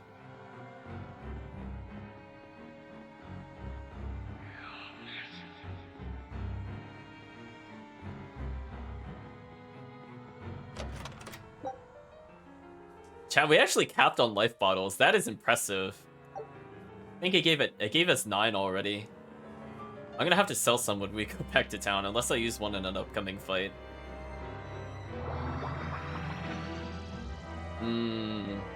Kirk doesn't quite understand Lapiset's attitude, I'm reading in the chat. So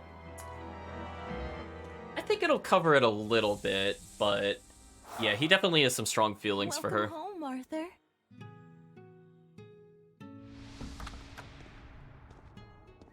Hi, Celica. I fixed the fence around the house. Oh, thank you, sweetheart. With the brigands stepping up their attacks, the town elders have been worried, but this should put their minds at ease. No. If the brigands turn into demons, a mere fence won't stop them. Nothing. Don't worry about it. I'm pretty confident in my carpentry. And the other 2? Probably at the Cape again. I've warned them 100 times that it's dangerous. Laphicet probably badgered Velvet into going. Don't worry, she'll watch out for him. Yeah, I can only hope that this little one grows up to be as strong as she is one day. Huh? You're happy, I hope. Of course I am. I never thought I could ever be this happy.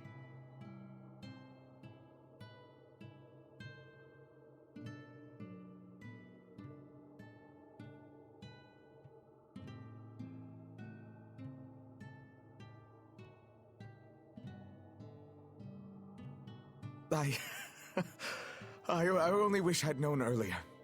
I would have made something even nicer for you.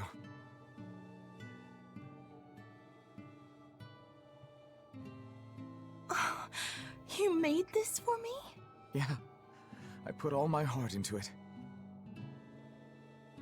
I'll cherish it always. It'll remind me of this happy day.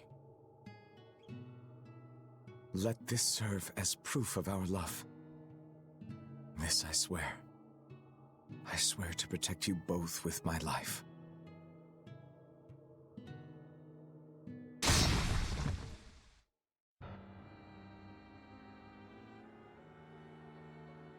That's Lord Artorias' past. See, chat, she's having a good time. Oh, that's rich! You mean you believe that tripe? It's all a pack of lies. His smile, his promise, everything.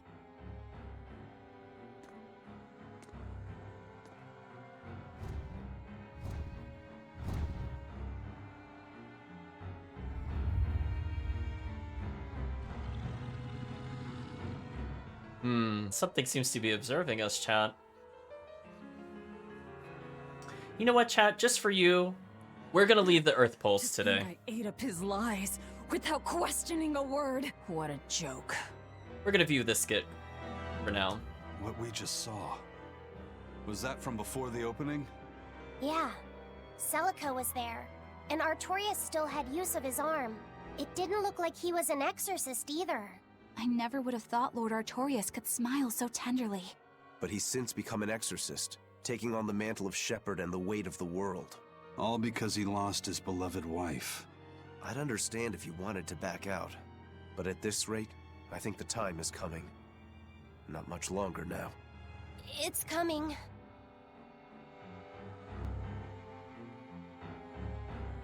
Okay, chat, so one word of warning is that we will be going, as soon as we fight this boss, we're actually not fighting one boss, chat, we are fighting two bosses. So I'm mentally preparing myself for a not-so-bad boss fight into a let's hope I can interrupt this boss fight spells, or else things are gonna go terribly wrong. It's fine, chat. But yeah, I'm not super concerned about this first boss we're gonna come up against. It's more the afterwards in this particular scenario. Again, more often than not, I only really care about spellcasters in terms of boss fights, or ridiculously overpowered bosses. In the case of the, I guess I could say joke bosses. Gimmick bosses can be kind of nasty too in this game. Okay, was there a treasure chest over here? There was. Unfortunately, if this is life bottles, we have to discard them, despite me not having many. Oh, it's more peach gels. Cool. An item I won't use, but we'll collect it anyway, just for your point of reference. So again, I'm pretty sure these items are always going to be the same each time. Know those things about Artorias and Celica, did she? Probably not. That was when the two were alone and first getting to know each other. We were seeing glimpses of a warm, loving family. But really, it just gave me the creeps. Same here. I could keenly feel Inominat scheming behind everything we saw. He's trying to get at Velvet. I think she used to truly love Lord Artorias. Having that happy past thrust in front of her at a time like this must be tearing her apart. Probably, but a demon like me wouldn't understand. What Velvet is going through is horrible. Even as a human, I can scarcely imagine what it must be like. But I approach it, just a little bit, because like her, I was his pupil.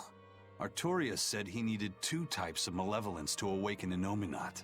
The illusions at a ball, making sure we knew about the attack on Titania, and Innominat appearing as her brother. If all of that was planned to extract the malevolence from her, we'd all better brace for worse to come. So they're hinting upon something that's important to realize, is that they intentionally let us know things in the game and purposely let us do things in the game because they're working on Velvet's psyche. So we have to be asking ourselves, as both a, I guess, first-time player and as the audience in general, what is it they're trying to do to Velvet specifically? We're seeing another happy memory chat. Oh, hey, that looks familiar. Night? This is Velvet's village.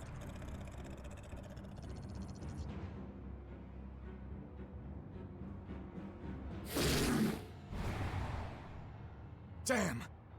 So many of them!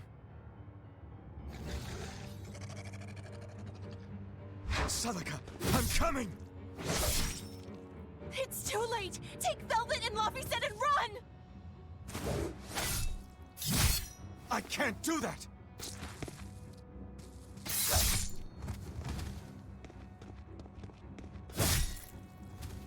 I want to have my life with you, with our child! No! Arthur! Celica!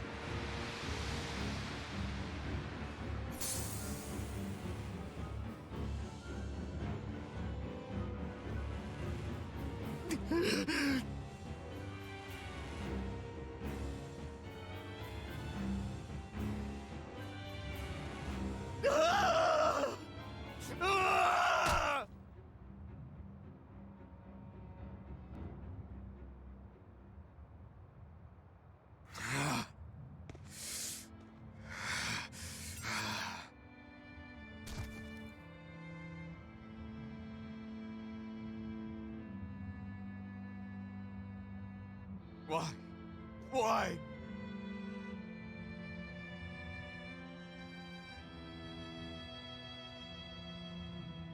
Why couldn't I? Why couldn't I protect my own family? Remember this moment well, Artorias. Humans are weak, filled with sin.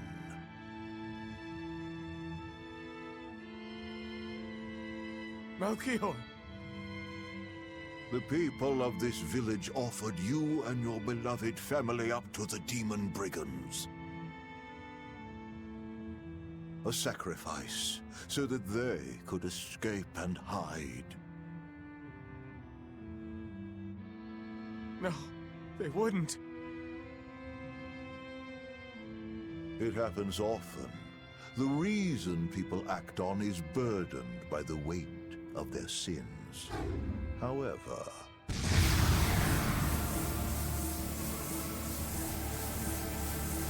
I have found a method to adjust their reason. A domain?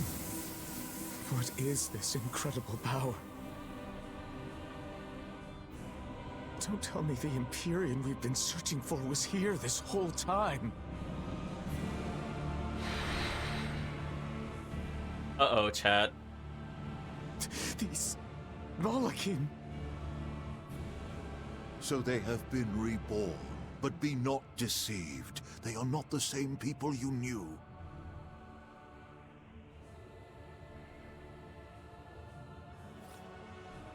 Why?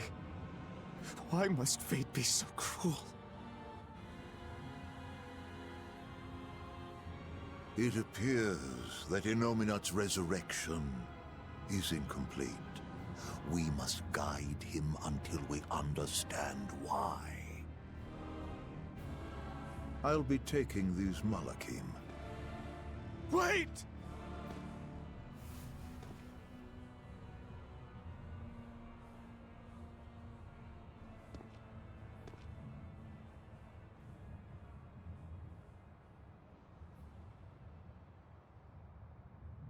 I'm sorry I couldn't keep my promise.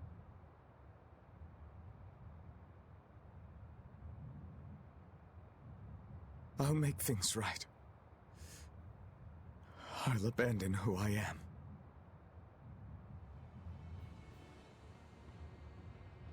Nameless Moloch, I will forge a pact with you. I will put an end to all the pain in this world. Do you have it in you? You who abandoned my friend's ideals and fled. On the souls of my dead master, wife, and child. This I swear. My name is Artorius Colbrand. I have inherited the will and the strength of Claudin Asgard, former head of the Exorcists. Very well. Let tonight's tragedy change fate and birth salvation.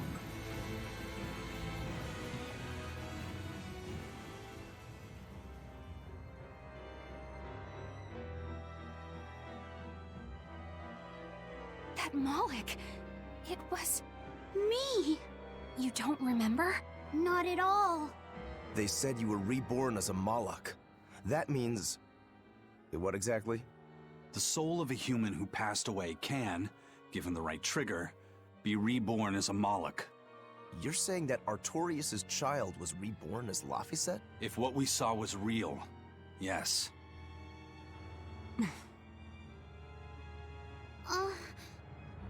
So the female Moloch that was born along with him was...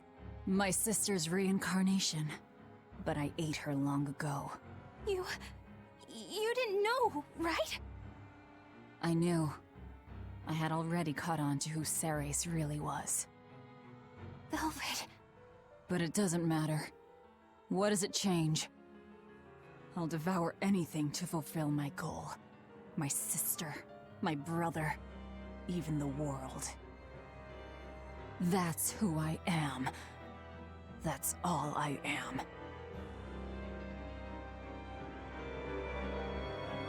So I'll let the chat take a moment to digest that. So if you were wondering why Laphicet looks so much like other Laphicet, it is indeed Celica's unborn child. You might remember in the other earlier parts of the playthrough, I drew a lot of attention to the fact that the gravestone was there for her unborn child. I was hinting to this. So the first time I played through the game, I actually suspected that this was the case. And I like that they set it up all the way back at the beginning of the game. I was like, that is a great, great sign of the writing. Because I was so happy, chat. It's like, what a setup, chat. That was the day all of this started, wasn't it? Yeah, the opening. Innominat was halfway revived and demons became visible to all.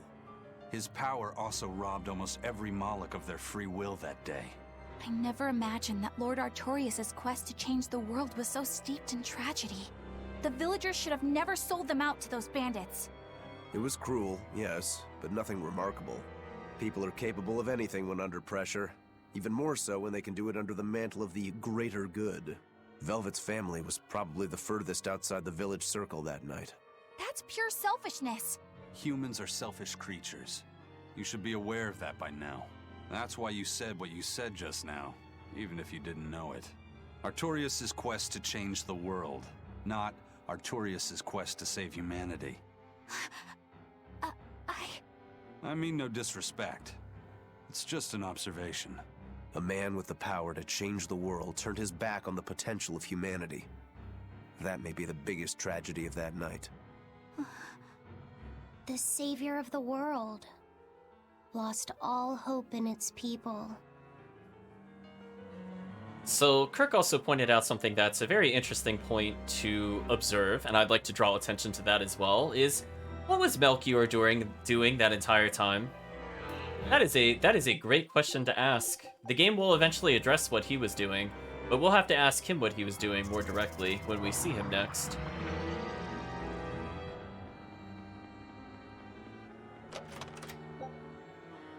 Goodbye, Panacea bottles.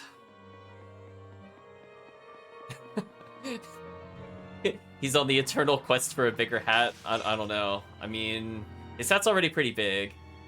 So the game is warning us with the save point that we are almost in boss territory, which is fine. I would like a regular save because we've been going a really long time without a real save. Ooh, there we go, chat.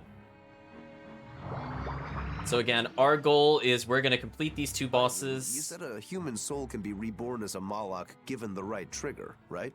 Is that something that happens frequently? I'm afraid I don't have an answer for that. We know that humans are sometimes reborn as Malakim, but not how or why. It's more likely among people with greater resonance, but the process is still a mystery. Huh. So it's not something that happens, or that can be made to happen easily.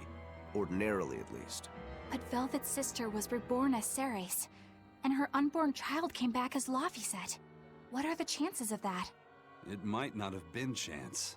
They both died on the Scarlet Night. Their rebirths may have been influenced by the sacrificial ceremony. Are you saying that Innominat made it happen on purpose? Call it an educated guess.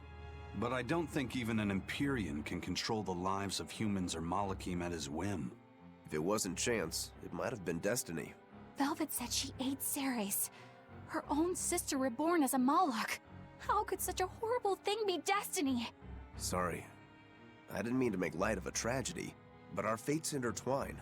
The good and the bad, whether we like it or not. That's what makes it destiny, right? True. But this... Get a hold of yourself, Eleanor. Velvet and Laphicet are in rougher waters than any of us. They'll be looking to you to light their way. Yes. I must remain calm and steady. Now, chat, if I'm not mistaken, one of the best cutscenes, arguably the best. We already saw the reveal of Innominat, which was a great scene. We're gonna see one more really great series of scenes, and then I'm gonna let the chat emotionally recover afterwards by ending the stream.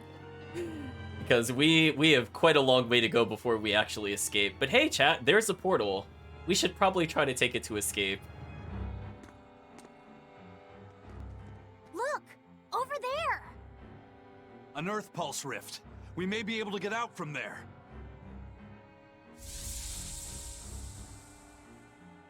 Arthur, there's something I'd like to speak to you about. Alone.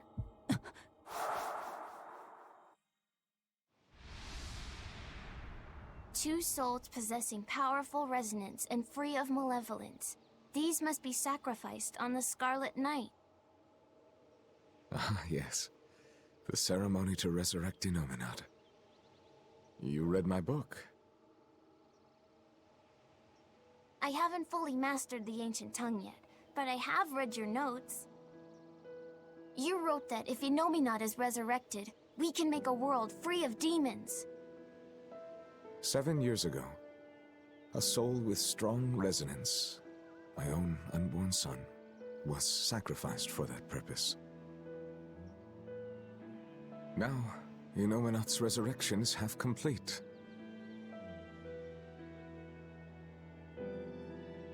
Because of that, everyone's resonance has grown stronger, enabling them to see demons.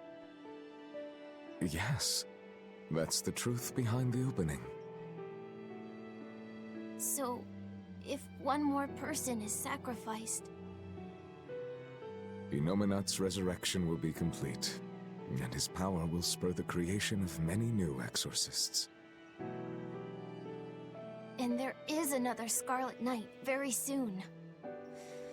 Arthur, I must ask. Laphicet? Can't I be the sacrifice? Tell me, why do you think that birds fly? I think that birds fly because they must. Why else would they have wings if not to embrace the sky? I have wings too, weak as they are. That's why I must fly, now! If we miss this Scarlet Night, the next won't be for another 3 years. By then, I won't be alive.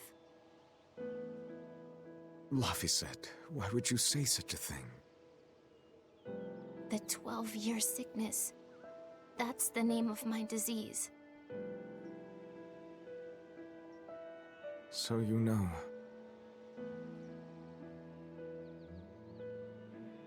I'm not afraid of being sick. But I don't want to just be a burden on everyone until I die. I couldn't take it.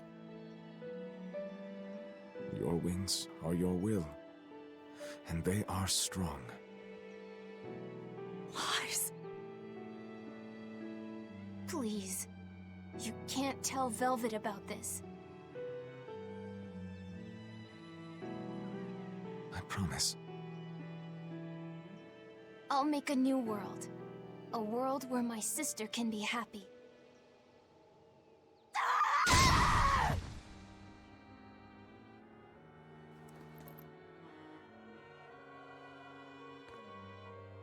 Don't talk to me about Will! About wings! Both of you! Together! You betrayed me! Whoa, hey! What's everyone apologizing for? We're a family, right? Hurry back. I'll make you a quiche, just the way she taught me. No kidding. I think you'll be an exorcist to rival even him. Shut up! He fell further than this back at the shrine. I will have my revenge. Revenge for Laphicet! Laphicet knew so much more pain than I ever will. And still, I couldn't do anything for him. I'm sorry. I'm sorry. Shut up! It's a lie! A dirty lie! All of it! It's all their lies! And I believed it! Die! Die! Die! Die!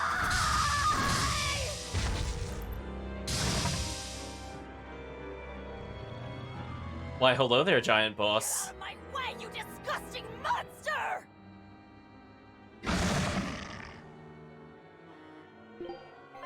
Velvet's not doing so hot, guys. But we're now fighting the Chimera, which actually has really high magic resistance, decent attack power, not too crazy. Skills, fortunately, it will take a normal amount of stun. It only takes 30 less damage per skill, so it does mean that your magic spells do a lot less if they multi-hit. That's the big thing we have to be worried about. We should pay attention to the most damaging spell it has, which is Gravity Well. Anytime you see that on a boss, you just kind of go, I pray it does not hit me. Because that will be basically a game over. It has pretty high art damage. What is this thing? An amalgamation of multiple demons? It doesn't matter what it is! I'll devour it until it's dead! Got you! Double haze!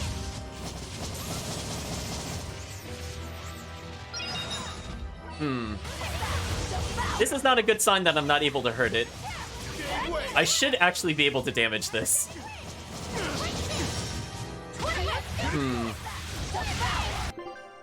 Love it. I might need you to change weapons because we are just literally not doing anything. Hold on, chat.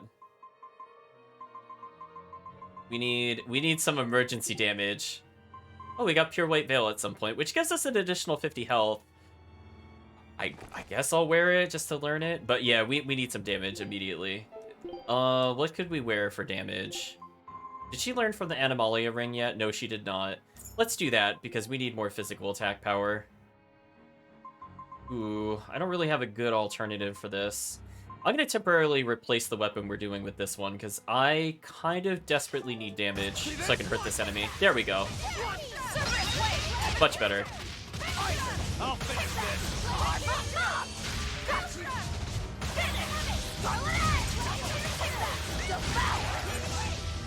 We can do a little bit of damage, but not a crazy amount.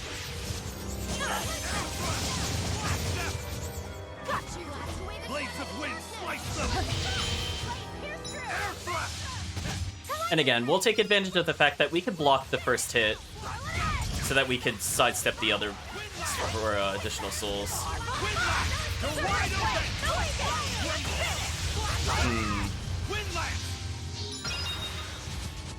want to make sure not to get hit by that. We'll pick up that extra soul now. Fortunately, whenever it does that attack, it will give us a soul back. But we are in a little bit of trouble, because we don't have a lot of base damage, it seems. It's kind of annoying.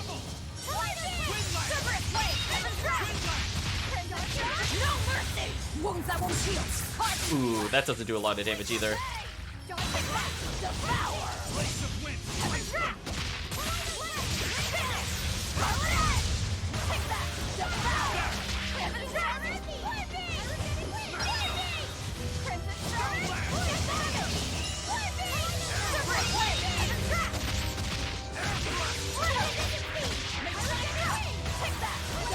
Ooh, we dropped the combo. I have to be a little careful here, because we're getting low on souls. So I'm going to make sure not to take anything that I don't need to take damage-wise. So like that, I'll just back up, because it gave us another soul, and then I can punish it with that.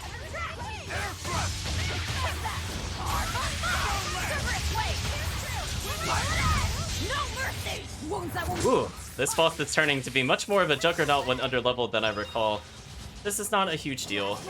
Again, that attack is at least very easy to dodge. Not a hard fight, necessarily, but you can see because we are underleveled, this boss loves messing with us, and most of our moves do not do any real damage. We can try to abuse its fire weakness a little more, I suppose, so that way we could do more damage. So that's why Cerberus Wave is able to do a decent amount. Is there anything else we could really kind of combine into here? I have a fire move. Oh, I could just Searing Edge the first hit.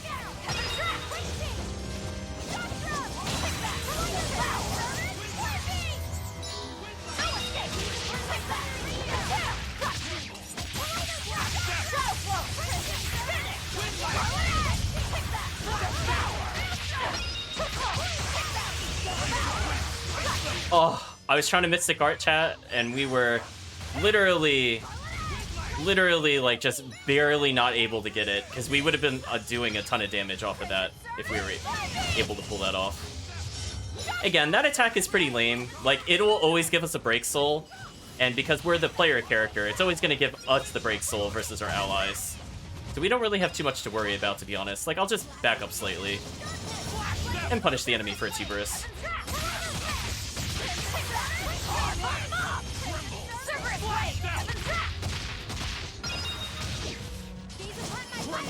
Again, it's just gonna keep feeding us break souls.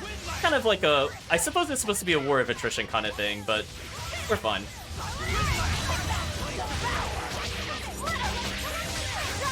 Kind of hoping our allies hit the only weakness I can't hit. Ooh, that's gonna do a lot of damage. We might be able to finish the boss with this. It is pretty wounded. Ready to die? Think you can dodge? Just try. Perfect mayhem! Eleanor has enough meter. We should be good. Resound! Arrive! Become the blade of destruction! Frostbond! Oh, it still had more health. What a shame. Fortunately, we still have a meter apiece, which is all I want to make sure we end with for the next fight.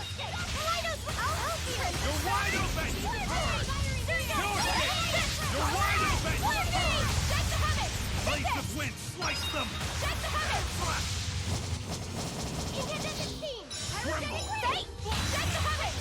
Again, we just want to make sure we have as much meter as possible.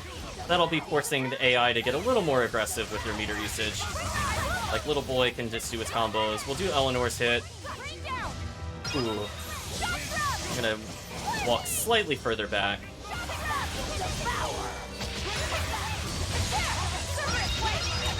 And there we go, chat. Not too bad. So we got a lot of grade for beating it, which is kind of nice, because none of us died. We got a new ability, Deceiving Pummel, which is an excellent art for Aizen, especially for playing him melee. Dark Vortex is interesting with Rokuro, because I believe that means you pull the enemy towards you. So that allows for moves that usually end up with a lot of pushback, or tend to move away from the enemy. It allows the art to kind of link between the two. So you don't have to worry about pushing them too far and just ending the combo. So that's kind of good that we got that. Now, because we did defeat that, we did get a lot of equipment covered in one shot. But I think we are immediately going into another boss fight. Like, I think cutscene-wise, we'll see more. So we'll have to swap during the next boss fight.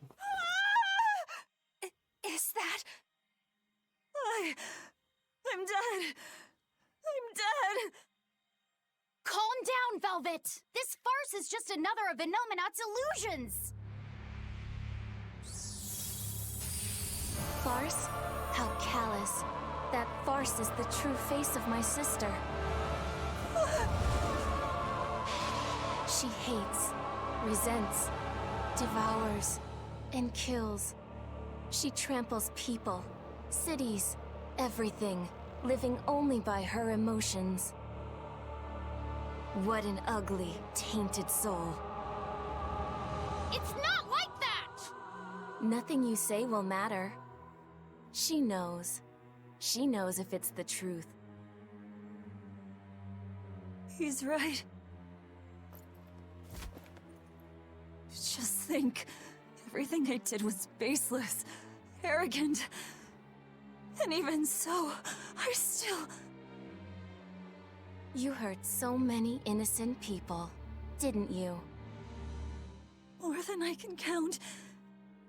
I devoured and killed so many. Without even knowing Arthur's true aims. I destroyed people. I destroyed whole towns. And worse yet, you didn't even show mercy to your own sister's reincarnation.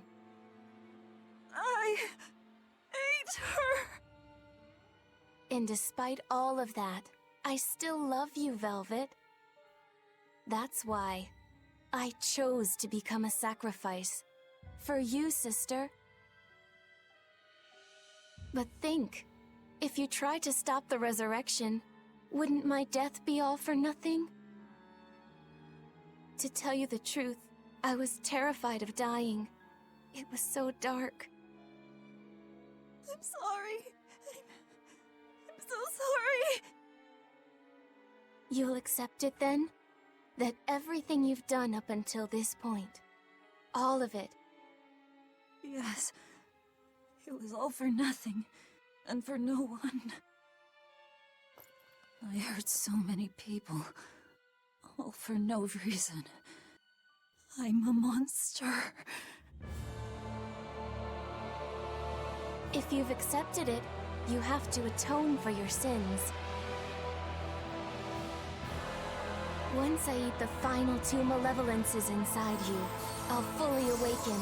Give them to me. Give me your hatred, your despair. If you do, I can cleanse this world of all its pain.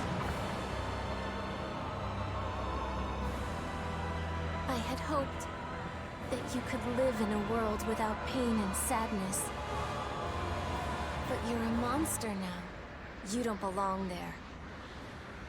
Velvet!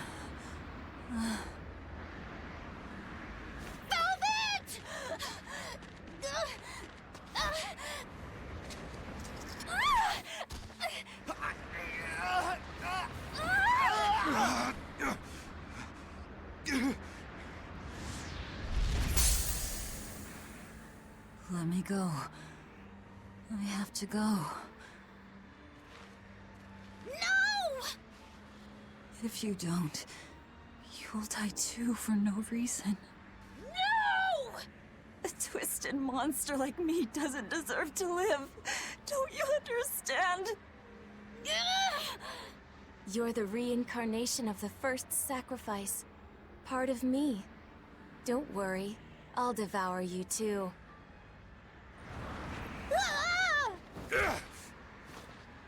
Laphicet, tell this self-absorbed idiot what she needs to hear! Please, let me go. Will you stop whining? Huh? No, I don't understand! You snap at people! You're scary! You tried to eat me! But... you're also kind! And you're filled with life! I don't understand a single thing about you! But you gave me a name! When I was a number! You gave me that compass!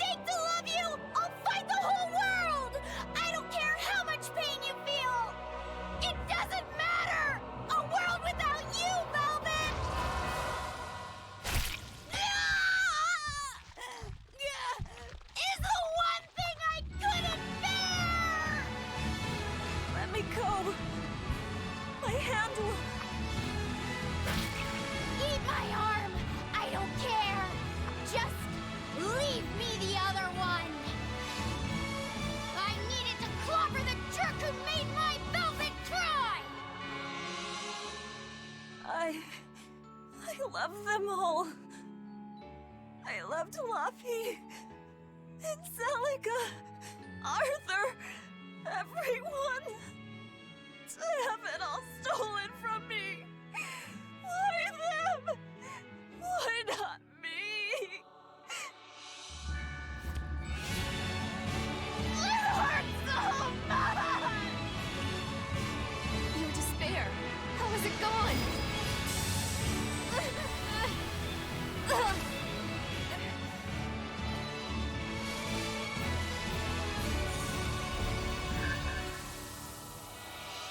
A flame burns in my heart, too. A flame I cannot quench no matter how hard I try. Just like you, Velvet. I finally understand how you felt. But the only one I can fight for is myself. That's good enough. That's proof that you are truly alive.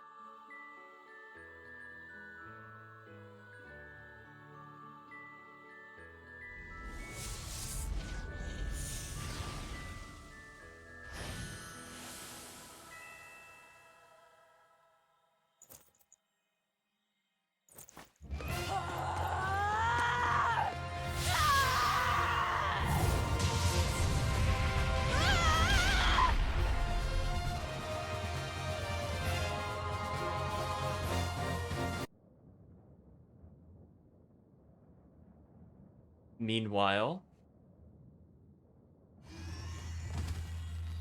Miss Magilou! Don't worry.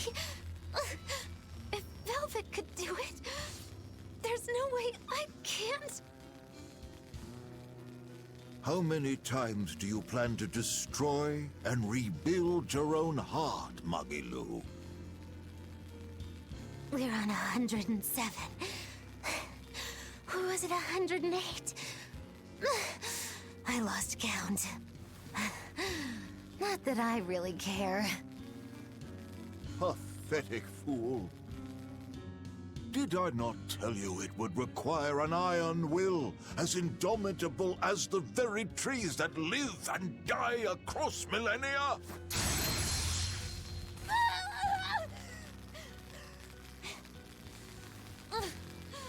Like you, I suppose. Or that boy over there. That is the foundation of an ideal world, one free from man's sins. An ideal world, huh?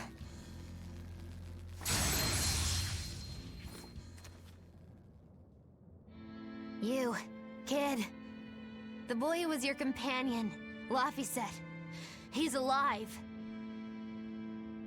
Chasing a terrifying demon girl, he has learned the immensity of the seas and weathered the dry wastes of the land.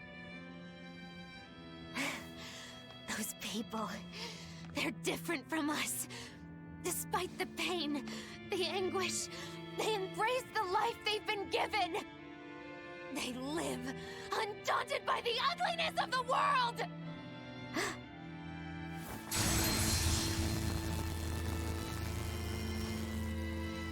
So you're doing this all for them? Is that what this is? Not even close.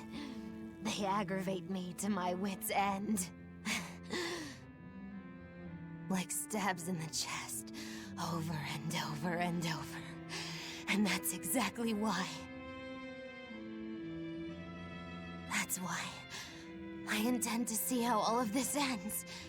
I won't be satisfied until I do. Words bereft of meaning.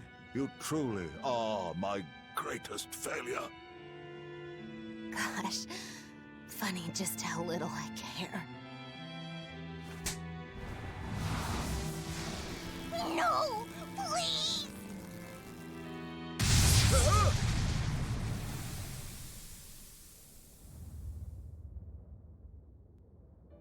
Let me guess. We came at a good time? You're late. Because of you, I had to have a really boring conversation. So, you came face to face with Innominat. If so, then you must know that your quest for revenge is utterly meaningless. Yeah, I did. I know why sadness fills the world, and I know how deep are the burdens of sin. I tried to abandon my memories of Arthur and Laffy, to cut myself off from it all, and end this tragedy. It's what they would have wanted. Exactly. You do well to know your place. But that's exactly why I can't forgive them. Not Artorias, not Innominat. I know my heart is ugly and full of contradictions, but those days we spent together in familial warmth, they're proof that that all of us, were truly alive. That's why, no matter how hard, no matter how sad it gets, I will take my vengeance to the very end! Velvet! Don't be a fool. Just give up and die like you ought. It is your destiny to wallow in despair. You take my family, turn me into a monster, and you want my soul too. Now who's being the fool? Remember this well. The Lord of Calamity never gives up, not even in the face of death. Have you no shame for your sins, you unholy monster?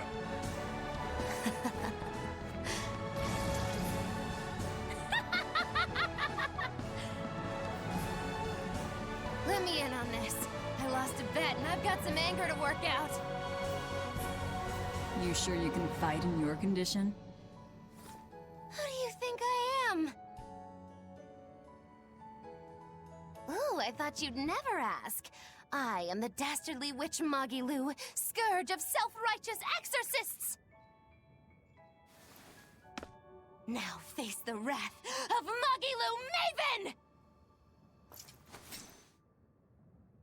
Fools, all of you!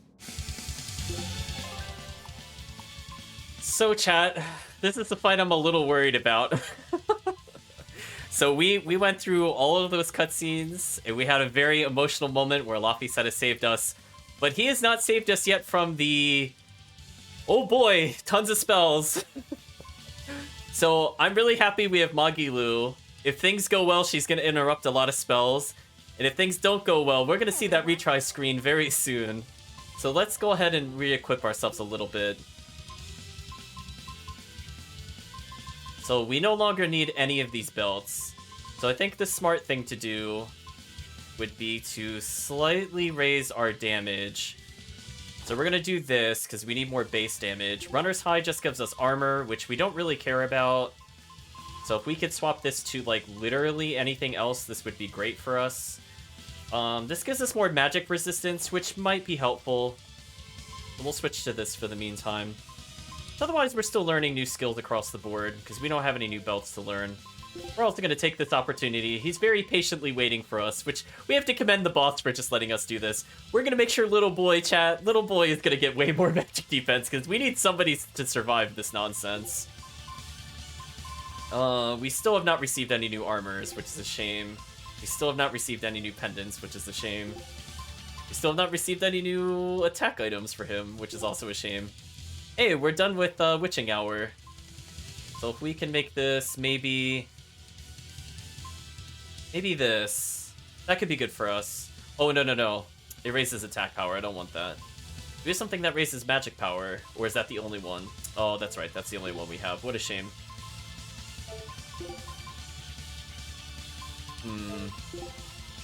We're going to do our best to go in as well equipped as possible. Oh, that gives us slightly better stats. We might as well do that. Again, we're going to take our time with this, because this boss fight, I'm not going to say will one-shot us, but it'll be very bad if I mess up a block timing. Oh, she's already done with hover boots. That's good.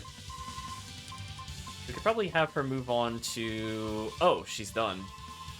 There's no other boots worth mastering. If we had boots that raise magic power, I'd probably put them on her right now. But unfortunately, the only ones I can think of that do that are male only. Like, if it's only gonna raise it by 5, that's not really worth it for me. So we're just doing a quick check. Oh, amphibial boots. But we lose a lot of focus with this. I'll put it to this for now, chat. I think this will be okay. Well, wish me luck, chat. We have Magilu, who's not subbed into the current party, which kind of sucks, and she's got no meter. That also sucks. Sorry to have worried you. I wasn't worried. I didn't realize you were someone who needed looking after. Me neither. This is our way of saying we trust you. Yeah. Horrible ingrates. See? Stabbed in the chest, that's all you give me.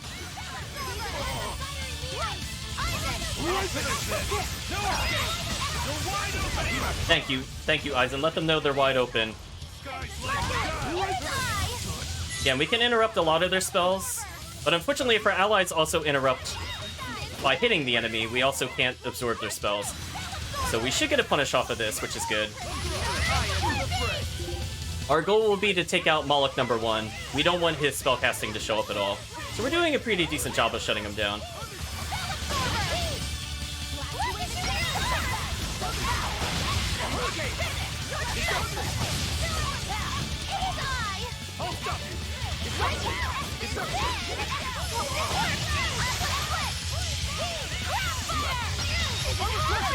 Okay, we got him, chat. So that's one of the major threats exterminated. Now we just have Melchior to contend with. He also has a Mystic Art, so we'll probably see it at some point.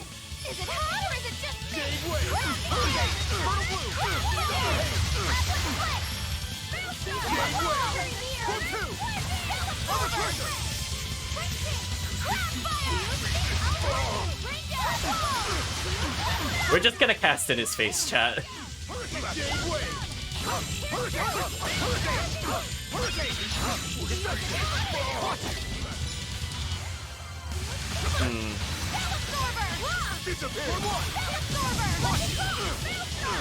Again, if we need to, we're gonna collect extra souls as Magilu. This will be one of the encounters I definitely feel a little safer as Magilu, just because we need to be able to interrupt him on the fly. We shouldn't really rely on the AI to do that. So we'll be varying our spells up a little bit and kind of paying attention to him.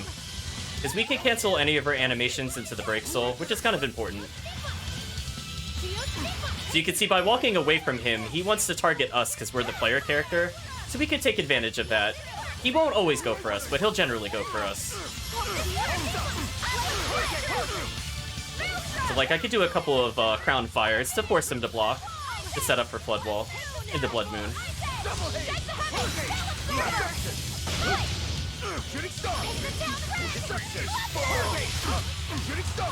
And again, Rokuro is actually pretty good at stunning on his own, so we don't really need to control him compared to Velvet. Like, Velvet we need to babysit, Rokuro we do not.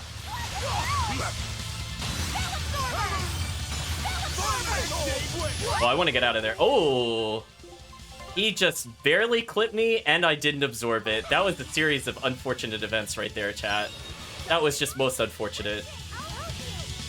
Like you saw, I tried to absorb it. Just sometimes it doesn't work. I don't really know why it doesn't absorb it. It should absorb it, it just doesn't. That was unfortunate. Well, I want to make sure we get as much experience as possible. I think he's trying to Mystic Art somebody. So whoever is about to get hit by that, I feel really bad. Oh, our AI is guarding, so he's not getting a chance to do it. We'll give him a soul, so that way we can also get... he'll also do less damage, and we can absorb another soul. Aizen went in, chat. I want to make sure Rokuro heals himself, because he's actually in danger of killing himself. Oh, is he not going to get the ability to attack? I should just let him hit me, actually.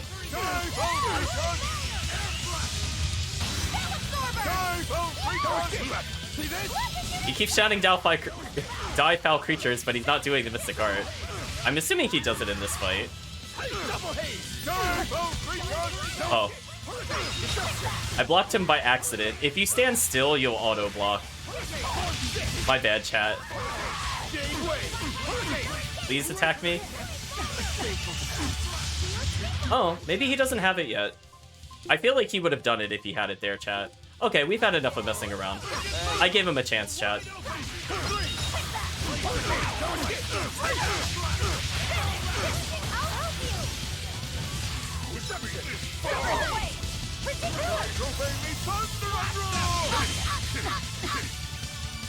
Yeah, if that attack wasn't gonna do it, he's never gonna do it.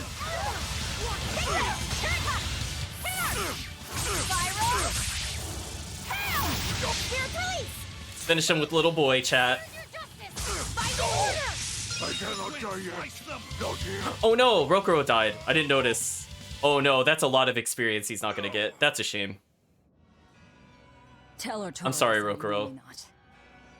They took something precious from me. I'll never forgive them for that. The annals of history are stained with evil people like you. You spread havoc and destruction, all to satisfy your own ends. A dark font of malevolence. You're a demon lord, the irredeemable embodiment of sin. The Lord of Calamity. It is the Exorcist's duty to destroy you. You talk a lot. How about you keep talking and tell us where Ifrit is? You'll regret this. I can feel Inominat. He's coming. We can fight here no longer. Bienfu, close the rift. I can't! Come forth!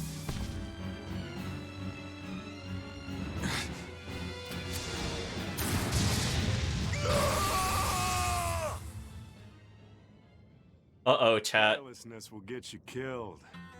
Zavid! You ruined the moment. Huh? Don't you mean thanks for saving us, Zavid? You're my hero and role model. I'm sorry, I forgot Ison said that line to him. Saving us, Zavid. Where exactly are we now? We're in an Abbey facility on Hexen Isle. I heard Melchior was in charge here, so I snuck in. I hadn't expected an extra-dimensional space. Is there a way out? There is now that I busted my way in. Let's head outside. We can talk then.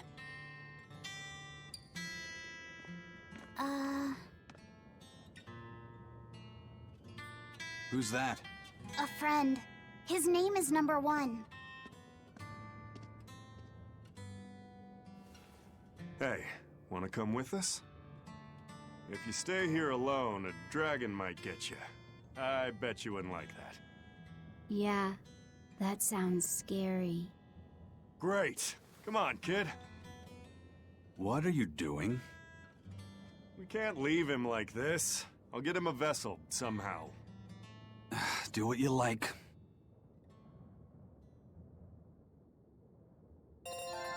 Oh, actually, Rokuro still got the experience for that. I'm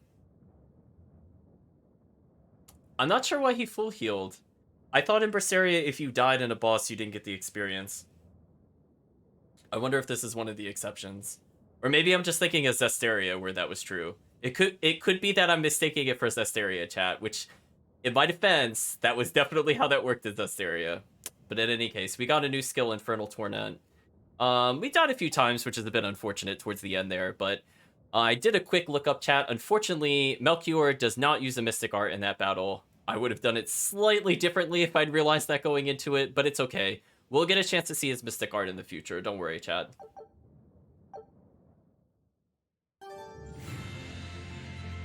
So we are definitely pausing for now. We had an exceptionally long stream, and I think the chat needs some time to recover because this was like all over the place, the emotional roller coaster.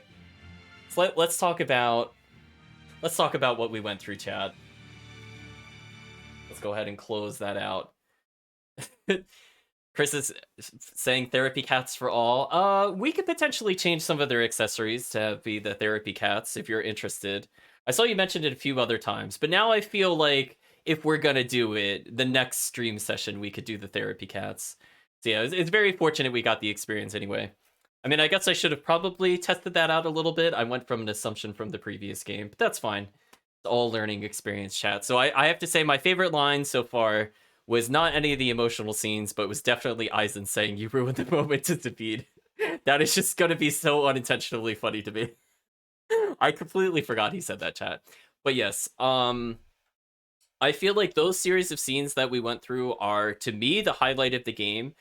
I will not say the game goes downhill from there, but they are very clearly well done. I feel like in terms of the music composition, where they reveal Velvet's third theme, the third theme variation, was timed very well with the line deliveries. I feel like we got to see a very varied performance from Velvet, because normally she's mostly angry, and I feel like the past couple hours we got to see anywhere between like kind of like cold to full of despair to angry to happy. So I feel like we got to see more emotional range both from the actress as well as the character.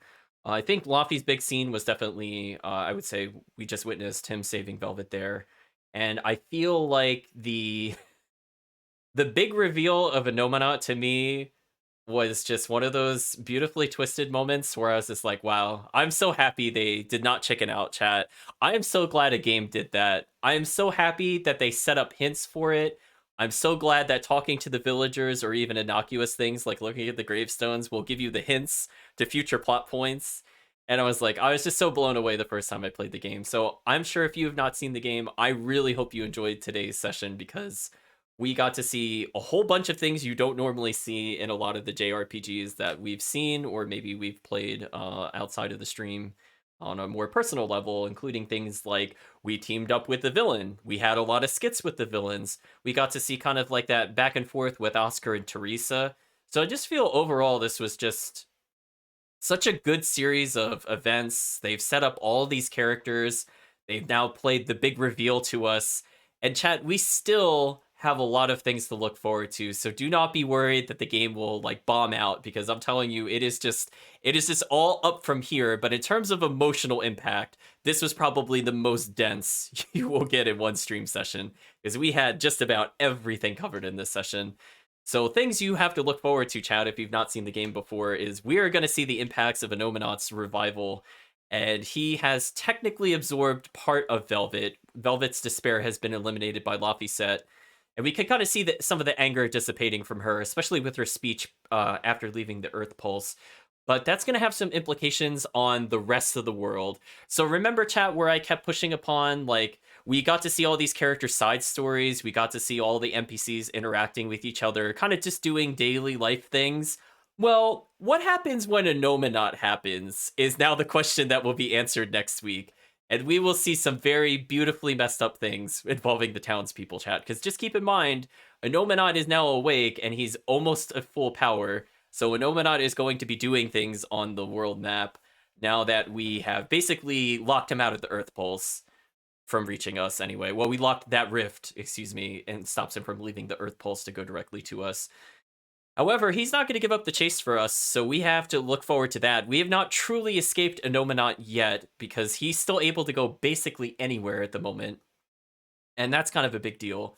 And we're going to go see more about this, I think they said interdimensional space, something along the lines, but the Hexen Isles, which we did go to in Zesteria, we're going to see their original purpose actually being performed, I think, in the next stream session. And other things we have to look forward to is we still have not found a single way to deal with the Nominat, and it was clear that a Nominat was beyond all-powerful, could not hurt him at all. We still couldn't even hurt Artorias, and now, like, what are we going to do when he combines Nominat's powers with Artorias' swordplay? It's going to be a really interesting time.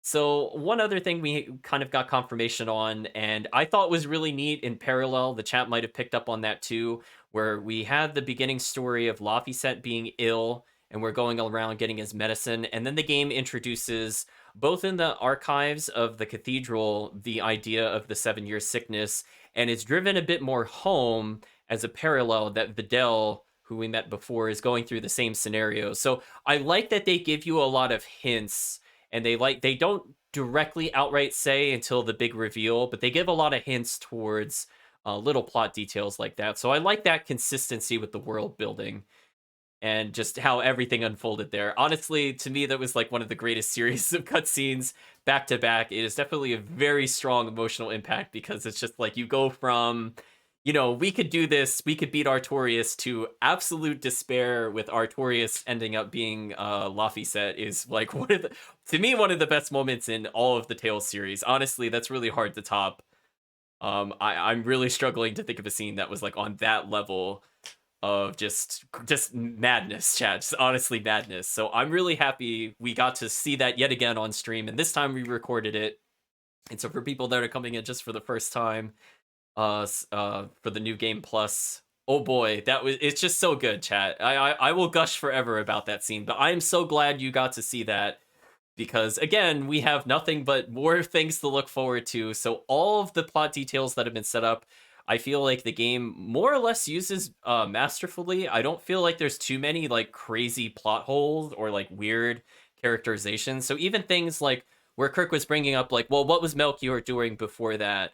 The game is actually going to answer that. Like some of the other Tales games don't do that. They just kind of go like, well, I kind of wish you gave us a reason for that. And him not showing up until then, Kirk, you should feel proud, is a plot point, and it'll go into a lot of detail. So the writers thought about that, and we could kind of get some hints as to what Melchior's motivations will be. We only had a brief experience with him, and on top of all those crazy things happening, you might have heard a name drop that Magilu used a new name we have not heard her use before, where she called herself a maven. And if the chat has been paying attention, that should tell us some character relationships that were not known before. We can also see, if nothing else, a very student-teacher dynamic going on with Melchior and Magilu. And don't worry, chat, it will continue to dive into that a little more. But we're going to be teased with it now, with a little drip feed of that plot information. So we still have a lot of reveals to look forward to. Just think, chat, we haven't even fought Shigure. Like, he's been there. We haven't rematched him technically. I mean, we fought him in a cutscene, but when we get to that fight, that is also one of the cooler fights in the game. And I'm really happy that they have a mechanic specifically for that boss fight. And I hope to show it to you and hopefully not get destroyed instantly. But we'll be doing that as well. So I think we're pretty much on track for side quests and skits. I might have missed a handful in the beginning. And I'll pay for that with my cat soul sins. So we'll be cleaning those up. But I think otherwise, according to notes I took prior to the stream, I don't think we've missed anything for the past 5 sessions. So we're pretty much on track when it comes to that. So if not, we'll go see some of those in post game, and I'll try to clarify where those would have occurred in the story as kind of the cleanup. Again, it's pretty easy to miss a lot of skits in this game, especially since a lot of them are tied to cooking, or they require you to go back, but only at a specific time, but not after another specific time kind of deal. But fortunately, I don't feel like a lot of those that are missable are like super important plot elements. Most of the plot element ones always occur after a major skit that's automated. So don't feel too bad if you miss some of those. Some of those are just more for lighthearted moments. And I feel like the chat might need it after today's session. But chat, we are still not done with the emotional heartbreak. I will let you know we're going to get a little bit of a pause next session, but we're going to go right back to despair. Don't worry, chat. But you could take this time, you as the viewers at home, to just recover from it and go, what will the game do next? Because there is quite a lot in store for us. So I hope you enjoy the upcoming story sessions. I'm trying to think plot-wise if I'm missing anything. Don't think so. We basically haven't dealt with any of the legates, and we're going to need to do that before we deal with Artorias. So we still have a little bit of plot to go in terms of major plot points, and we have a whole ton of optional content that we will do. And I will see if we could do it on Chaos Mode, chat, because that is going to be... Ooh. It's going to be something. It's going to be something. So hopefully you will look forward to the joke bosses in particular, because oh boy, are they some of the hardest challenges in the game, even harder than the story boss, and I would say arguably even harder than the true final boss, the empowered version of the final boss by beating the bonus dungeon. I still feel like relative to when we first encounter the bonus bosses. They are on a completely different level. So we're gonna see how that goes. But for now, I'd just like to thank you all for joining. I appreciate the comments throughout. Thank you all for all the follows. I just want to throw that out there.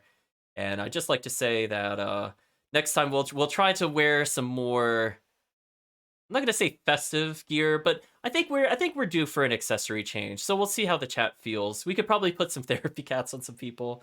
But if we want to change some of their outfits in general, we could also do that at that time. I feel like it's a good break point in the story to do so without it kind of messing up the flow. So until then, I hope you all have a good day or a good night, depending on the time zone.